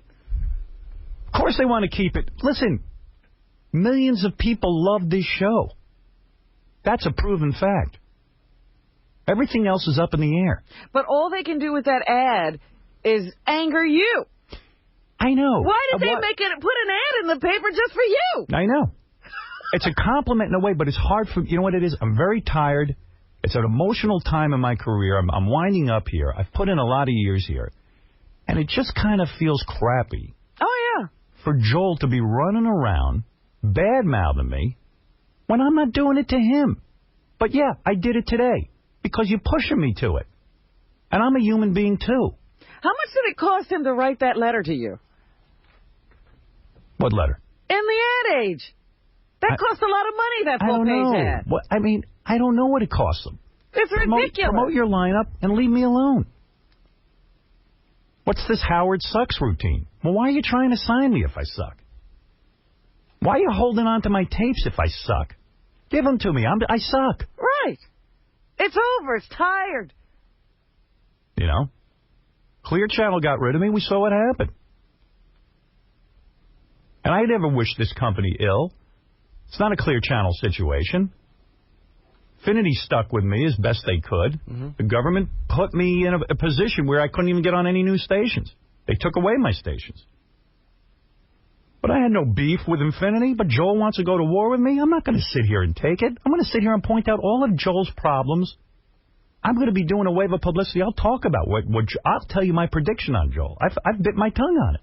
I'll tell you exactly where Joel's going in the radio business. Now, you want to go there with me? You want to take out ads and not have me respond to them? How am I supposed to not respond? I didn't build a career not responding. And perhaps, I'm sure my psychiatrist would say, I should be laughing at all of this. It's a huge compliment to me. Of course they have to respond that way. They're losing you. They're upset. But I don't see the world like that. I'm very childish. I'm a childlike man. You know, I see the world in a very childish way. You attack me, I attack you. Attacking me is the wrong tact. Why is it you're supposed to take the high road anyway? Because you know why? I should be better. Because the fact of the matter is, I'm going to come out looking like a rose in this. Everyone knows it. Everyone feels it. Read the 2 articles in the Post today. Yeah, but I don't believe in, letting people kick sand in your face until you come out smelling like a rose. All right, so I blew up some steam. And then I get an email that in one of the markets they don't start the show till 6:30. I mean, it's just all kinds of dicking around. Yesterday, here, I'll read you. Tom, I'll tell you why I'm upset, okay? Maybe you can help me with this. Maybe you can help me be less upset. Just want to let you know the Cleveland station currently airs Howard's show is now using Howard's interview with David Lee Roth for their advertising for Roth's upcoming show. They're using actual clips from the interview, the complimentary quotes from Howard and Robin in the commercial. Check with me. I might not even oppose it. Just give me a heads up. What everything's behind my back? Right, the New York promo's fine. Fine. Right. Who would have a problem with that? Right. Here, this morning at 8:13 a.m. in Tampa, they did a contest giving away plasma TV over the top of Howard while I was talking.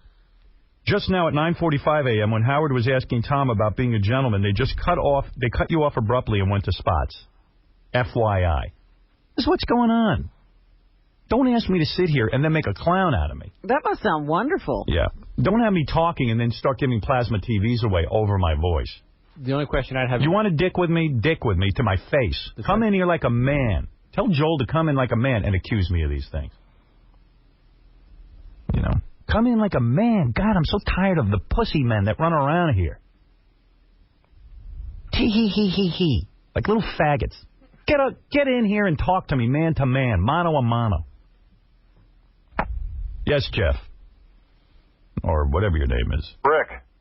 Rick, I'm sorry. Hey, Howard, how are you? Hey, Rick. Hey, at about 6:20 this morning, just when you started going off on FM, they dumped you. You just started to say FM and then on to your next Well, of course they dump me. This is free FM. Yeah, where they don't dump you.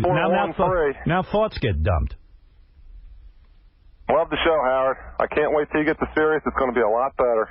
Whatever you imagine it'll be 10 times better. Thank you. Thank you. Now I'm really on fire. I will work day and night to be great, to rise to the heights that I've never even dreamed I could rise to. I'm on fire and renewed. This is BS. What else I got in store for me, Tom? Tell me. What other knocks and digs am I going to have? I don't know. You want to give me a heads up, or you just want me to be surprised? I don't know. Maybe give me a heads up so I won't have this kind of reaction that you're offended by. I'm sorry if I've offended you, but I'm offended. I am not ever going to sit and be a whipping dog for the likes of Joel. One day Joel will be sitting with his grandchildren saying, hey, I knew Howard Stern. That's going to be what Joel's going to do with his grandchildren. It ain't going to be I took out an ad age. You know, it's just not. We're talking about the gloves are off. And I'm not going to stop talking. No one is going to ever victimize me. Ever. No way. I am not a dickhead. I've still got dignity. And you and anyone else can't take that from me. And that's how I feel about it, Robin. I agree. Yep. You're sitting here working for them, putting money in their pockets, and they're knocking you at the same time. It's crazy. Yeah, and begging me to stay. I should have secretly tape recorded the meetings. Wow, you're leaving. It's interesting, you know, always what you hear in private and then what they say in public. Yeah. I mean, when everybody's looking. Just be a gentleman and say, you know what, I wish Joel and Infinity great luck with this. I really do. I think it's terrific. Do your thing. What's this got to do with kicking Howard in the ass? And spreading the lies and Howard sucks and get no ratings. Get the ratings I've got. Then say Howard sucks. Had more number ones together, Tom, than anyone in radio history. You could be proud of that. I am. You're a part of it. I'm very proud of that. You don't have to have this jackass knocking everything we do. We did a good job together. So what, we were a bunch of asses? He's not a jackass, but we've done a hell of a job. I don't know what the guy is. That's a jackass move, and you've got to admit it. You know, he's having a collapse of some kind. Leave me out of it. Leave me out of his nervous breakdown. I mean, I've had it. I mean, this guy's insane. And what do you think? My audience is going to take a liking to that? What are you saying? The audience is a bunch of fools? This is the same audience you're trying to court.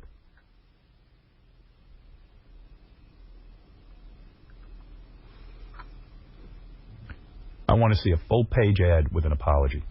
That's what I want to see. I want it in there next week. Go do that. Take it back to your boy. That's what I want.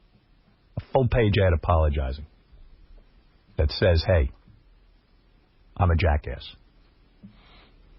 You're not a jackass. No, he's Joel, a jackass. and sign it.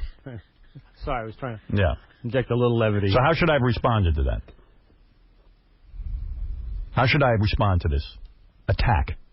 Have you ever known me to back down from a fight? No. I'd like us to all move on. Well, how do you move on?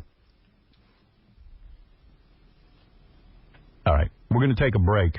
It's a great idea. Yeah. Does he say this to those people who are starting? Break, Robin. No. I'm just simply saying, always it's Robin, you should be the better person. I am the better person. But, I mean, I just feel like, just don't respond. Gary comes in and shows me this thing, and I'm like, you know what? This is bizarre. This is just odd behavior. How do I not point this out? This is silly. And they're supposed to be the adults. We've done legendary broadcasts here. Legendary. We've broken ground. We've done some cool stuff. You bet. Sam Kinison and The fight, the fight, the Vegas shows, all the Tom, music that has come out of this show. We have broken every barrier there is to break. We have done nothing but entertain millions and millions of people. They talk about Oprah Winfrey's audience. We've got twice and 3 times the size of that audience. That's right. There are people who adore and love this show, and this show should be celebrated, not knocked down as we leave. The head of the company should be very proud that he was a part of this. I single-handedly proved the WNBA is a joke. You've done a lot in your short time here. What? The WNBA is a joke because of me. Well, whatever. All right, we're going to take a break. And I'm sorry if I have offended people, but I can't see keeping what's on my mind. You know, I explained to Ed Bradley, the thing about this show, you don't have time to second guess. Whatever's on my mind right now gets on the air. That's how the show's done. I've never been able to hold back.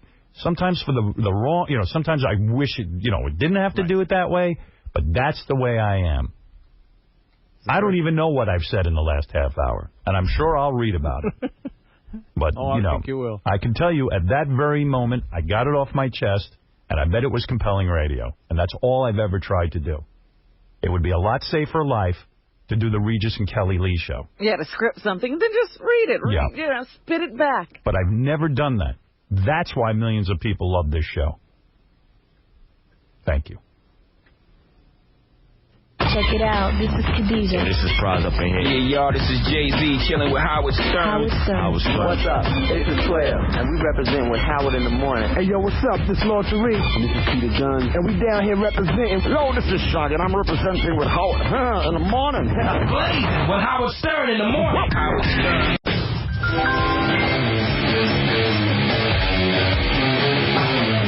All right. Fire! Right. I had my meltdown. Tom said to me during the commercials, "Are you going to be all right to do the rest of the show? Do you want to leave?" And I said, "Sure, I'll leave right now. I'd be happy to leave." I said, I have a show planned. I've got James Brown coming in and Elliot Offen, and I have a bunch of things to talk about, but I'd be happy to leave right now. Is he nutty? Are you going to be all right? I said, I can't guarantee you what I'm going to say. I can't guarantee it. I said, I told you, if you get me riled up and you start pushing my buttons, I'm going to talk the truth. But doesn't he want people to listen? Well, whatever. So I just said, so then he said, okay, well, why don't you just move on and do your show? I said, well, that's what I'm doing. But don't tell me what to do. And if you don't like what I'm doing, bail out and play some music. That's all. You keep doing what you're doing. If it gets uncomfortable for you. Let them ask you to leave. Right. He goes, well, I just don't want to see you cut your own wrist. I go, how can I cut my own wrist? You're not cutting any wrists. Yeah. I ain't cutting my wrist. You know, if they can't take the heat, they start the fire. Well, that's Let the them thing. come in and ask you to leave. You're firing off missiles at me, and then expect to get some, you know, I ain't Iraq. What, you're supposed to, oh, no problem. Fire! I'm United States of America.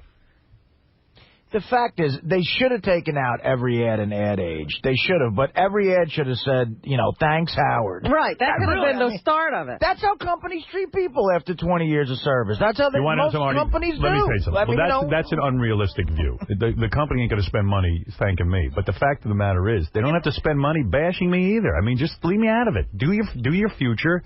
What have I got to do with your future? Howard, What do you think? If you tell my audience enough that I suck, that they're gonna automatically listen to your new talent? They're not. But that's an ad in Ad Age. Right. It's not even about the audience. Right. They haven't done anything for the audience. No, that's about sort of trying to make sure.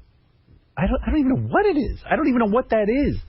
In entertainment, when shows are on this long, people do spend money to thank the talent. They do. Well, they take a fraction not of the in money radio. Radio has always been a bastard medium. Well, I mean, Artie, you don't know.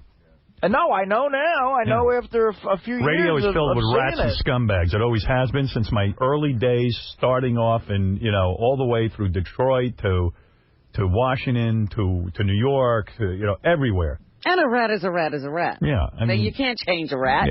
They'll never elevate. I've tried for 20 years to elevate the medium. Even fart jokes get old after 20 years. That's just appalling. Yeah, I mean, that's really rude behavior. Yeah. Because that's my whole career. Yeah, I mean, it's not even just fart. It's What true. about the queefs? Yeah, exactly. Right. You're forgetting all the queefs. But, you know, what they did It's was sexist. just fart in your face. Yeah. With that statement. And, like, why bother? Why waste your money knocking me? It ain't going to make your new shows any better. But that's what I said. That's a very expensive personal letter.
Yes. All right. Howard. King of All Blacks is on the phone. Last night, I gave him a dream come true. He's been bugging me for maybe 10 years. I know.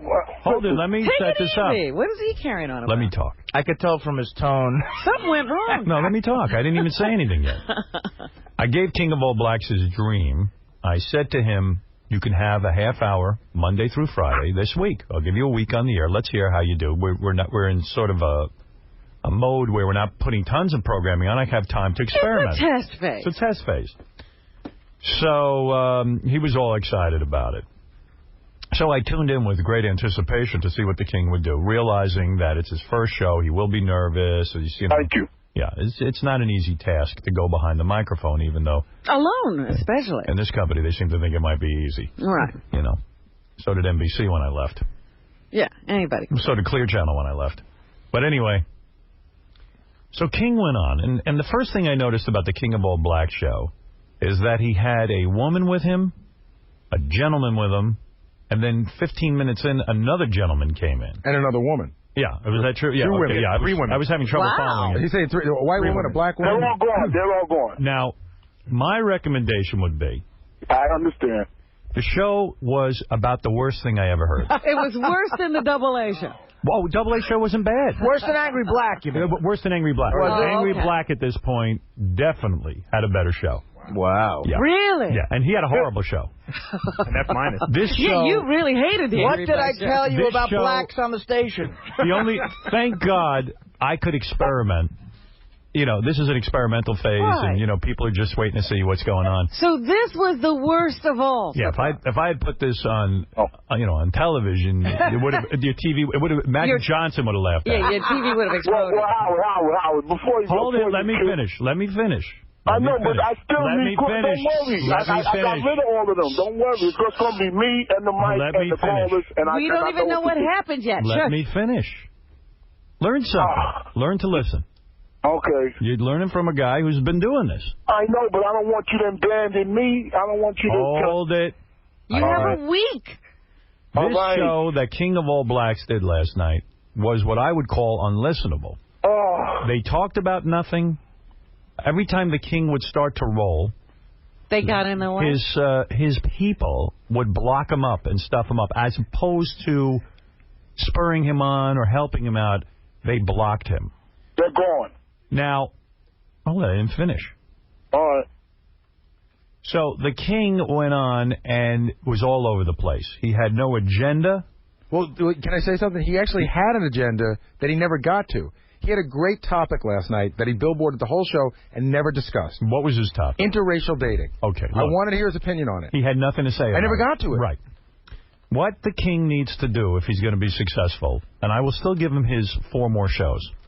All right. He needs to go on tonight by himself. Okay. In fact, Ralph called in at the end of the show. He was on the air. And He's Ralph, going with me. What? He's going to sit in with me tonight. I thought you were going to be alone. I will be alone. That's what he wanted to do that last night. I mean, for today, but I'm going to be alone. Don't worry. You just said Ralph was going to sit in with you. Don't worry. Tonight, I'm going to be alone. Don't worry. Well, anyway, Ralph was 100% on the money. What did Ralph say? He said, I can't hear you. There's tons of people talking over you. Every time you get started, he said, take a deep breath, slow down, and talk about stuff. And I'm going to take it a step further, King. Mm-hmm. You got to talk about your life. Yep. You got to be intimate. I want you to sit there on the microphone and imagine one person listening to you. And I want you to talk about sex and how you like it. I want you to imagine you're being interviewed. There's not going to be an interviewer there, but what would an interviewer ask you? I want you to talk about the first time you got laid. I want you to interview yourself. Okay. What do you like? You know how you're so materialistic? Yeah, celebrities. Take a magazine in there with you. Look at the pictures of celebrities and comment on them. Okay. The food that you like to eat. Your wife. We know so little about your life. What's it like to be a garbage man who has unbelievable materialistic dreams? You're a street sweeper, and yet you live the life of a king. I mean, even introduce yourself and talk about how you live in a white neighborhood and how much your house costs. Just tell the truth about me. You tell the truth about you. You come clean, and who are the best? One of your best. Hold it. One of the best bits that you do is you talk about how Jewish people are good tippers, how black people don't know how to tip. You talk about the wrapping garbage. the garbage and not wrapping the garbage. Who has the best garbage? So you touch the low down, pick 4 topics. Stay with it. Believe in yourself and believe that you're interesting. Don't let Mary Ann from Brooklyn call in and take over your show like you did. Please don't. No, I know, because they told me to keep her on. Then they said to cut her off. I know what to do. But you know what it is? I'm a nice person, and I try to do people favors. When people heard that you was doing this, I'm telling you, I got 70 calls. Yo, bring it up there, and what I do it's like hitting the lottery. Yeah, I know, but people want to come with me. They want to come with me everywhere I go. All right, listen to me. You know what I'm saying? Stop. Okay. I don't care about your problems. I know. Take take the newspaper today and look through it. Okay. And think about how you feel on issues. Take a look at magazines, look at celebrities, and think about what you think about them. Yeah, what do you care about in the paper? Do you go right to the sports page? I don't even know. No, I don't like sports. I go right to, I like murder, like when people get murdered. So now you're being funny. Now all of a sudden you're funny. You go, when I read the paper, I go right to where people are being murdered. I like to read about people being murdered. Yeah, or the fire, like when I see a fire, it doesn't interest me. Right. So why don't you open up to people? Now, get everyone out of that studio. Yep. And start tonight and start to relax.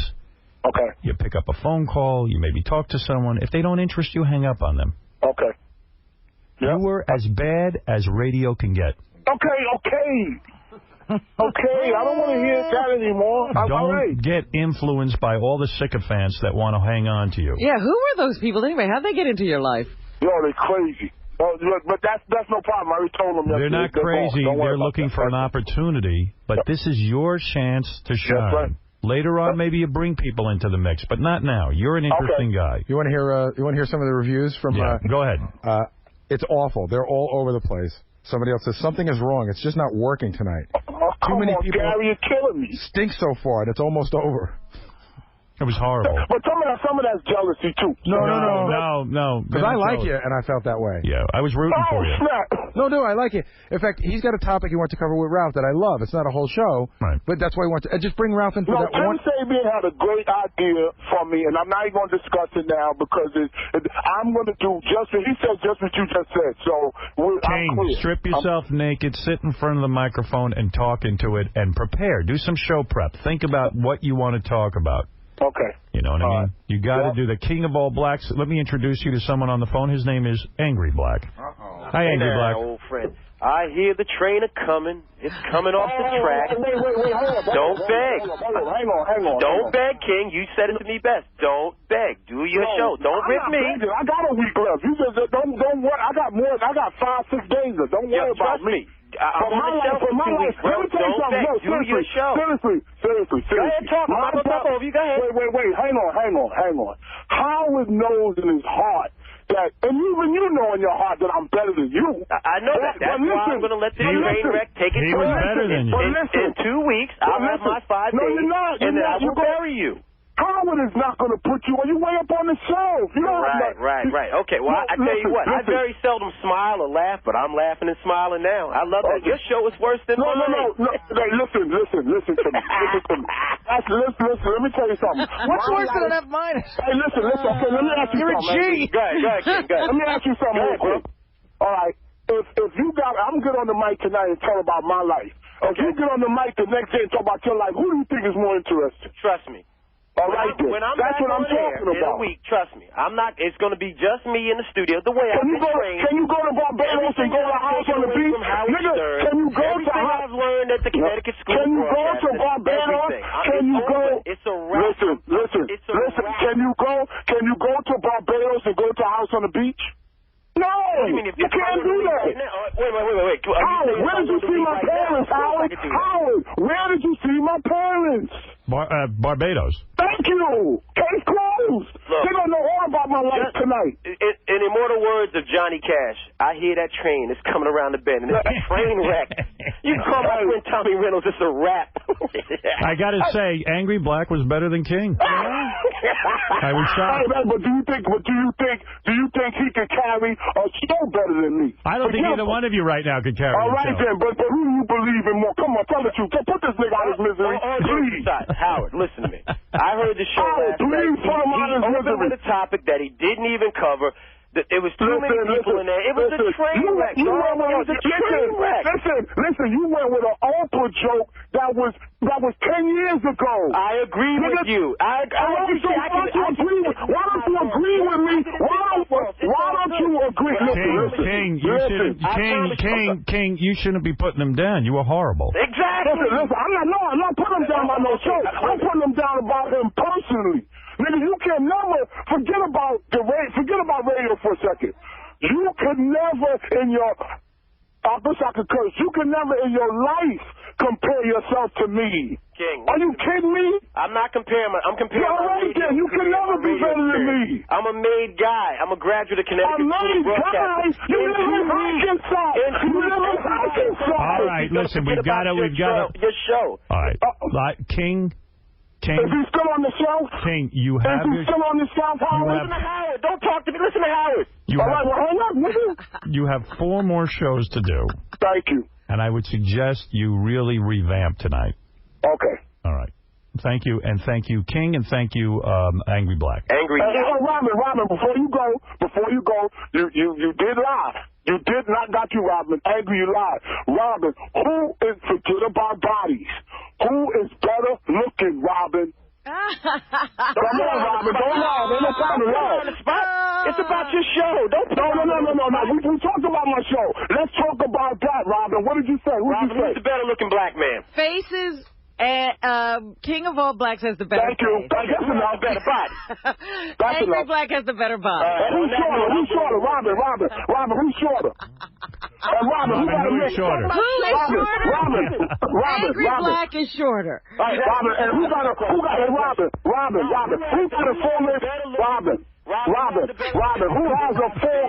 a full skin mink? A what? Who has a what? Robin. Wait, what? Who has a what? Robin, who has a full skin mink? Oh, that's you. Thank you. Tell that nigga to hang up. Who goes to Vegas and just gets nothing but fine bitches? Come on, man. Who goes to Vegas on the train? Who goes to Vegas on the train? There's nothing but Asian chicks. Come on, man. Who goes to Vegas on the train? Who pays for themselves to go to Vegas, nigga? Listen, it's in the car. But I don't fly. No, hey, Howard. Yes. This nigga came to the show. He tried to dress up. He had on Timberland shoes that the boot shoes, I know you don't know, but they are whack. What are you talking about? Everybody wears Timberland. What are you talking about? No, not them Timberlands you had on. Those are white Timberlands. What are you talking about? Oh, you want to talk stuff on clothes? All right, this is what you got to do tonight. You got to talk about Timberland boots. You got to talk about. If you want, talk about it. Do this rap, hey King. Do this rap without the interruptions. Exactly. Talk about me, and I guarantee people will listen. You won't get bad phone calls. Talk about you. They don't even know. I would never talk about you. You have to talk about me. That's the only thing you got. What are you talking about? The only thing I got. All right, we got to go. All right, listen to King of All Blacks tonight, and let's see if he does better. That's all. I mean, if you can. You know. Wow. Yeah. What happens? They're good here. Oh, yeah. They get on. They just self-destruct. They implode. Oh, my, get out of the way, please. No, the folks between us, this is terrible. This is Well, some people are good guests, but they're not necessarily good at hosting their own thing. Well, we've talked about that, yes. It's not fun. It's a big difference. I'm not laughing.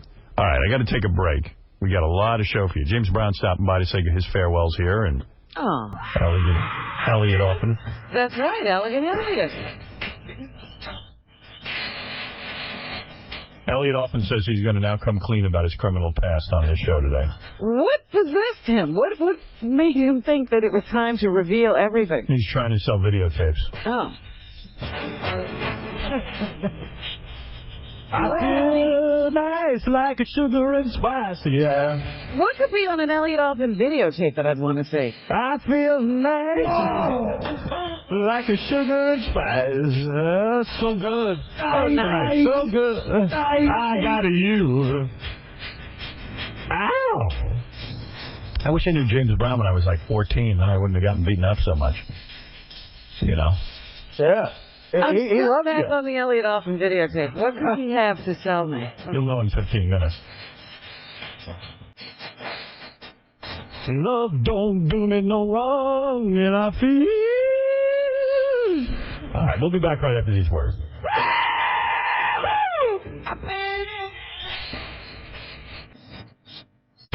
All right. Just a reminder, High Pitch Eric is in his house now. Volcanic goo. I don't even know. We should be making bets. Well, wait. We hadn't even finished figuring out what our bets were. I know the bets. I thought we had more than that. But anyway, the reason I said what I just said to you was because they don't know. They say you have a national show and some other person has a national show, but they're not the same universe. Okay. I wasn't going to get into that. I know. I'm simply saying I didn't get a chance to finish my statement. Oh, okay. My premise. All right, bets.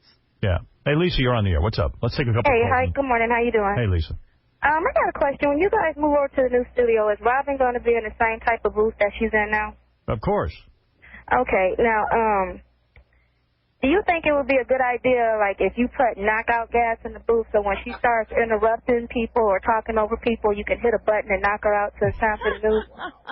What about that, Robin? Knockout. Can we put one on her phone? What about knockout gas for you in your booth? I mean, I'm serious. She has comments to say about everyone else's story. She's interrupting. She's being rude. But when someone asks her a question, she has nothing to say. Well, she's very, very good on the air, I think. In fact, right, I understand. She's very good with the news, but as far as being rude and interrupting you when you're talking, I mean, a couple of times this morning you had to tell her, let me finish, let me continue with the story before she interrupts. But he was forgetting something. Excuse me? I interrupted you. Well, that's all I want to know. I just want to know, when you go to the news place, can you put, like, knockout gas in the booth so when she starts talking, you can hit it? Come here and let me knock you out. How does that sound to you, Howard? It sounds okay to me. Robin might not like it, and Robin suggests that maybe you come down here, she'll put you in her booth, and she'll knock you out.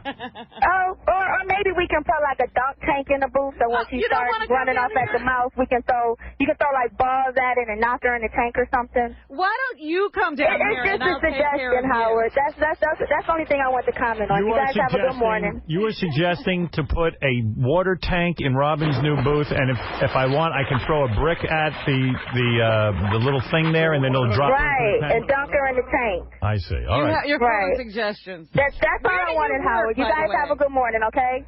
Robin is asking you a question. She must be from some think tank. Where are you from?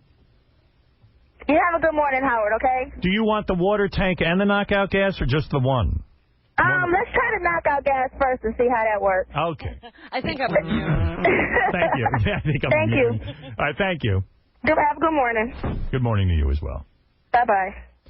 Well, you don't think knockout gas will work on you? No, I don't think so. You think it'll still interrupt? I have a very high tolerance for all these drugs. So then maybe we should go with the water tank. Well, anyway, let me play a couple of things, since Tom is concerned about whether or not I can go on with the show. Well, let me take a couple of phone calls, then I'll play you some things. Okay, Bulumbus. Hello, Bulumbus, you're on the air. Yeah, I got two things, Howard. First of all, I'm a new listener. I am on your side. They just do not get it. Those educated people who run these stations and stuff, they don't get it. I've always said they lack common sense. So when you say you're a new listener, how long have you been listening? I've been listening for a year and a half. I've always heard about you. Mm-hmm. And it's just great. I love it. 52 years old. I'm a different demographic, and I just love the show. They don't get it. These educated people don't get it. Well, I don't know if it's a matter of education. A lot of educated people listening to this show. Well, that's true, but a lot of them that run these stations don't have common sense. There are millions and millions of people who love this show. And that's my point. You know, there's no comedian on the planet. There's no entertainer on the planet who is loved by all. I said that Johnny Carson, my mother hated him. Mm-hmm. She thought he was a misogynist. She thought he was abusive to his guests, that he was a bore. And Johnny Carson was beloved by many. There are many people who dislike this program, but there are millions and millions who I call family. This is, in fact, to my detriment. I have to say, this family of mine matters too much in my life, to the point that I stay up all night writing jokes and making sure the show's funny. Well, listen, I have said now for the last 10 years, I can't do the show I want to do. I have had my hands tied. It's like going into the boxing ring with Muhammad Ali and they tie my hands behind my back. They load me up with spots. They censor my jokes. They don't let me hit any topics I want. And I'm still goddamn number one. Yeah. And the millions of people who listen every day for long periods of time, despite all the commercials and everything else, they're somehow able to stay tuned because I'm that compelling. One more thing. I am very grateful to them. Let me tell you, my wife is a churchgoer, and I turn this show on, and she just cracks up. Well, of course. Listen, the people who want to get me off the air, the religious right, so-called religious right, the moral ones, the moral people, these are, to me, the most immoral people. Why do I say that? They go to church, and then, like the Taliban, they try to force you to hate gays. You know they want to see gays dead? They don't get it. But forget about get it. They want gay people dead. Now, where's the morality in that? They want to force people to have babies they don't want. They want to take away the woman's right to choose. They want to take away affirmative action. You know, what's so horrible about some poor kid getting a shot, who probably has no money, no opportunity, getting a shot at life the same way George W. Bush got a shot at life? What's wrong with a poor kid getting a chance? There ain't nothing wrong with it. There's nothing wrong with a gay man making love to another guy in the privacy of his bedroom. It ain't going to affect your life. It's never going to hurt you. I agree. But these people call themselves moral. And they call me immoral because I talk about sex. They think gay people are immoral. They think women who have abortions are the devil and are immoral. I don't think they're immoral. I think these are people. I would rather see a teenage girl get an abortion than go up to a room and kill herself because she has to have a baby and she's embarrassed to tell her parents that she's pregnant. Yeah. I'd rather see life. I'm pro-life. Me too. I'm pro-life for the people living here, not for some fetus that no one's going to care about or support or take care of, especially the religious right. They don't give you a goddamn dime. They're the immoral ones. I'm the moral one. It's everyone's morality is relative. Remember that. Yeah. One last thing before I go. Could I speak to Robin?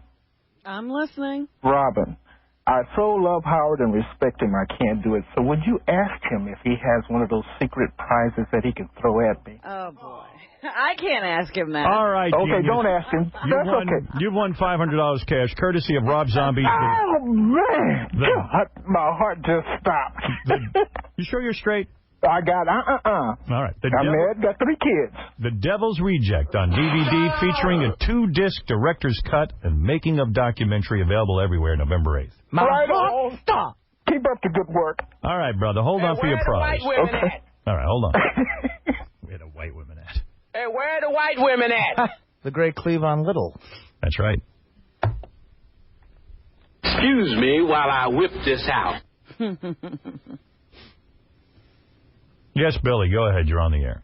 Hello, Howard. Hey, Billy. How you doing? Good.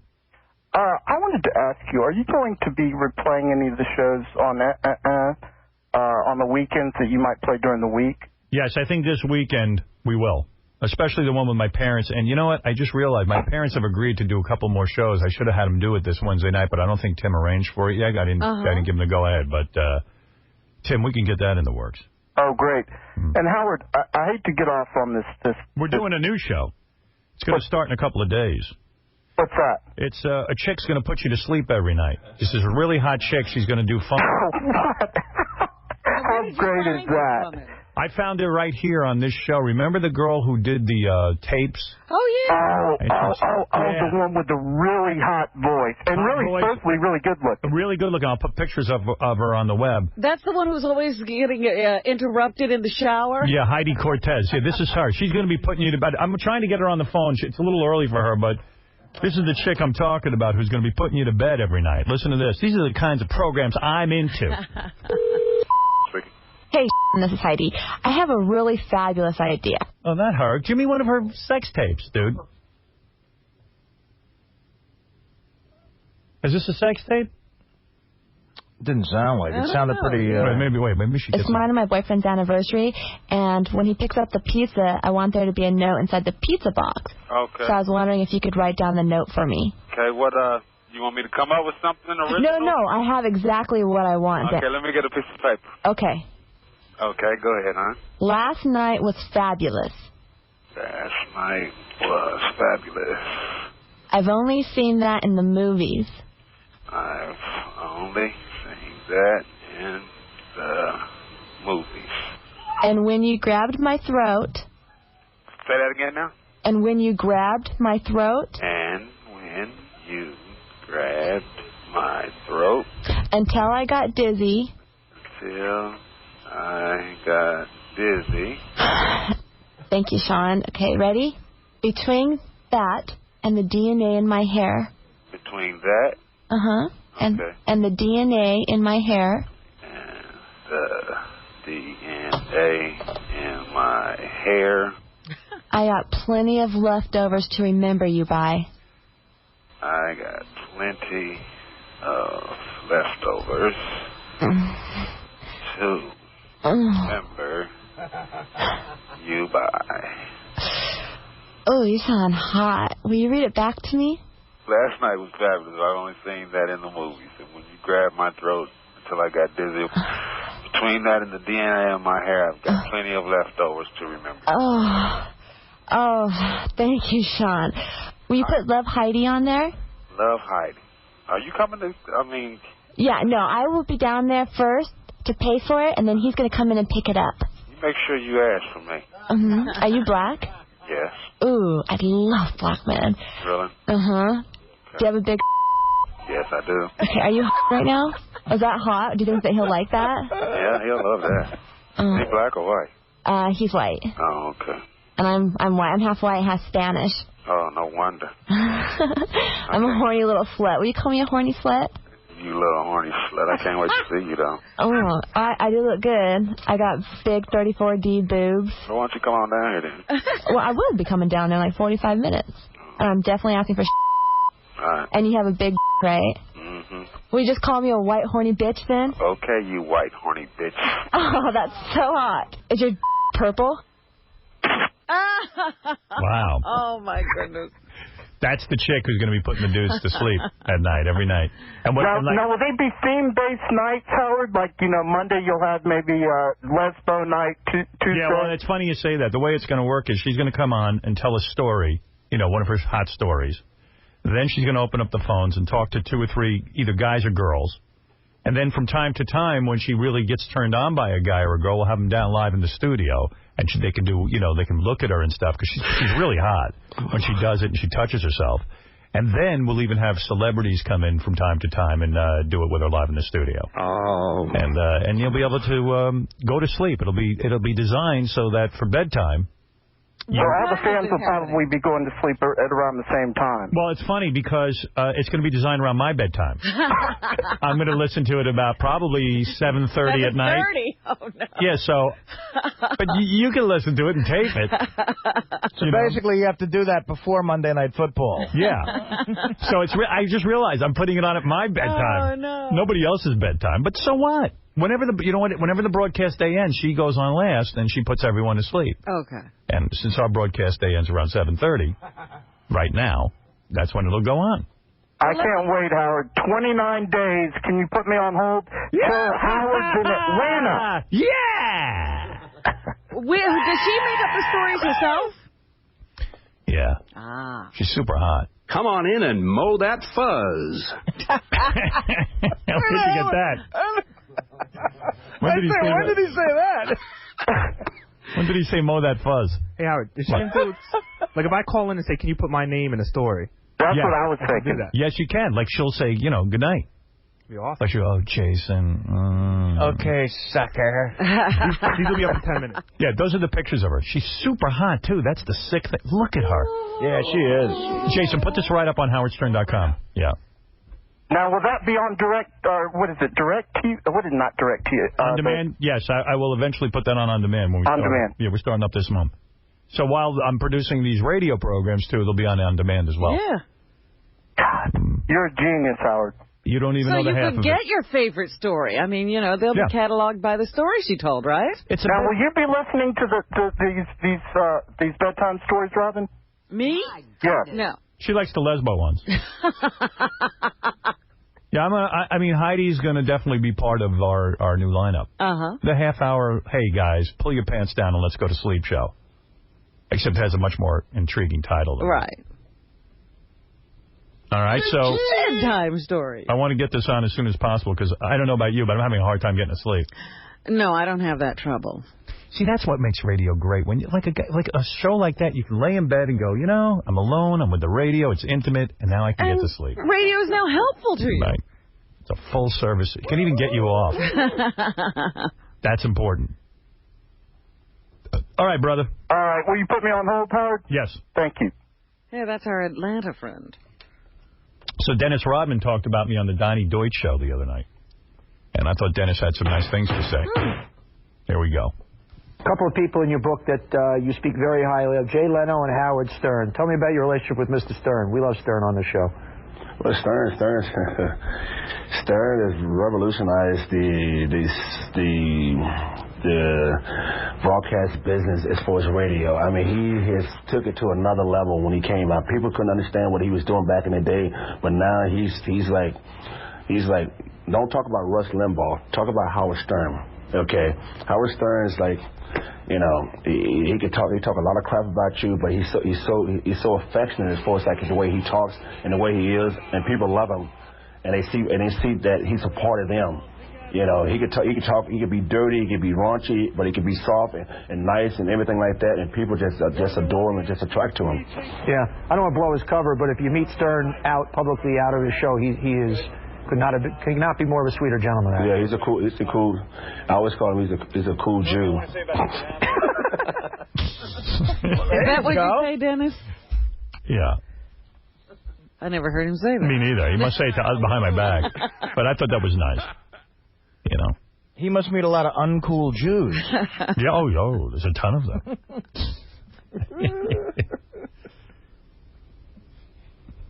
Ellen DeGeneres decided to do a tribute to Rosa Parks, who died. Before we get started, I want to take a minute to acknowledge the passing of civil rights leader Rosa Parks. Earlier this week, she created change with nonviolent ways. She refused to give up her seat in the front of the bus, and in honor of her today... Actually, she refused to give up her seat in the back of the bus, but never mind that. We're going to leave that seat open for her. This is for Rosa Parks. They left a seat on the show open for her. Wow. Isn't that something? Is she not the whitest white girl on the planet? By the way, not to be outdone, we are leaving an entire half of our studio open today for Rosa Parks. I don't know if you realize that. That was the other thing I was thinking. The other day I said that, you're an A-lister if you're on the Charles and Camilla guest list. It's also, the big thing to do is be at the Rosa Parks funeral. Yeah. So you're going to have a big funeral. Aretha Franklin's going to sing. Bet you Oprah gets to be there. And Jesse Jackson will give the eulogy. Mm-hmm. So to be in the audience is to be an A-lister. Yeah, but we are not A-listers, that's not for at sure. all. Yeah. We were not invited. But nevertheless, we respect the woman. Yes. Yeah. Let's go to Jason. Jason, and then I'm going to take a break, and then you're going to meet Elliot Offen. No problem. Man, let me first say this is an honor and a pleasure to talk to you. Thank you. You have revolutionized all of radio, and all I have to say is, honestly, once you leave, I've been listening to K-Rock since I started listening to music, and come January, I have no radio station. So I would love to join you. I just can't afford it over at Solar Place. So, but let me just say, you are a living legend, sir. I always get upset when people say they can't afford it, and I'll tell you why. I'm not being unrealistic. I know a lot of people are hurting for money, but... I'm a poor college student. I'm putting myself through college. That's it. Well, then maybe you don't have the money, but... I don't know. People buy gadgets and gear and all the latest stuff, and they got computers. And they do provide TV with satellite or cable in these colleges. They could start providing that, too. Yeah. All right, I'll tell you what. Since you're down on your luck, you've won $500 cash. Maybe now you can afford us. Courtesy of Rob Zombie's The Devil's Rejects on DVD. Featuring a 2-disc director's cut and making-up documentary available everywhere November 8th. You'd be all hooked up. Except for the several years. There you go. And even if you don't spend it on a satellite, just, I can see you need the money. Okay, later. Thank you. Right. Hold on. Whatever. Tomorrow, Jon Stewart's stopping by, say his farewell to us. Yucko the Clown. Football great Lawrence Taylor. James Brown's going to stop by and say goodbye today. Elegant Elliot often. There's a lot going on. That lineup you just gave wasn't all for tomorrow, was it? Yeah. LT, Jon Stewart. And Yucko. Wow. I'm looking forward to Yucko. That's a show. I'm actually looking forward to Yucko and LT together. Paneling. Let's take a break, and we'll be back right after these words. The Howard Stern Show. Hey, it's Nicole Richie, and I just finished the Howard Stern Show, and we sat there and talked about my body and his body and a little bit of Simple Life thrown in, and it was fun, and I can't wait to come back. I love Howard. I love his humor, and I think that he's actually a very nice guy. I am physically attracted to him. I think that he's very hot. He's definitely my type. I like that he's like really tall and skinny and looks kind of like in like a hot homeless kind of way. It's a transcendental meditation. Howard Stern.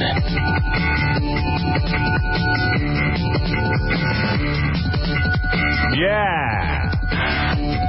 Weehaw. All right, Elegant Elliot Often's here. He hasn't been on the show in a while. He is selling a videotape, and what he's decided to do is come clean on his videotape about his criminal past, which he's never done before. He's always sort of shied away from the topic, and he's ready to talk about it today. I've concurred with my penologist. Who did this videotape? Was this done by some major company? I think he did it. Anyway, here he is, Elegant Elliot's video, and Elegant Elliot Often. Where is he? Give me a hard time. He's coming. What's his hard time? He wants to come in with his business manager. And No. Just get him in here and tell him we got 10 minutes and he's wasting our time. It's never easy with this guy. He's business manager. He's been waiting. He's been dying to get on. Right. And finally he has his chance, and now he's all whacked out of his skull. What does he need a business manager for?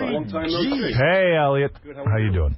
You don't have to come in with all Elliot, you don't have to come in with all kinds of people. That's all right. You don't need it. Okay. You're good on your own. Thanks, Howard. So in any event, Let me interview you. All right. The guy outside was Arnold Martin. He's putting me in business in the funny store on 8th Avenue to sell my video to the retail world. Arnold has a store. Right. Now put down the keys because they're making noise. Okay. All right. Let me get them off.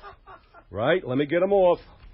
Take them off. They're off. They're off, Howard. All right. Elliot, you've decided to put out a videotape. Some of the videotape is you being humiliated by a woman. By Violet. By Violet Maliver. By Violet Maliver. And you decided to do half of your tape humiliation where you are dressed in women's garters and panties and...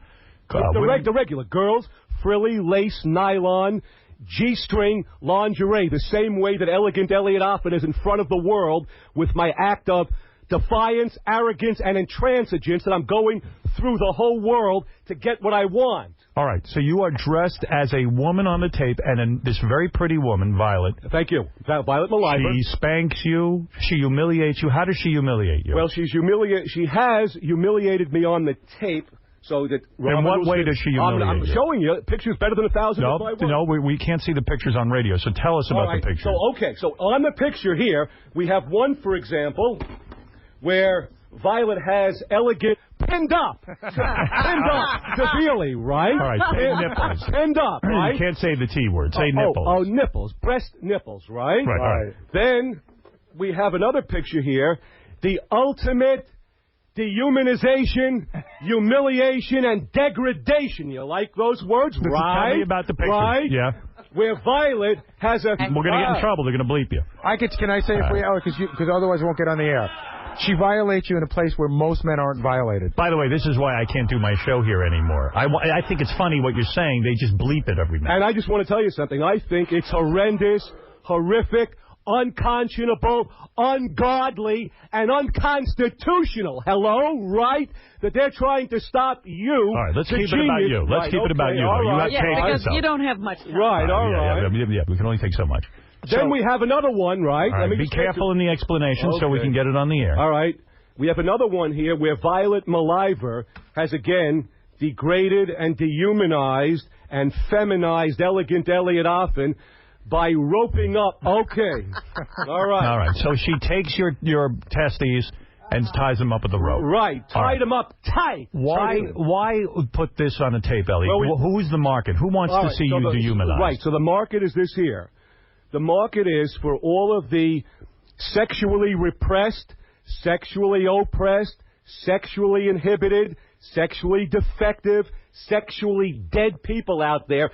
They're now going to learn and understand what a kinky, funky, raunchy, freaky, taboo, triple X-rated sexual relationship with the hottest chick alive in Violet Maliver is all about. Why would somebody want to watch this? In other words, there are people who will probably say, Elliot, you being with butt plugs and nipples and all this kind of stuff, it's not something that interests me. Why would I want to watch something like this? They'll want to watch it, number one, because, first of all, I'm Elegant Elliot Offen. Will it loosen them up more? Well, it will loosen them up, number one. Yeah. Number two, I'm Elegant Elliot Offen. I've been in lingerie, running 15 miles a day, high voltage, high power, high caliber, defying the world, unscathed, right? Unscathed. Okay, now let me ask you something. And because I'm a primetime celebrity, they're going to want to know about everything that I'm doing. How much is the tape?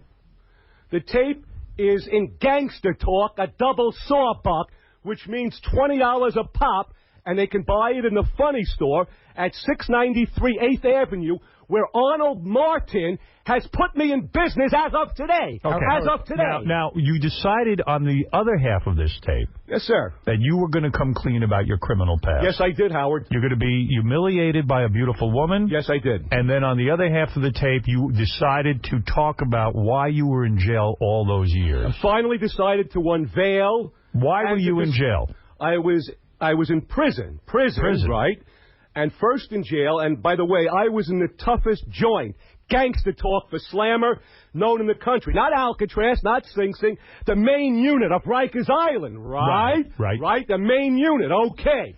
Now, I was there based on the following 13 felony charges. Now you're going to get the whole scoop, all right? Take them one at a time so I can ask you. All right, here they go. Number one, state and federal racketeering charges. Number two, kidnapping charges. Number three, possession and distribution of firearms. Number four, personal possession of a .32 caliber. It's on my rap sheet, right? Right. .32 caliber, high-powered Browning automatic, 9mm Bernadelli automatic. Interstate flight to avoid criminal prosecution. Felonious assault in the first degree. It's all in my New York City and statewide rap sheet. So you will not be visiting Cabby in jail. They probably won't let you. Your rap sheet's a little longer than Artie's because his bank robbery conviction is pretty bad. But well, not a conviction, but it's not felonious. Yes. So all of these charges, really, what were you doing? What was your life like? What was it you were up to? The lifestyle at that point, the whole thing was predicated on a heist, on a hit. Gangster talk for taking people's money, right? Right. Going through the whole entire wholesale district of everything. Activewear, sportswear, luggage, light bulbs, golf balls, right? Tell me the scam. You would what? How would you make money? I would, Elegant Elliot Offen. I would either telephonically, right, or in person. I would set up business meetings between me and Randy Jacobs. That was one of my hot chick girlfriends, right? We would set up meetings with Fortune 500, right, type companies. And through my being, as you know, Howard, a silver and gold tongue speaker, right, I was able, with my euphonious way of speaking, I was able to convince unsuspecting manufacturers, wholesalers, and distributors to send me, Elegant Elliot Offen, truckloads, 45-foot sealed containers, gangster talk, sealed truckloads of goods at the rate of $400,000 from every company. I bilked them. I led them to believe, through misrepresentation, right? Go ahead, you're coming clean. Through delusion and fraud, right? Yes. That I had a monumental import-export business. So, in other words, if I manufactured radios, I would say to Elliot, I'm going to give you the radio, you go sell it for me and send me back profits. Well, but you would take the radios, sell them, and then skip the country. Yeah, the only thing that you didn't say, Howard, you're pretty close, is that when I did the hit, it was not a question of, like what you described to me sounds like a consignment kind of thing. Right. I'm not doing consignment. I made these guys surrender all their goods to me on my promise, just on my word, right, of 30 days credit, 30 to 45 days credit. But I had a fence, right? I had the black market waiting for me, right? So as soon as I took their goods, you unloaded them. I turned it over to my connections, right? There was a heist. Financial hijacking, heist. And how would you disappear so that they couldn't find you? So then, because of how perspicacious I was, there you go, I know you like that word, how intuitive I was, whenever I felt the FDLE, for example, Florida Department of Law Enforcement, FBI, New York City Police Department Special Frauds Unit, when they were coming close, right? To getting you. Getting close to putting the rope around me, right? On a manhunt, dragnet, right? I would vanish with Randy Jacobs and the child, right? And the child. The child. All right, and the child. Okay, now. This was your child. Well, the child that was there on that couch, I still dispute, and I say to this day, unequivocally, unmistakably, categorically, was not my child. There was a child, but that was not the child, right? Okay. Next. What's the next question? How much did he get? I mean, what kind of money was he making? Robin, you ready for this number? Elliot, tell her what they're saying in the papers. All right. So now we go to the papers. And by the way, you've implicated someone else who I don't know who this person is. It's okay. It doesn't matter because Randy Jacobs was another fictitious name for this person. All right, good. Doesn't matter, fine. right? Good. Right? Good. Okay. How much? So now, when you go into, hang on. Okay. When you get into the... How much money do you think you made? I know what it is, right? Were you a successful criminal? I know what it is. Here's the New York Times, right? Go ahead. And here's the New York Post. You made it big, right? Go ahead. They're calling it out. The Times called it out as $30 million total. Whoa. New York Post called it out $16 million on light bulbs alone. What? On light bulbs alone, right? So how wealthy were you at this before you got caught? All I did, because I had these top-notch connections, right? For the black market, for the fence, right? Why are you saying right so much? This is a new thing. That's the new gangster. That's very good. That's part of the new gangster hit, right? Is that like, yeah, she... There you go. Okay. So now, right. I took the goods as soon as possible on the transfer, and I moved it out fast, quick, scientifically, for somewhere between 20 to 25 cents, maybe 18 cents on the dollar. Answer this question simply. So you can figure out. Look at me in the eye. It's a quarter of $30 million. So you made several $1 million, let's say. Fraudulently and illegally and unlawfully, yes. Right. Fraudulently, illegally, and unlawfully. How did you end up getting caught? Finally, this was so nationwide, right? You got so big.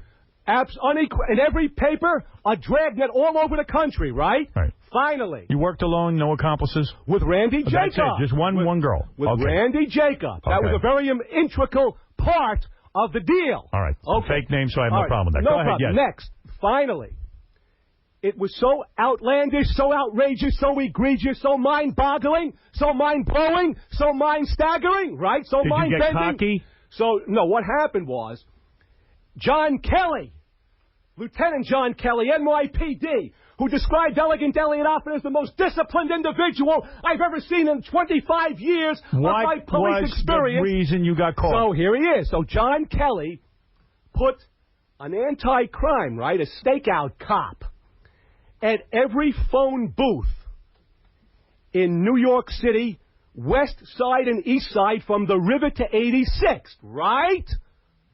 In other words, they knew how cautious and how careful I was that every time towards the end I was not working out of the state no more. I was right here. They localized me into New York.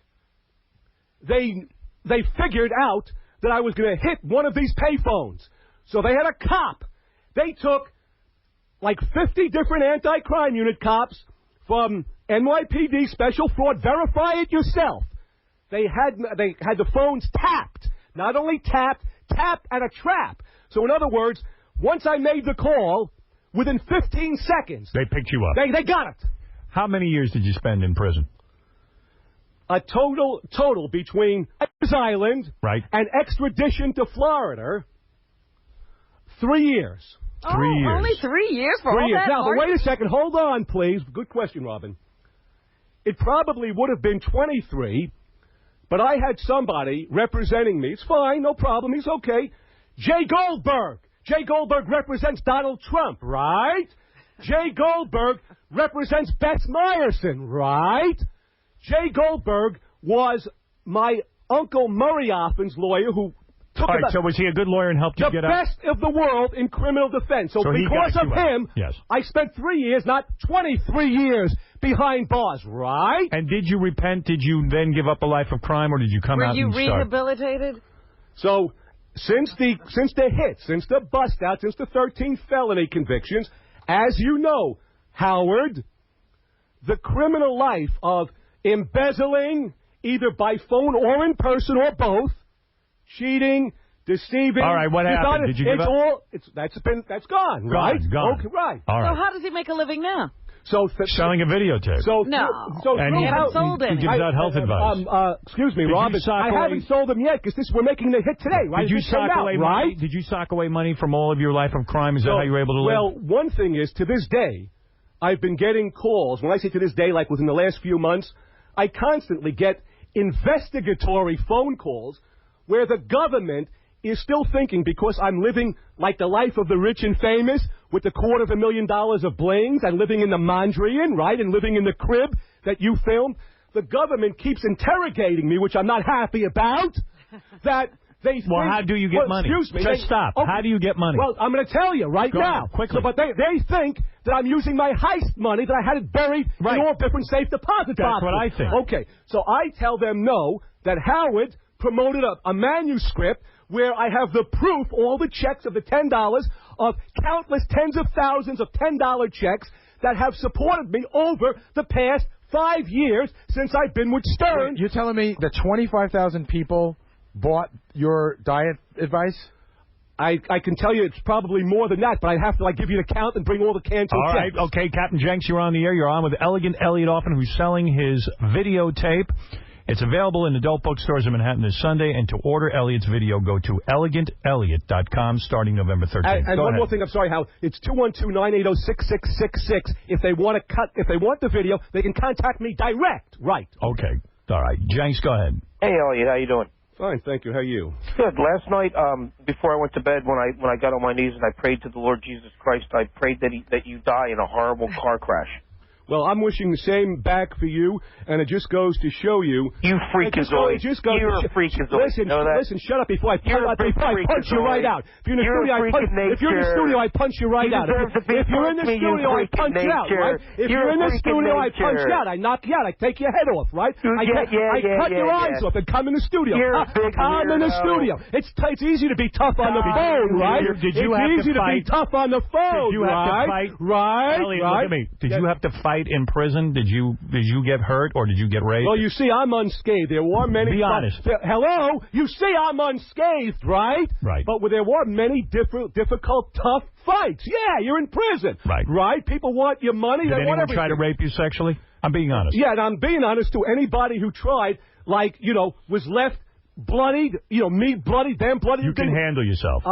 Let me ask you, how do the cuts looking today, right? Right. Right? How the arms looking? How the legs looking, right? How they looking, right? How's the body looking, right? I got 2 questions for Elliot. Yes, Gary. Okay, the first thing, I saw an early cut of your videotape. Yes, Gary. Did you leave in the stuff where you just show your regular life? Like Elliot goes to a street fair, and there's people dancing, and Elliot's got an outfit on. Elliot just joins in with them. Did you leave that in? Yeah, well, that's in. But Gary, one thing. Excuse me. I wasn't joining in with them. It was my street fair. It cost me $5 to put that together. That's gangster talk for $5,000. And they were joining me. And April, my former fiance, they were joining us, right? Let's take another call, please. We have to move along quickly. Thank you, Gary. Let's go to Greg. Greg, you're on with Elegant Elliot Offen. Elliot, how you doing, buddy? Good. How you doing? I'm doing very well. Let me help you promote your video here. You're an idiot, right?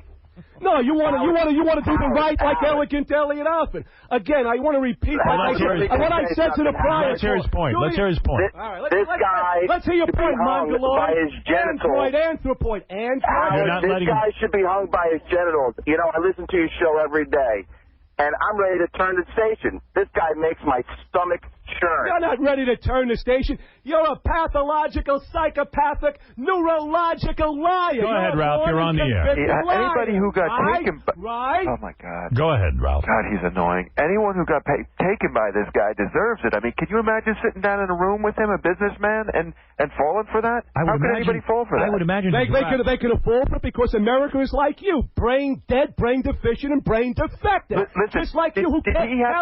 Shut up, stupid retard. Did he have to make restitution? Right? Just like you. They can't Did you have to make restitution? They can't put three words together in a sentence. They can't put three words together in a sentence, right? So when you used to make your pitch to these businessmen, you came off a lot more sane, right? I mean, you didn't yell. Yeah, try doing that right now. Howard, let's get right to it, right? This is all perfect, right? This is the way I do business with tough, right? Tough, honest, right? I'm being tough and honest, right? Howard, I got one more question for Elliot. Yeah. How about restitution, Howard? Did you have to make restitution to the people that you ripped off? I made no restitution. Is that the question? Yes. Right. No restitution so we've whatsoever. got that money hidden. He's living off of it. What? He's saying... Take the marbles out of you. Easy. Oh, my God. And We're still on free radio. Oh, okay, Robin, you got it. I can't believe he only spent 3 years. The dick right now. Elliot, hold on. In the article, it said that Elliot was not only a master of disguise, but a master of different accents. Can you do those for us? Yeah, what do you want? Okay. John, first of all, hello. Right? John Kelly, NYPD, and John Coffey, FDLE, when they were describing my conspicuous, unadulterated, unabated brilliance, right? They said I sprinkled Yiddish with a Texas draw. Let's hear that. You ready? Yeah. All right. So, like, I'd be talking to somebody in Texas, right, persuading them to send me a sealed container of a few $100,000 of credit, right? Go ahead. They've never seen me before. They had a business telephone call, and I'm persuading them to come into New York to meet me face-to-face, me and Randy Jacobs. So here we go. Just give you a few words, right? You know, y'all, I'd really appreciate if you guys could, like, send me, like, a whole truck, like, you know, from small trees. Small seeds, we're going to grow to big trees together. I really need the merchandise. I don't work on it with anybody else's. I only work on everybody else's money. I don't work with my money. I use your money to work with, and I'd really, really sincerely.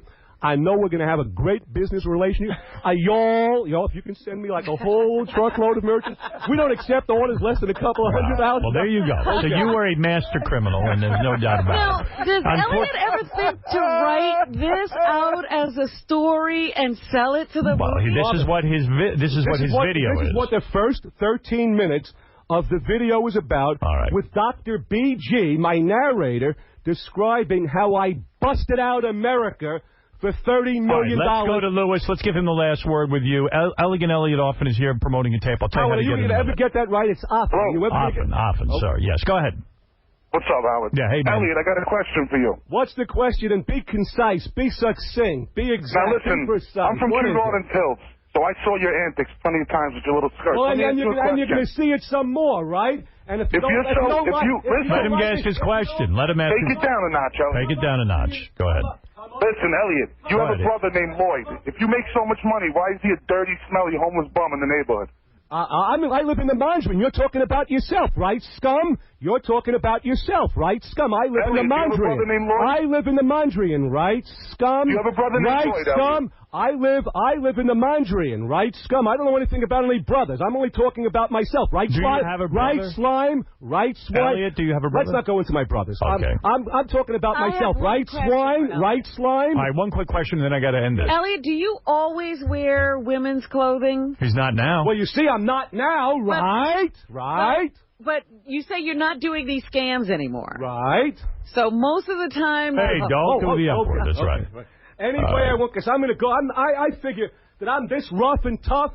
No one's going to come near me, right? Well, Otherwise, I Elliot, take their eyes out, right? You've done it again. You've come on here, and you've broken your silence about your criminal past. Right. And it is all contained. There's even more detail on your new video.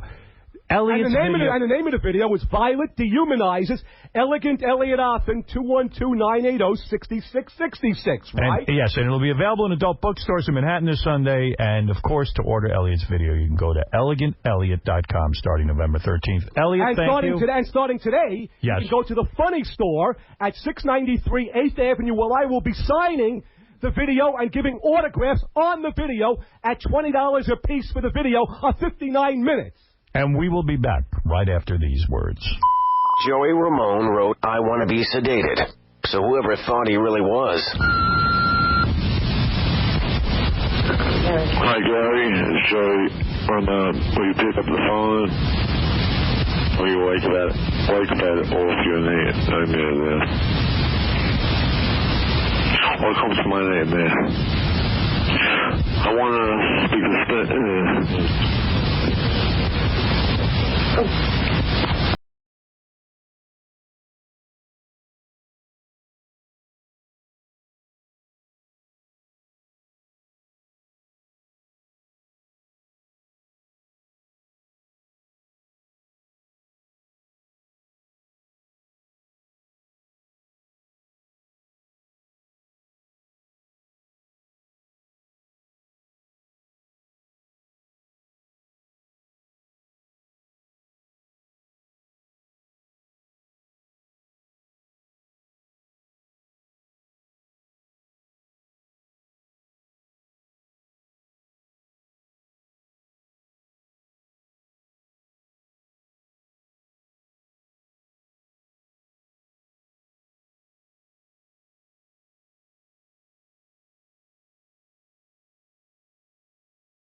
we got here? He's ready. Oh, and Eric the Midget's on the phone. Real quick. I just got to say something to this kid. Hey, Eric. Have you been in touch? Hey, Eric.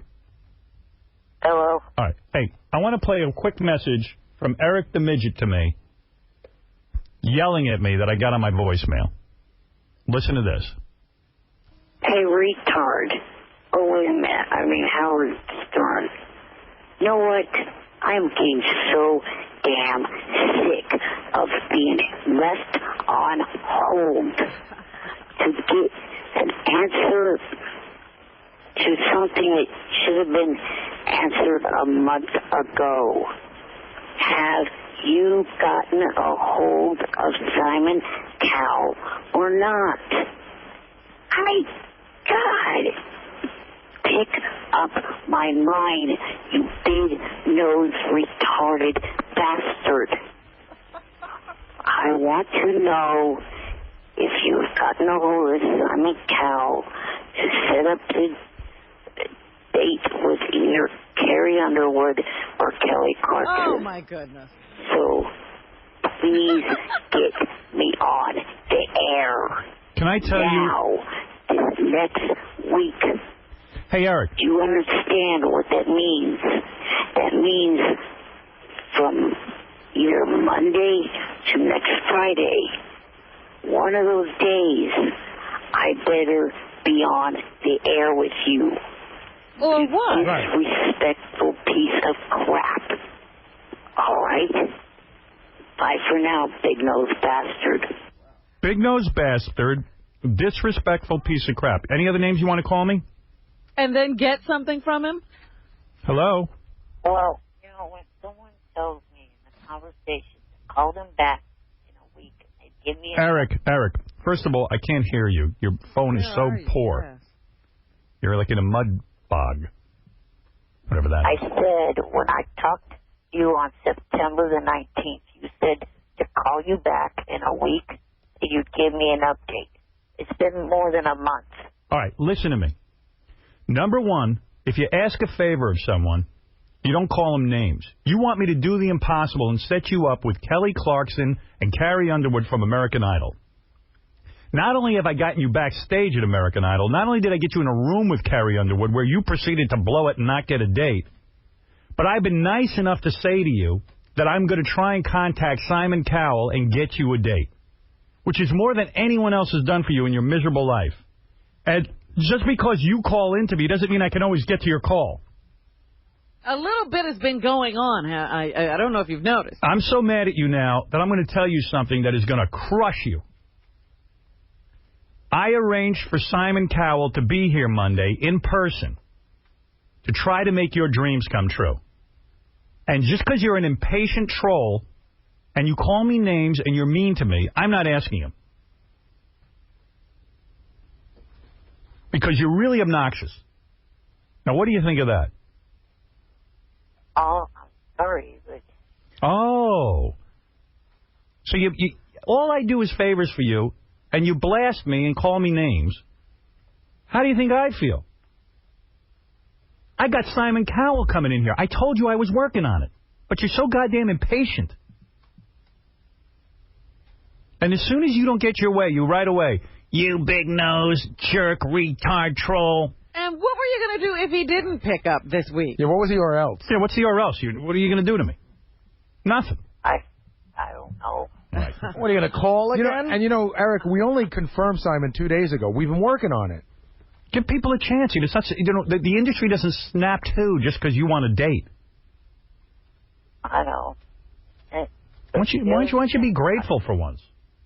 You know, you handing out all these test shows to all these other usual callers. I was hoping to get... What's he saying? He wants a show. He wants a show also at You're handing out all these other shows. Test shows.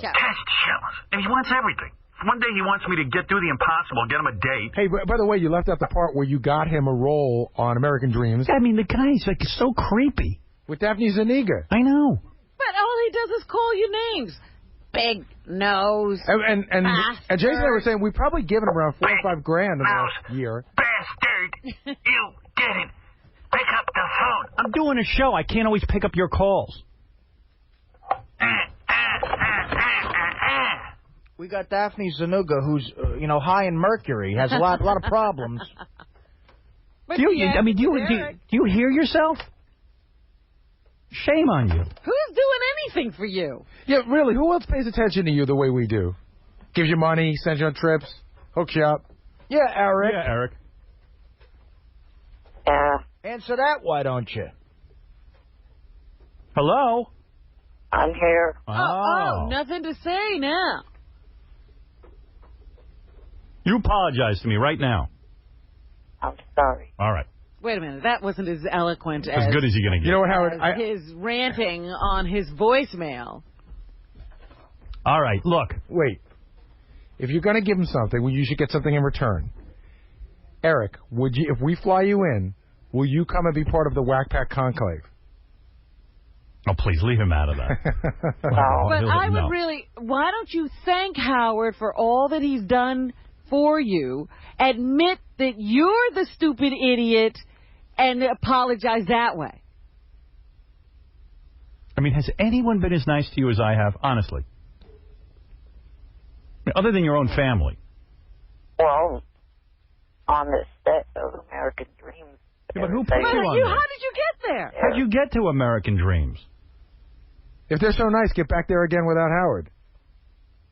Well, it's kind of hard to cancel. Well, get on any show without me. I mean, I like that you think they're nice to you. They were nice to you because of me. I don't hear this apology. Oh, give me an open opportunity to speak. We're waiting. Thank you for all that you guys have given me, and I am sorry that I have said what I've said. I mean, you're the luckiest guy in the world. You got Make-A-Wish every week. We're making a wish every week here. Give me a break. I'm working on it. All right, look. I got Simon Cowell coming in next week. I'm going to hook you up on the phone with him, and I'm going to try and make this date happen. Can you hold your horses until then? And stop with the name calling? Yeah. All right. With the test show? No, stop asking for things. One favor at a time, Eric. Test show isn't going to happen. It's very hard to understand you. Well, you know what? He's doing stand-up now. No, he's not. I've heard it. Really? Yeah, I got it. I'll play it another time. James Brown is waiting. I gotta break away. Hardest. You won't be able to get through 30 seconds of his stand-up. Hardest working man in show business is waiting. Eric. It's like, what's the first joke? It's what? Well, first of all, he numbers them. He goes, joke number one. Joke number one. I like this idea. All right, listen, Eric. Next week I'm going to call you. I'll play some of your stand-up, and I'll try and get you that date you want. Okay. All right. That would be thank you, Howard. Yeah. Thank you. Yeah, please. I'm doing my best for you. Thank you. Really, I am. Okay. Okay. Bye-bye. I mean, I feel bad for the guy. He's in a wheelchair and everything. I'm trying to help him. He's so ungrateful. He really forgets is. what you did for him last week and just starts screaming and calling names. All right. I forgive him. Oh, you're good. Yeah, I am. I'm a good person. This is how I'm getting into heaven. Because I'd stop taking his calls. I can't resist. All right, Eric. I'll talk to you next week. Okay. And try to be charming with Simon Cowell. Thank you. All right. Bye-bye. All right. There's his answer. I got them all lined up. Mr. James Brown, the Godfather of Soul, is here. I got to take a break. We'll say hi to him. It's his last appearance here while we're on regular radio. And, wow, that's sad. Yeah. Well, we're going to say our goodbye. Everything's a last at this point, Artie. We'll be saying goodbye to Las Vegas on Friday. You know. Yeah. Yeah. They're pulling the plug early on that one. Yeah, Ron, go ahead. Yeah, I just want to say we're sitting in a parking lot of Circus City right now, waiting for the doors to open. Well, that's very nice, but I'm not sitting and advocating anything because then I'll be accused of doing that. Okay. Thank you. I appreciate that. All right. Bye.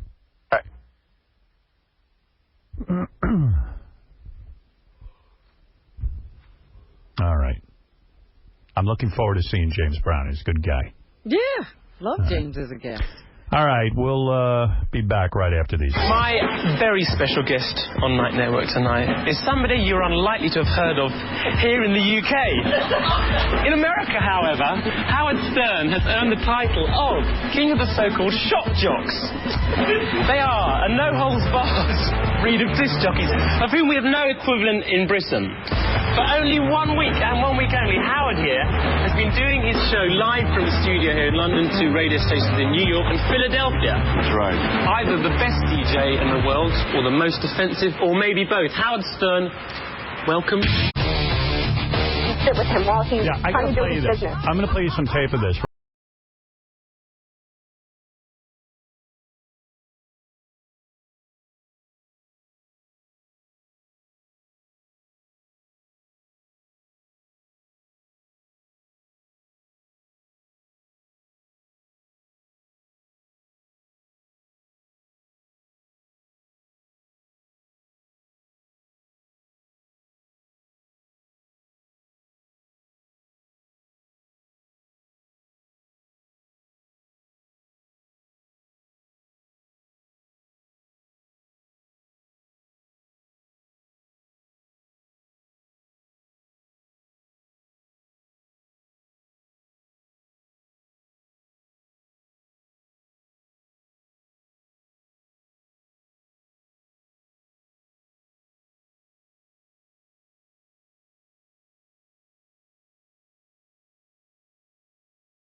Series of goodbye shows coming up. Vegas will not be with us. Las Vegas, they are cutting the show November 7th. I'm sorry for that. I'm planning some very nice goodbye shows. Kevin, go ahead. Hey, Howard, how you doing? Good morning. Good. Good to speak to you. I just wanted to say, it's going to suck not having you here, but even though they're not doing what they could do to keep you on, I guess, they're being pretty decent about it, running little skits saying thanks for the memories and whatnot. And, well, that's nice. And Vegas they're being pretty good about it. Yeah, some of the markets are being nice about that we're leaving, and some aren't. Some are just, like, dicking with me, but whatever. It doesn't matter. Once you guys are at, are you going to still make your annual trip out here? Yeah, I think so. We're going to see. We're going to talk about it. We were talking about it yesterday, actually. I'll tell you what, that'd be so weird not having you out here every year at the Hard Rock, because that's just such a blast when you guys are here. Let me get James Brown in here. This is James Brown and his wife, Tommy Ray. Always love to see Mr. Brown. Yeah, what is the state of this marriage? I want to thank James Brown for all the times he came on the show and made it so great. I wanted to get James on earlier. He was a bit late today. I don't know what's going on with him. What are you trying to say? I'm not trying to say anything. You're saying he was late. I would have gotten him on earlier. You're trying to say Mr. Brown is on CP time? No, I ain't saying that. I'm just saying he was late. What dog growls in their owner's lap? High-pitched Eric. My ass is not going to fit. There he is, Mr. Brown. And Tommy Ray looking good as ever. Look at her. And Mr. Brown looking good, too, with that blue suit. Look at him. Hello. How are you? Tommy Ray all hot today. Fantastic. Got those boobs out, the whole thing. Hello, Mr. Brown. You look good, baby. Glad to see you two kids still together. Yes, absolutely. The great James Brown in my studio. Tommy Ray always says they're together. I don't know what James says when he's out of her earshot. I know. Sometimes I think Mr. Brown is single, and Tommy Ray don't know it. How you doing, Tommy Ray? Very good, thank you. Put the microphone right up on you. Young Will doesn't seem to remember that. All right, there you go. Mr. Brown? Things really changed because I see she got the best mic and everything. What's going on? What y'all doing? Mr. Brown, you, of course, you're beautiful. Don't be James, please. No. Now, we've been friends too long, huh? No. You have much respect. Look, I tell you, man, I don't know what to think and what to say, but I know one thing, that you're one of the greatest that ever lived, and thank you. wherever you go, I'll be a part of it, if you let me be. Thank you. Oh, please. You are the best. I never want to lose contact with you, that's for sure. I never want to lose contact. I love you, and I love everything about you, and Robin, and your whole thing has been tremendous, and I don't know. I don't know what's going to come with this country or this world, because you're one of the best. I want to be able to get in touch with you all the time, and anytime we turn that radio on or television, we should be able to get Howard Stern, because you're one of the nicest and one of the realest people that we've ever had. Well, thank you. You don't know what that means to me. Mr. Brown, for you, James Brown, my boyhood hero, to say to me that you have respect for me is one of the greatest dreams come true for me. Well, you're saying what was me? When I sat in Roosevelt and all the kids were listening to James Brown, if I would have stood up in front of that class, an all-black classroom except for me, and if I would have said to them, one day I'm going to be sitting next to James Brown, interviewing him, those kids would have beat me up. Yeah, you've never made it. They killed you, right? That's why I kept my mouth shut. They would have beat you up worse. They would have beat me up worse than the usual beatings I got. You might have died from the beating you took. But you have been such a friend to this show, and, of course, your beautiful wife as well, Tommy Ray. And you come on here. You've always entertained us. You remember the time you came in here? I'll never forget. And you performed with our band. Remember Baba Booey? Yes, He couldn't even play the trumpet with those horrible teeth and big lips of his. Remember? Oh, but it was great, though. Should I play a little bit of that? Should we take a walk down memory lane? Thank you. You want to? I love it. Remember how bad they were? And you were playing with that group, too, I think. Yeah, I think he was in... Was I playing? Yes. I don't know. Wait, now I lost it. Where is it? Oh, it was right there. Gary, come on, man. What's going on It was in here? the car machine, Howard. It's gone, brother. But then you took it out and put it somewhere. All right, I got it. Here we go. All right, here we go. Please. Go ahead. Give us the countdown. The Godfather is so. Whenever you feel like quitting, you quit, okay? We were really bad. Come here, sister. Papa's in the swing. Into him. Good God. That new big thing. Ain't no drag. Papa's got a brand new bag. Come here, mama. And take this baby. Yeah, baby. And your face fine, just mighty clean. What now? Hell yeah. Oh. Brand new bag. That's right. Doing the jack. Look at me. Don't be ashamed. Go ahead, shine. Oh, yeah, baby. Don't the monkey. Come back, potatoes. Come back, Jack. Get later, alligator. Ain't no drag. Papa's got a brand new bag. Hey! Little trumpet solo. Little trumpet solo. Look at him. Look at that guy over there.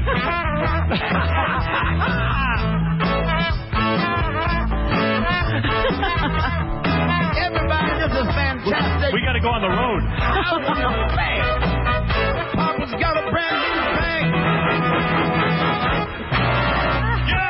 I'll never forget that moment. You know what? I got a great one. I got a great name. Oh, Lord, that much. That's unbelievable. Bowie Armstrong. Yeah. Can I just Remember you played that? I got to tell you, this is a phenomenal memory I have of Mr. Brown. This is why I love James Brown. After that was over, I mean, I couldn't have been worse. Humanly, if I tried, I could have been worse. Right. We walked out the door, and Mr. Brown put his arm around me, and he said, listen, not bad. You played on the downbeat. You got to play on the upbeat. Like, really trying to give me advice. Really trying to keep, pump me up. Yeah, he felt bad for you. All it was you were on the downbeat? Yeah, that's what it was. Mr. Brown, you know, as I wrap up my 20... James Brown. Mr. Brown, please. As I wrap up my 20-year career here on what they call terrestrial radio, I must say one of the highlights, if someone was to ask me, is when every time we sat down, we sat here like two old friends just having a blast, whether it was me, you, and Al Sharpton, or just me and you alone, or me, you, and Tommy Ray. Yeah. Man, we really had some good conversation. I tell you, Howard, you're just one of the greatest, and I just look back at all the things and think about all the things we've done and the great opportunities you've helped me and a lot of other people. You've helped a lot of people, and this business has always got to have you in a highlight. If you don't have to have you in a highlight, then you're losing it. Tell me how your life's going. You and Tommy Ray, last time you were here, I didn't think the marriage was going to make it. Are you guys doing okay? What's going on here? Oh, we're fine. There's no problem with us. It's, the last it's time... a lot of fun, and one day we... Press is saying something else, but Tommy and I be home. We're a very dynamic couple. We have a lot of fun. We're doing great. Tommy, is the marriage solid? I mean, you and Are you Brown? living in the same house? We live in the same house. Our son lives in the house with us. Okay. We're happy. We fight a lot. No fights? Oh, we make fights. up a lot. Right, I mean, we do everything everybody else does. You guys are still in love? Human. Of course. Still in love. I love him. I'd never leave him. I'd kill anybody over him, and I'd never leave him. And Tommy, I got to say, the surgery so beautiful on you. Mr. Brown described the last time he was here that he wanted to mold you into a perfect woman. You got boob implants, didn't you? No, these were given to me. Those are real. By way of Norway, yeah. Those are real. Yeah. But you got ass implants. I think we covered this. No, I know. Yes, we did. Yes. But you can now see the results. But she didn't get the implants. Oh, right. She didn't get the implants. They just move it from one place to the other. They moved the body fat into your ass? Is that what they did? They shot up some fat in there? Well, after I had my son, they took what was left here and put it over here and kind of... They suck out the fat and stick it right in your ass. Yeah, isn't that beautiful? You got to say something. That sounds great. Mr. Brown, you still love it? Is the ass very big? I love my wife, period, before and after, but I thought the people would be a little bit more, she would be more noticeable for everybody if she... Well, you love a big ass on a And woman. did they do it right? Everything went into the right place? Well, I tell you one thing, is everything is better and better and better. I read that the fat that they stick into your ass, that eventually it dissipates and the ass goes away. Really, the cells that they inject, if you lose weight, then you're going to lose, of course, the weight in those fat cells. But if you have the fat cells there when you gain weight, that's where you're going to gain weight. So, Mr. Brown, have you noticed a change in your beautiful wife's ass, or is it holding up the way it was right after surgery? Only you would know. She's beautiful. I love everything about her, before and after. We did it for the public. I mean, she didn't have to do anything for us. I was concerned. We got a beautiful son, and he's very handsome and everything. But when she takes her... public screaming that she needed a new butt? Well, when she's on stage, she has to look a certain way. You understand that. Mr. Brown, I mean, everyone's got to have the look on stage. That's what you're saying. And Mr. Brown, when you were nude with your wife in the bed, now when you look at the ass of Tommy, do you say to yourself, man, this was a good move, or you're sorry she did it? Greatest move in the world. Right. Yeah, greatest move in the world. In other words, it hasn't dimpled, it hasn't pocked up, it hasn't... Greatest move in the world. Tommy, you're happy with it? I'm happy with it. Well, the trick is you have to get plenty of exercise. I mean, it has to be molded by... Otherwise... You still have to work on it. And unless these hands are molding it and keeping it in shape, and lots of, exercise and good food. And anything else you're thinking of doing to yourself besides the ass? No, just, I think something's wrong with my brain. I think I'd like to do a little brain implantation. Mr. Brown, what about it? Can she do anything else, or is you just... Well, she's very good, and she's working on a documentary right now that tells about her, and she's been very lucky here lately. Arguments is really developing one of the most positive things in the world. You realize we really need each other. Is that right? I've had all this success in the world, thanks to God and thanks to people like you. But you need a companion. You need someone to share your life with, That's your right. dreams You and can't your do it goals. by yourself. I mean, we got to find another way to get on your show. We got to stop arguing to get on your show. But what was the last argument you had? What is the typical fight between Tommy and James Brown? Well, she's a rock and roller, and I love rock and roll, but I've been trying to tell her position she got to take in it because of the fact that she was a young woman years ago bitching in her records. And they're not going to let the woman bitch a long time ago. Now, a little later they can do it, but then that time they couldn't do it. Is it polite to call a woman a bitch, though? I mean, really. He's not calling her a bitch. I'm just joking. Mr. Brown, when... but why do you care if she's into rock and roll? In other words, you were the godfather of soul. You got your thing. When we met, I told her she got to go back into it because I didn't know she was that good. Right. She was overlooked. Yes. For some reason, she was overlooked. And, you know, if I say she's overlooked, I see something great there. Right. And look, she's one of the first, and right now I look up and I see Josh Stone, a lot of people like that. So it makes me feel that Tom Ray made quite a contribution to the world of music. So what's the argument then? Mr. Brown says go do rock and roll. We got to have a James Brown festival, and I wanted that at the house. That's right. Well, the James Brown Festival in Augusta is the biggest festival ever was. You want to have a James Brown festival and Tommy Ray doesn't? Oh, she wasn't there. I wanted her right there because she can do a lot of great work. What is the argument then? I don't get it. The argument is we want to look at Howard Stern at the same time. No, really. What is the argument here? I don't understand. I still do not understand why you guys... I don't understand the arguments either. They seem to come from satellite radio. They come through our window. But, Tommy, honestly, you explain it to me. Mr. Brown always says it. I think it's a learning process, Howard. I think that... Learning what, though? I don't You're know. with Mr. James Brown. What could be better? Nothing. I mean, why would you complain about this man? I don't complain. This is the greatest man ever. I stand up for my rights as a woman. The fact that he... As a liberated woman that has the right to have an opinion and her own mind. The fact that you have sex with the godfather of soul... He's an old-fashioned man who doesn't quite understand. Are you jealous? Oh, wait a second. Are you jealous of Mr. Brown's career? Absolutely not. He is my idol. I love him. Very much. So there's no jealousy? Absolutely not. I mean, he started rock and roll as well. But you say he has to. He's an older man that has to respect what? No. I didn't say he has to respect. No. That's not what I said. The guy knows everything. Me being a younger woman and him being an older gentleman who is who is old-fashioned and has different ideals from a different time, like maybe your father or your grandfather. They have different ideals. Grandfather. Whatever. The point is. Wait, let me hear this. There's a generation gap there. A generation gap there in which women's liberation has come into play. You see what women are... Wait a second, Mr. Brown. What do you expect from your wife? She has opinions. Yeah. What do you make of this? Well, she has opinions that can't happen. That can't happen. Give me an example. Like, what is your opinion that can't happen? Anything that has to do with women's liberation. Anything that has to do with a woman that, he doesn't want to liberate a woman. He wants a woman to be there. You want her naked, cooking and cleaning. Mostly naked, but that's okay. What do you want to do that Mr. Brown won't let you do? I'm fighting your case. Hold on a second. Okay. What do you want Mr. Brown to let you do that he won't let you do? Actually, I don't want him to because he lets me do pretty much. He's letting me do my documentary. He's letting me go do my shows with my rock and roll band in L.A. He's letting me do what I want to do and still allowing me to do things with him, and that's fabulous. So then what are you looking to do? I'm looking to do more things just with my family, and I'm not understanding. Like what? Tell me what you want to do. I want to have my son and my husband and a little bit of normalcy, but now I'm just realizing that you're not going to get that. You're married to the Godfather of Soul. Godfather of Soul. And you can't have normal. Right. So now I'm What is abnormal about your life that you want to have normalized? Nothing now. Nothing because I've been converted. I've been converted. The other day, I took her to the fair. No, she's not being honest. No, all right, you took her to the fair. Go ahead, Mr. Brown. Tell me. Reminisce with my early days and watching my son and enjoy herself and do that. And she and I got on a couple of rides together, and that's what she wanted to see and some of the things like that. But she would like to go do things.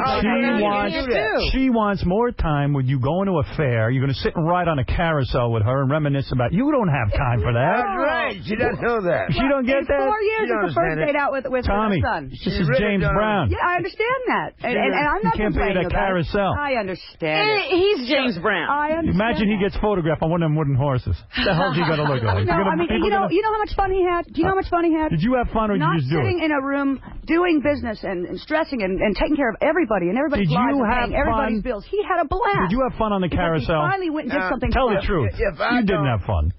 No, I had fun watching my son. Right. But and then that my baby son, because my largest son was there. But what I get fun from is the same as you, Howard, creating what we do. Right. And they don't know what we're doing. No. And luckily, Robin knows what you're doing. Right. Right. Tom really don't know where we're going. Mm-hmm. And we got to watch them blunder while we make it solid for them. Because if we don't keep it solid, they're going to blow it. In other words, Mr. Brown, what you're saying is you love your wife so much, and you know so much about show business. You're trying to guide her, but sometimes she just doesn't listen. That's right. That's right. And you're right. That's right. You got to listen. I know I do, Howard. And Keep on fighting my But kids, what about Howard. maybe she wants to do things on her own once in a while? Maybe she just wants to make the mistakes even. Yeah, well, she's going to make them. Because then you could end up turning into her father instead of her husband. Am I right? Yeah, well, I never had one of those either. So, it's a learning. I'm growing and I'm learning. I have a wonderful father, but this is the first time I've had one. The father figure in my life. I've raised myself. And, and he's teaching me basically how to live. Yeah, well, he's trying to teach you how to make it in the business, but, maybe you don't want the advice. No, absolutely I do. And I take it. You do? There's Okay, not that's one good. thing that he's ever said to me I can't repeat to you verbatim. I learned everything he's ever said. But she doesn't do everything I said. She won't do it. No. What advice have you given her that she won't do? Yeah, I'd like to know that. Well, a lot of those advice, but I can't discuss it. You've had it. I'm just, you know what? You're just so great. Keep on talking, Howard. Get her straight. Is she good in bed? Is she everything you need in bed? Or do you need her to do certain things that she's not doing? Be honest. You've been around the block. I've been around the block, but like you said, I'm more old-fashioned. We go... Just missionary with you? We go at our pace. Not anymore. We go at our pace. Mr. Brown, you're telling me the Godfather of the Soul only likes it in one position? Hey, my man. Go ahead. That is a very personal thing. I think of course she's it all is. over the place. You got to. You like going around the world. Well, especially with my loved one. You like her on top? Well, that's my loved one. Yes. Whatever whatever we do is correct with me. And are you doing everything it takes to please her? The doggy. Oh, who cares? What about that? What about that, Mr. Brown? I think we got a beautiful son. Will Mr. Brown get down? Will he get down, if you know what I'm saying? Will he go south, or does he won't do it? Well, at the risk of sounding crass, I have to tell you that since I'm the only one in life in the whole world that would ever have known that, I have to say that I'm a great teacher. So yeah, but he doesn't like doing it. He's never done anything but love me. Mr. Brown, you don't like doing that, but you would. I love my wife. No, I know you love her. Forget my that. Wife. I'm talking about whatever it takes. That's right. No, I'm talking about a specific. Mr. Brown. I taught him. Mr. Brown. You will do whatever it takes. Mr. Brown. Do you think I know whatever it takes? Mr. Yes, Brown. he will. Mr. Brown. Mr. Brown. No, I do that. Yes, Mr. Brown. Mrs. Dunn. When you're with a woman, you're used to, before Tommy Ramsey, you could have any woman you wanted. So you could even just roll on top of them, do your business and be done. Now you're with a relationship with Tommy Ray, and she says to you, Mr. Brown, I need you to go down south. And you say, look, I'm James Brown. I don't do that crap for anybody. Is that how it goes? Well, let me say something to you. The world was made well before we got here. Right. And everything that we practice now has already been done, so I'm just practicing everything. Right.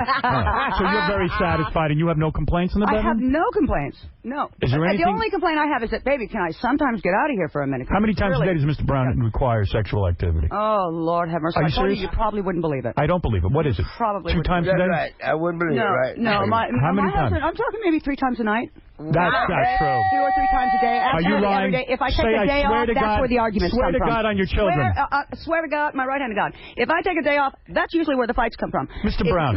It's not about that. My husband is so much energy and so sexual, and so he's got it. He's got so much energy. Don't say everywhere. that about me. He's You wonderful.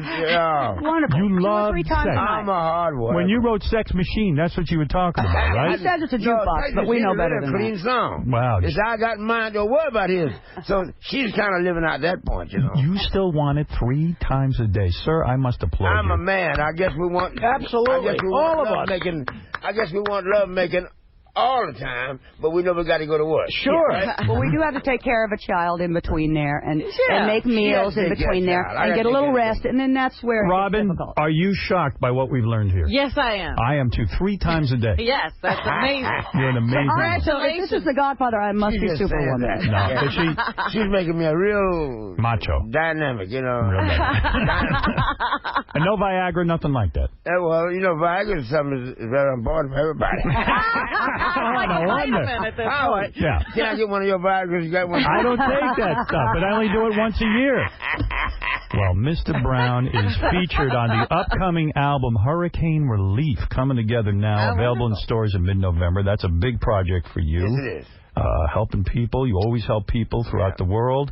And Mr. Brown is also featured on the Black Eyed Peas song "They Don't Want Music," available in stores now. That's right. A lot of these young punks now, they're starting to understand your importance in the music industry. They now understand. Paying you respect. Paying you respect. They don't want music. All they want is bum, bum, bum. Exactly. And that's bad. Right. And I tell you, but what we want is plenty of Howard Stern. Well, you're the I want best. Howard Stern as long as I'm around in the world. Well, I want him to leave me. I want to live 200 years, and I wish he lived 200 years minus 1 day. Right. Well, you know, we have a Sirius Radio hookup because we've been to Sirius Radio a few times. Yes. And we haven't hooked it up, but me and my husband decided we're going to hook it up now because you're going to be up there. That is the biggest honor, to know that you will be listening. That's right. Whatever you do, I'll listen to. Thank you. Thank you. I do appreciate go, that's that. where the people are going. Yeah, of course. and you know, Mr. Brown, I was going to ask you one serious question about life. I understand you are one of the biggest defenders of Michael Jackson. I was wondering if you would ever allow one of your children to sleep your son. At Neverland, would you? Well, you know what? I guess I would. You would? You'd send your son to Tommy Neverland? Ray, would you allow your child? No, not supervised by heavy military armed guards. Probably not. No. Right. No, I wouldn't. I don't even think Mr. Brown would sleep at Neverland. I would sleep at Neverland. I think that. You do love Michael. I think you put a lot of pressure on that kid. Right. So much pressure, and when you don't want to go out, you know, there's a lot of things happen on the inside. When you don't want to go out because you can't, you can't go nowhere. I feel very sorry for him. I love him very, very much. I remember when he was a little boy because he started kind of coming around with, me. He danced just like you, yeah. And everybody dances like you now. Everybody copies you. Not me. I can't do it. Everyone copies James Brown. Let's be honest. Name the people. Usher, all of these guys, rip-offs. Usher, Schmusher. Phony, schmony. One thing we got to do, we've got to forgive people. That's right. We've got to. I'm learning that. We can't play God. I can, but you can't. I understand. Okay. Mr. James Brown, the godfather of soul. Tommy Ray, I love having you two here. And thank you for being part of the last 20 years of these broadcasts. And we will get the album, the Hurricane Relief album, and also we're going to look for that Black Eyed Peas song and anything that you do. The song is called They Don't Want Music, featuring James Brown, available in stores now. And we'll be back right after these words. Thank you. We love you. God bless. Get up, get on up, get up, get up.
bound surprise. Here's a programming note for television. HBO is coming out with a vampire show, which I think is cool because it's HBO and they can do edgy stuff, but I'm not sure I get this. It's called The Southern Vampire, and it's put out by the same guys who do 6 Feet Under. The vampire story says here, the vampires have revealed their existence to the general population following the invention of synthetic blood. No longer needing human blood to sustain themselves, they become a recognized part of society. So, if the vampires are nice, and they're a part of society, and they drink synthetic blood, where's the... Why do you want to watch them? Yeah, I mean, maybe it's a good show, but I just don't get the pitch. They describe the series as terrifying as it is hilarious. But if they're not biting people, what's terrifying? And I don't like hilarious vampires. I like terrifying vampires. Yeah, they shouldn't be funny at all. Yeah. I'm a Nosferatu guy. Is it terrifying or hilarious? Pick one. Yeah. I don't want terrifying mixed with hilarious. No. I smell so bad. What is going on over there? I switched deodorants. I read that guy Kevin Trudeau's book. Yeah. And when I was up at 2 o'clock in the morning, I was watching some sort of QVC infomercial with him, and he scares the bejesus out of you. You know, about all that natural health stuff. Mm-hmm. So, when reading his book, it said don't use deodorants with aluminum in them, and all of them have aluminum. That's why you get that white chalky crap all over your underarm. So Laura found me this deodorant that's totally organic, no aluminum, and I like it, but this ain't my normal smell, man. It probably lasts like 10 minutes, and then it's done. I sound like that guy in Blue Velvet. Oh, Mommy. Oh, it's stinky. Oh, man. I don't care. I'm not going back to the aluminum stuff. Oh, yeah, go back to the Think of the people around you. I don't want to get cancer of the lymph nodes underneath my armpit, which what this guy's going to say I'm going to get. I bet by now you've developed a little bit of, little cancer? No, I mean, like an immunity. You're immune to it, yeah. No, I want to live longer and stinkier. Yeah. Sweet. So now are you going to be afraid to be near people? You got a lot of stuff going on, right? Yeah, I don't care. Let them smell me. All right, Rob, what's in the news, please? I hope that doesn't make the piece. He smelled very bad. Howard Stern smells. It's time for Robin's News. It's time for Robin's News. It's Robin's News. I certainly wish that we could get a hold of the tape of Christian Slater on top of Paris Hilton's friend's roof. Yeah, I just read about that. That's awesome. Yeah. There's an argument as to whether he was tasered off the roof, but I want to bet that he was. What happened? What's the story? I don't even know. He's at a party, and I guess had a bit of a good time. They say he was boozed up, and he wound up on the roof. Wow. And so I guess the cops were called to try to get him down, and he was belligerent and resistant, and they say maybe the cops tasered him, and then he fell into the bushes. You know what's weird about Christian Slater? I've met this guy maybe 10 or 11 times, and I've had conversation with him. I don't mean on the radio. I mean off the radio. Yes. And he seems like a really reasonable, thoughtful guy. Yeah. And then you read about this behavior. He's on a roof, and cops are called, and what is it? Why were the cops called? It was Paris Hilton's roof? No, it was a friend of hers. It was like in the neighborhood or something, but oh, my God. Paris was at the party. Yeah, but, I mean, what was he doing on the roof? Was he wasted? Yeah. Okay, and then the cops had to come and push him off the roof? Well, I guess, it must have been a loud party. Neighbors complain. Yeah. And they see Christian Slater standing on the roof when they arrive. People talk about me. I've never been this out of control where I'm on a roof. I mean, you probably have, Artie. Well, yeah, you've seen it. Yeah. I've seen Artie even wheeled around in Vegas in a wheelchair. I mean, if there was a roof around, I would have been on the roof. You would have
Yes, John Boy.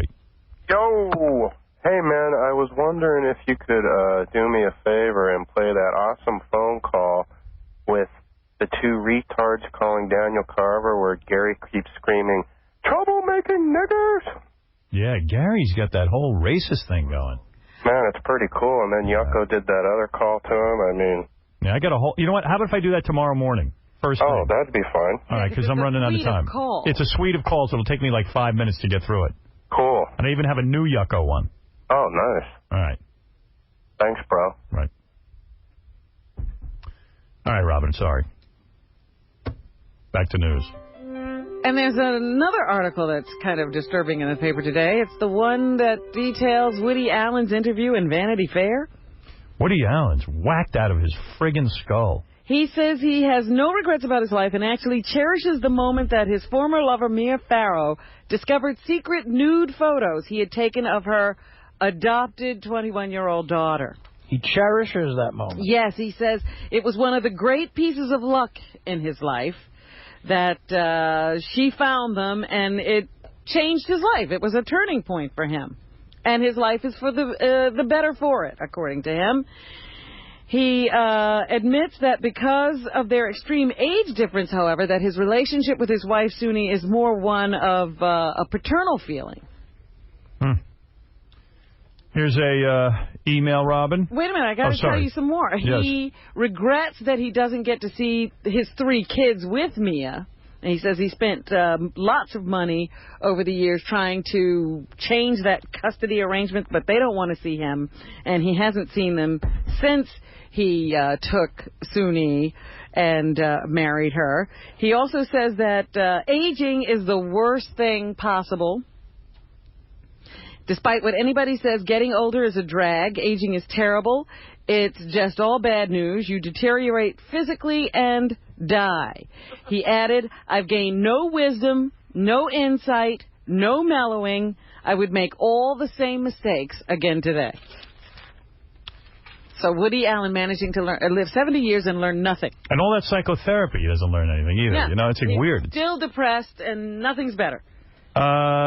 Some people writing email, random thoughts. Very curious to know when the 60-minute segment will air. Does anyone know? And I do know those dates, actually. Oh, you do? Because people have been asking me. Well, I know. I've heard 2 different dates. Oh.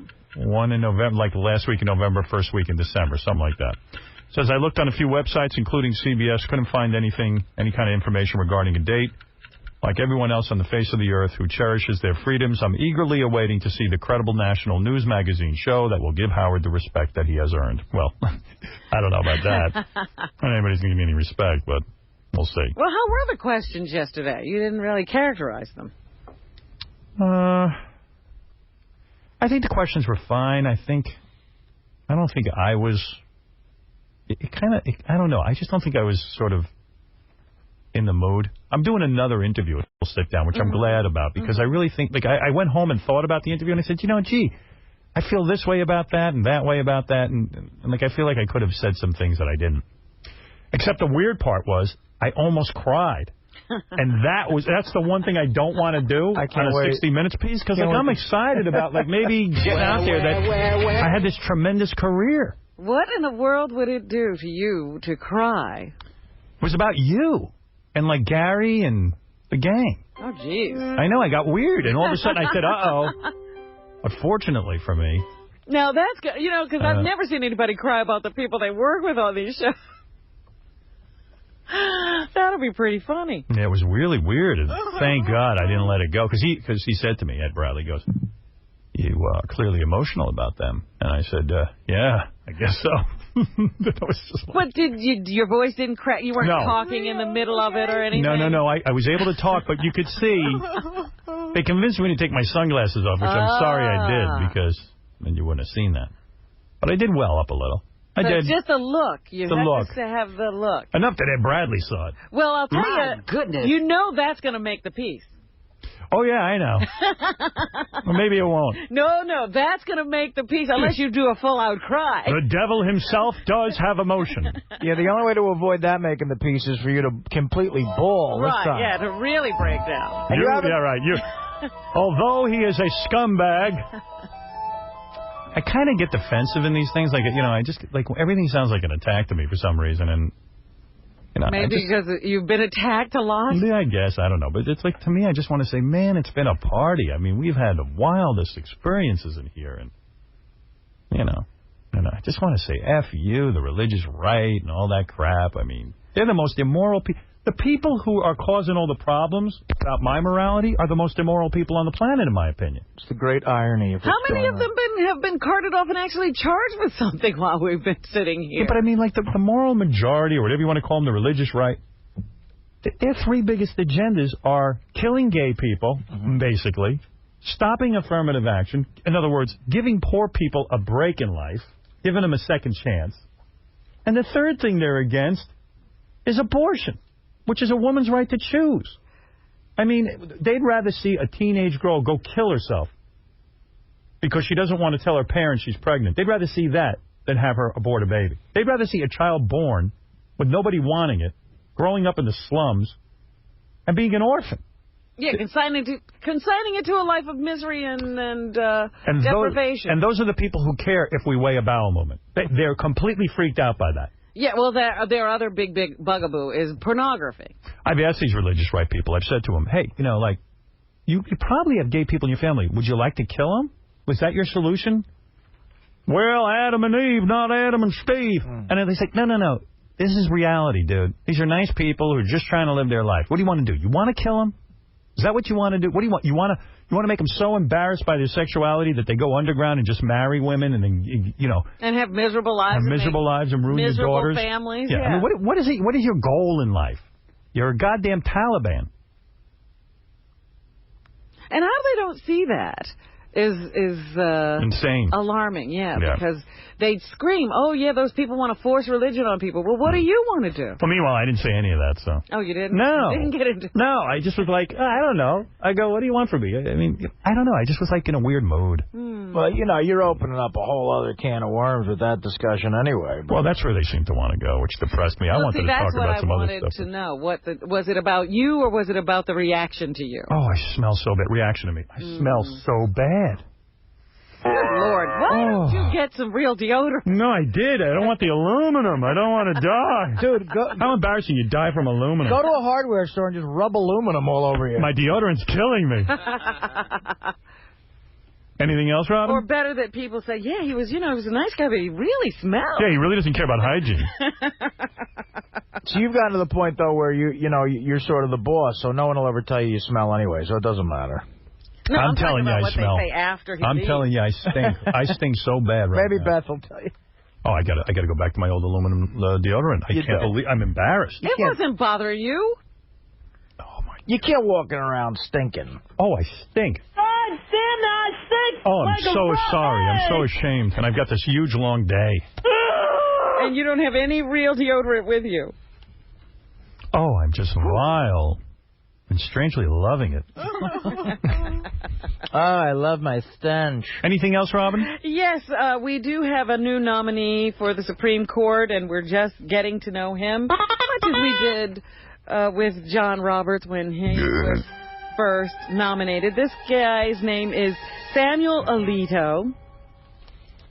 They are characterizing him as fair, civil, and a nice guy, a good family man. I'm reading about him. He never missed any of the Little League games. He was a coach. Even though his daughter was in swim meets and he never missed a swim meet, he would always bring his briefcase so that he could work between meets. Say you had a three-way with two black chicks? No. No? Oh. Good family man. He says the greatest things that have ever happened to him in his life is marrying his lawyer wife. And what's this got to do with the law, though? Having his 2 children. Mm-hmm. Yeah, I've done all that, too, so what big deal? What's that got to do with the law? He has a plaque in his yard that says, L'amour grandit ici. Oh, he likes the French, huh? Which means love grows here. And his mom announces in the paper. Oh, he calls his mother every day and goes over there a couple of times a week. I just want to know if he's going to protect our right to abortion. No, he's not. Okay. Senate Majority Leader Bill Frist said they are committed to giving him a fair hearing in the Senate, and he first noted that Alito had said in his Princeton University yearbook he wanted to sit on the Supreme Court. In that yearbook, it says, the last two sentences, Sam intends to go to law school and eventually warm a seat on the Supreme Court. Funny, that's what it says in my yearbook. God, I went horribly wrong. This is a guy who knew what he wanted to do, and he went right for it.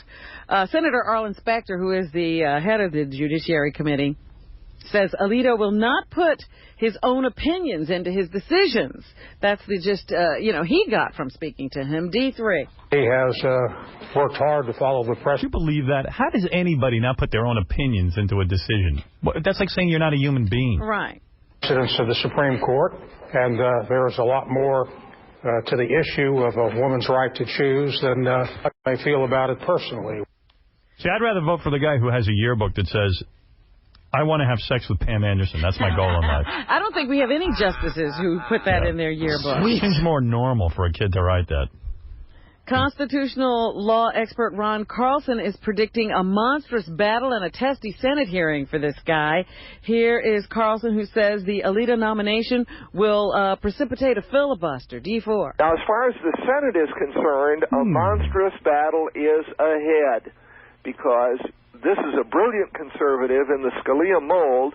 It will change the direction of the court, and not merely change it, it will change it with great impact. Well, this is what Bush needed to do. This is the people who got him elected are these, these far right-wing maniacs whose only goal in life is to make sure that women don't have the right to choose. And he has to bow to them. They put him in office. And he needs to get their approval, these senators and Congress people. He needs to get their approval. Well, it's more the voters, and these Congress people will have to deal with what the president has brought. That's very true. So, who the hell knows, man? It's going to be wild. It's going to be friggin' wild. Randy, what do you want to say to us? Is this Randy? Hi.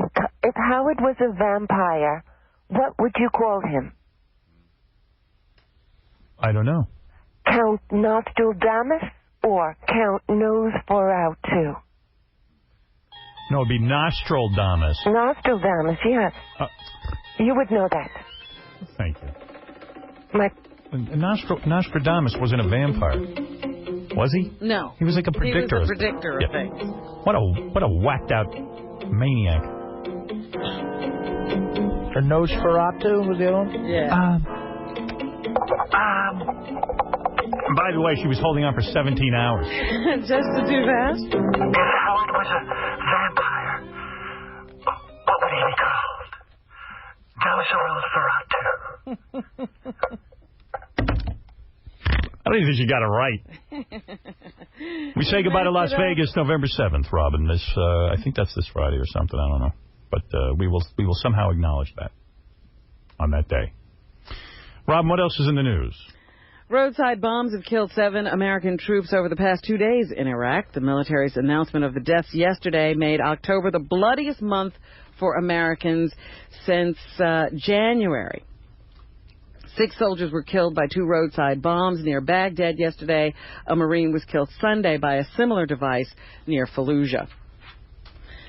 A veteran diplomat at the heart of the CIA leak investigation says he takes no pleasure in the indictment of a key White House official. Joseph Wilson is married to veteran CIA operative Valerie Plame, whose identity was illegally leaked after Wilson publicly challenged assumptions that led the U.S. into the Iraqi war.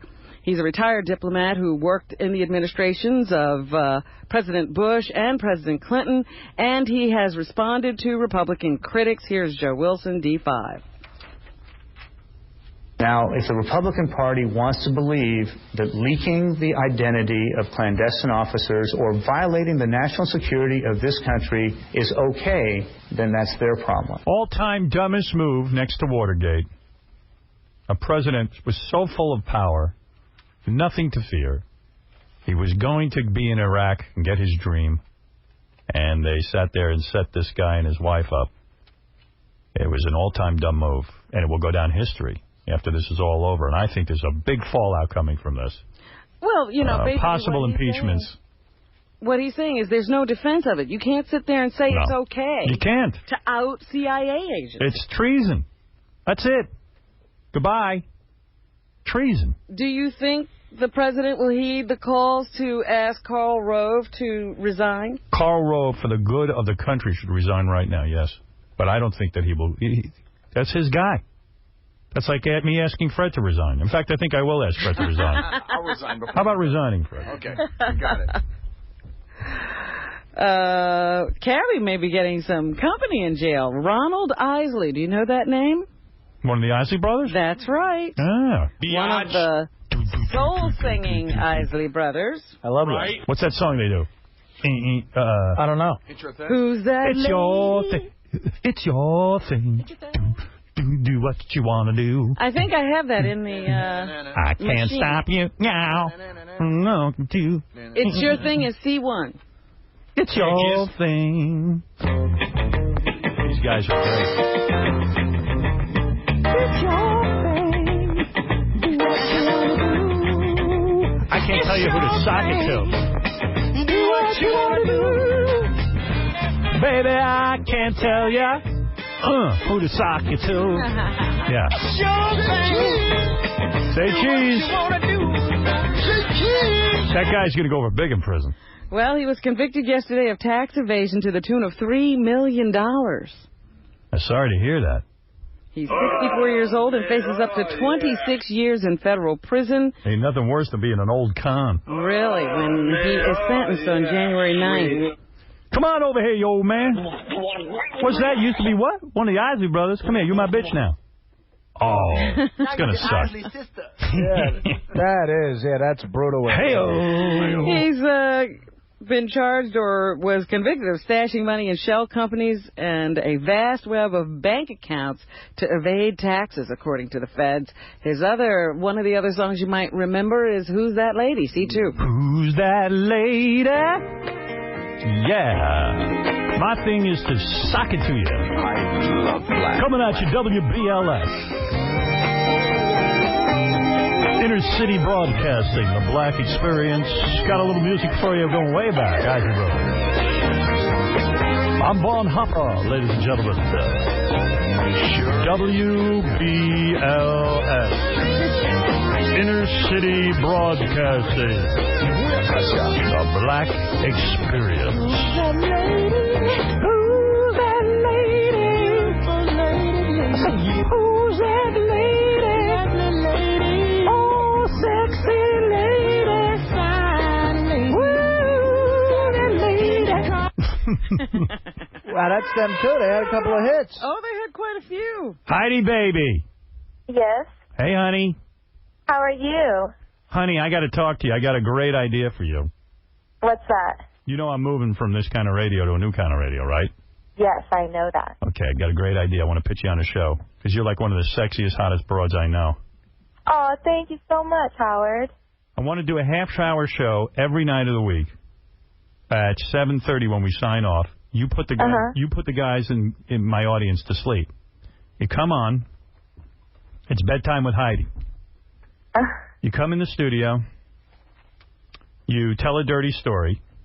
Then you take some phone calls from people, like one or two guys a night, or maybe even girls, and you have phone sex with them. And then and you tell them at the top of each show, boys and girls, get your tissues ready. It's time for us to pull off our pants and go to sleep. And I'm going to do some sexy stories so you can pleasure yourself. And it's Heidi's. That sounds like a fun idea. Wouldn't that be great? Mm-hmm. How soon can you start? Don't you go start in January? Yeah, but can't you start now? Oh, start talking dirty right now? Start telling dirty stories, put people to sleep right now? Well, yeah. I mean, go on the radio, on the other kind of radio, and start doing that show. Oh, just go ahead and start without you? Yeah, I mean, yeah. I'm having a hard time explaining that. Yeah, you Heidi. want her to do a shift and start now. Do your own show. Yeah, we want you to start tomorrow night if you could. We want you to start tomorrow night. Okay, we'll have someone call me. I will. All right, we're going to call you, okay? Okay. This chick's pictures are up on the website. She's smoking hot. She really is. I found the You picture. know what, Howard? What?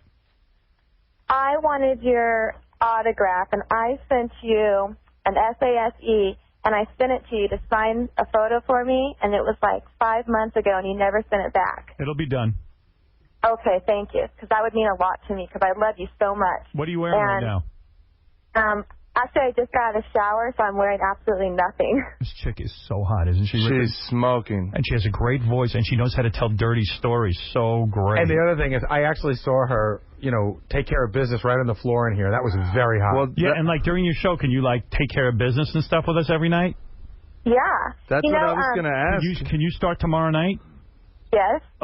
Can we do like a webcam with her where we can watch her like sign into your site and while we're listening? No. It's going to go on demand. Oh, awesome. Yeah. Heidi. Huh. All right, here's how you do the show. You ready? I'm going to lay it all out for you. Okay. You come in.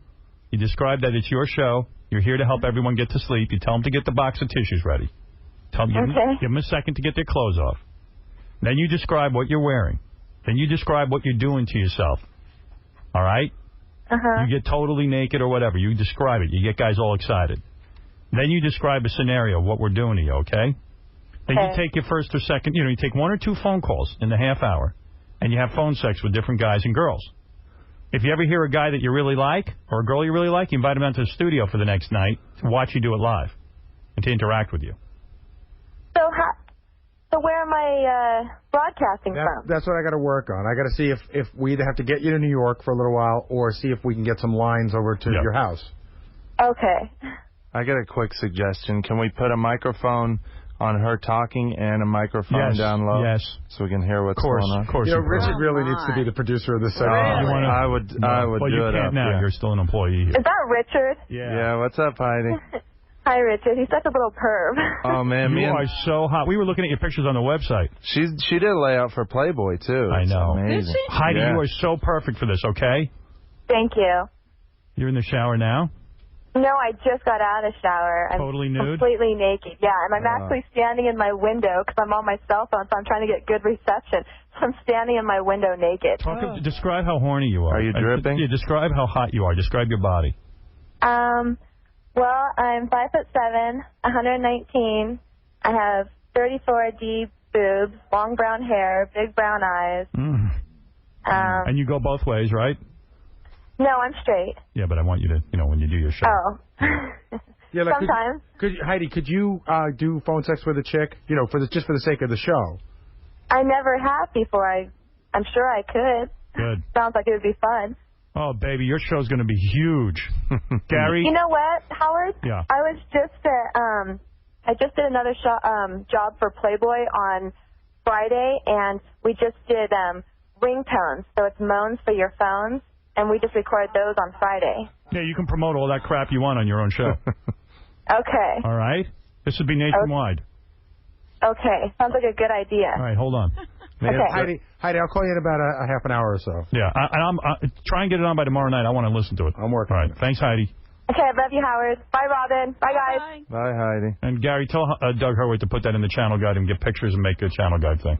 Me and Sal did prank calls with her where she was talking dirty and our heads were spinning afterwards. Oh, she's hot. Hey there. Oh, I didn't see you there.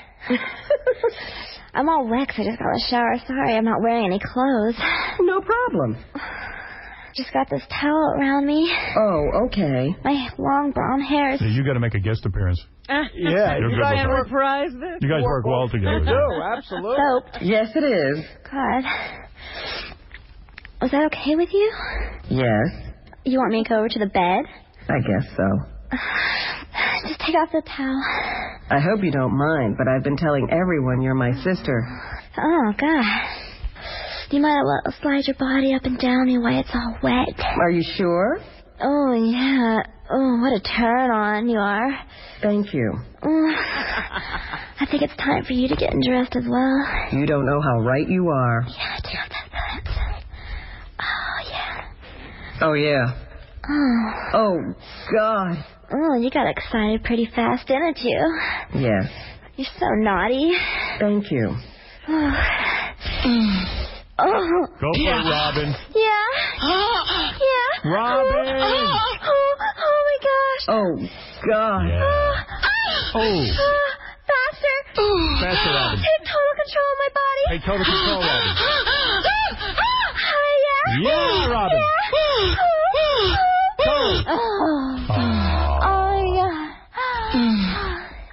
I would ask if you were ready for round 2, but I can tell that you're tired. Oh, okay. Thank you. You're so formal. I know. It's very buttoned up. I was in the room and you ignored me. Yeah, Doug. Doug Goodstein, executive producer of On Demand Howard Stern. The flagship show of Howard Stern On Demand. There it is. Yeah. That's outrageous. She's off the phone, but I wanted to see if she needed any visual props or anything. Well, you work it out with her and then put it on demand. Yeah, definitely. All right, good. Want to encourage her to be completely naked for the entire show. Okay, Dougie. That'd be great. All right. I'll see you. A hit show has already been formed for On Demand. Well, I was going to say, Doug could produce this segment pretty well, too. Yeah. Anyway, anything else, Robin? Yes, they now are saying that women in their 20s are going to, on average, live to well into their 90s and maybe even see triple digits in age because they take care of themselves so well.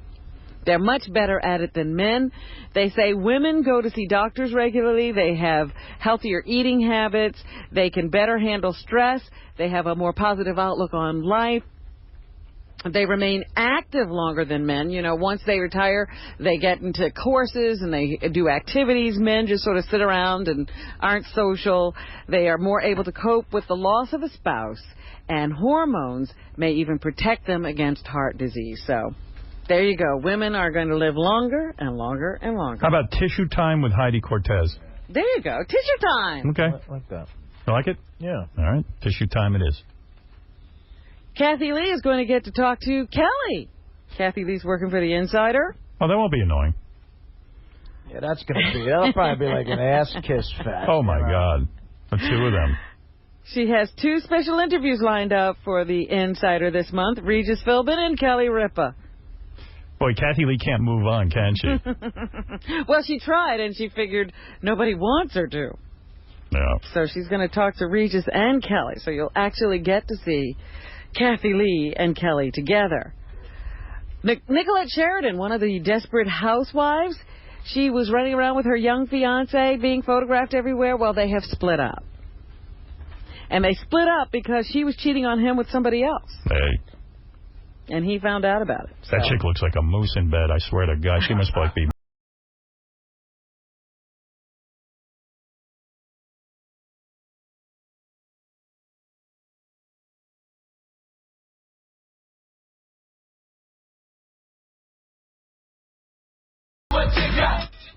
Oh, and by the way, I saw that Janet Jackson video. It certainly looks like her. It does. Angelina Jolie has told People magazine that she's planning on adopting another child. Ugh. Wow. You know, man, I kind of dig her now because, like, you know, I remember when she was just, like, kind of slutty and with Billy Bob and Vials of Blood and making out with her brother. Boy, talk about an image change. She's, I mean... You got to admit, she's rescuing a bunch of these Asian-type children and bringing them to this country and giving them a good life. She's got one Asian and one African. She's not limiting herself. I mean, you got to hand it to her. That's way more giving than I could be as a human being. But you wonder, did some PR guy haul her into a room and say, listen, honey, you're making out with your brother. You got major problems. You want to get this career back on track. You're fighting with your kooky father, John Voight. You got Vials of Blood. You got to lose Billy Bob, clean up your slut act, stop making out with your brother, and go adopt some Africans. Do you think she's not into it at all and she's just doing this for show? Yeah. Oh, my goodness. Did you think Joan Crawford did that? Didn't she adopt a bunch of kids and then beat them with hangers? Wouldn't that be great? Like, if they find out she's beating these kids with hangers. I like the old Angelina. You like the one that was out of control? Yeah. The one who was like, man, she must be up for anything. The blood vial, She says it's a very special thing. Now she's at the UN. She's saving children. I know. Yeah, she's traveling around with a doctor. She's got a British accent. I would like to thank peoples of the world. Yeah.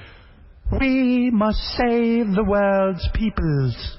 There's something about making a choice, waking up and traveling somewhere and finding your family, she says. Mr. and Mrs. Ambassadors of the UN, I stand here before you today proud to be Angelina Jolie. Meanwhile, some African guy saying, hey, isn't that slut that was making out with her brother? Wearing vials of blood? She's teaming up with somebody named Dr. Jane Aronson to build a pediatric AIDS center in Ethiopia as well. I personally am not willing to wait any longer for action by the United States or any government while children are suffering and dying, is what she says. Yeah, I mean, like all of a sudden, hey, wait a second, hey, brother, we're here at the UN. Ain't that girl who was making out with her brother? I mean, now she's saving Africa and Asia? What the African ambassador is saying is, isn't that the slut who was running around?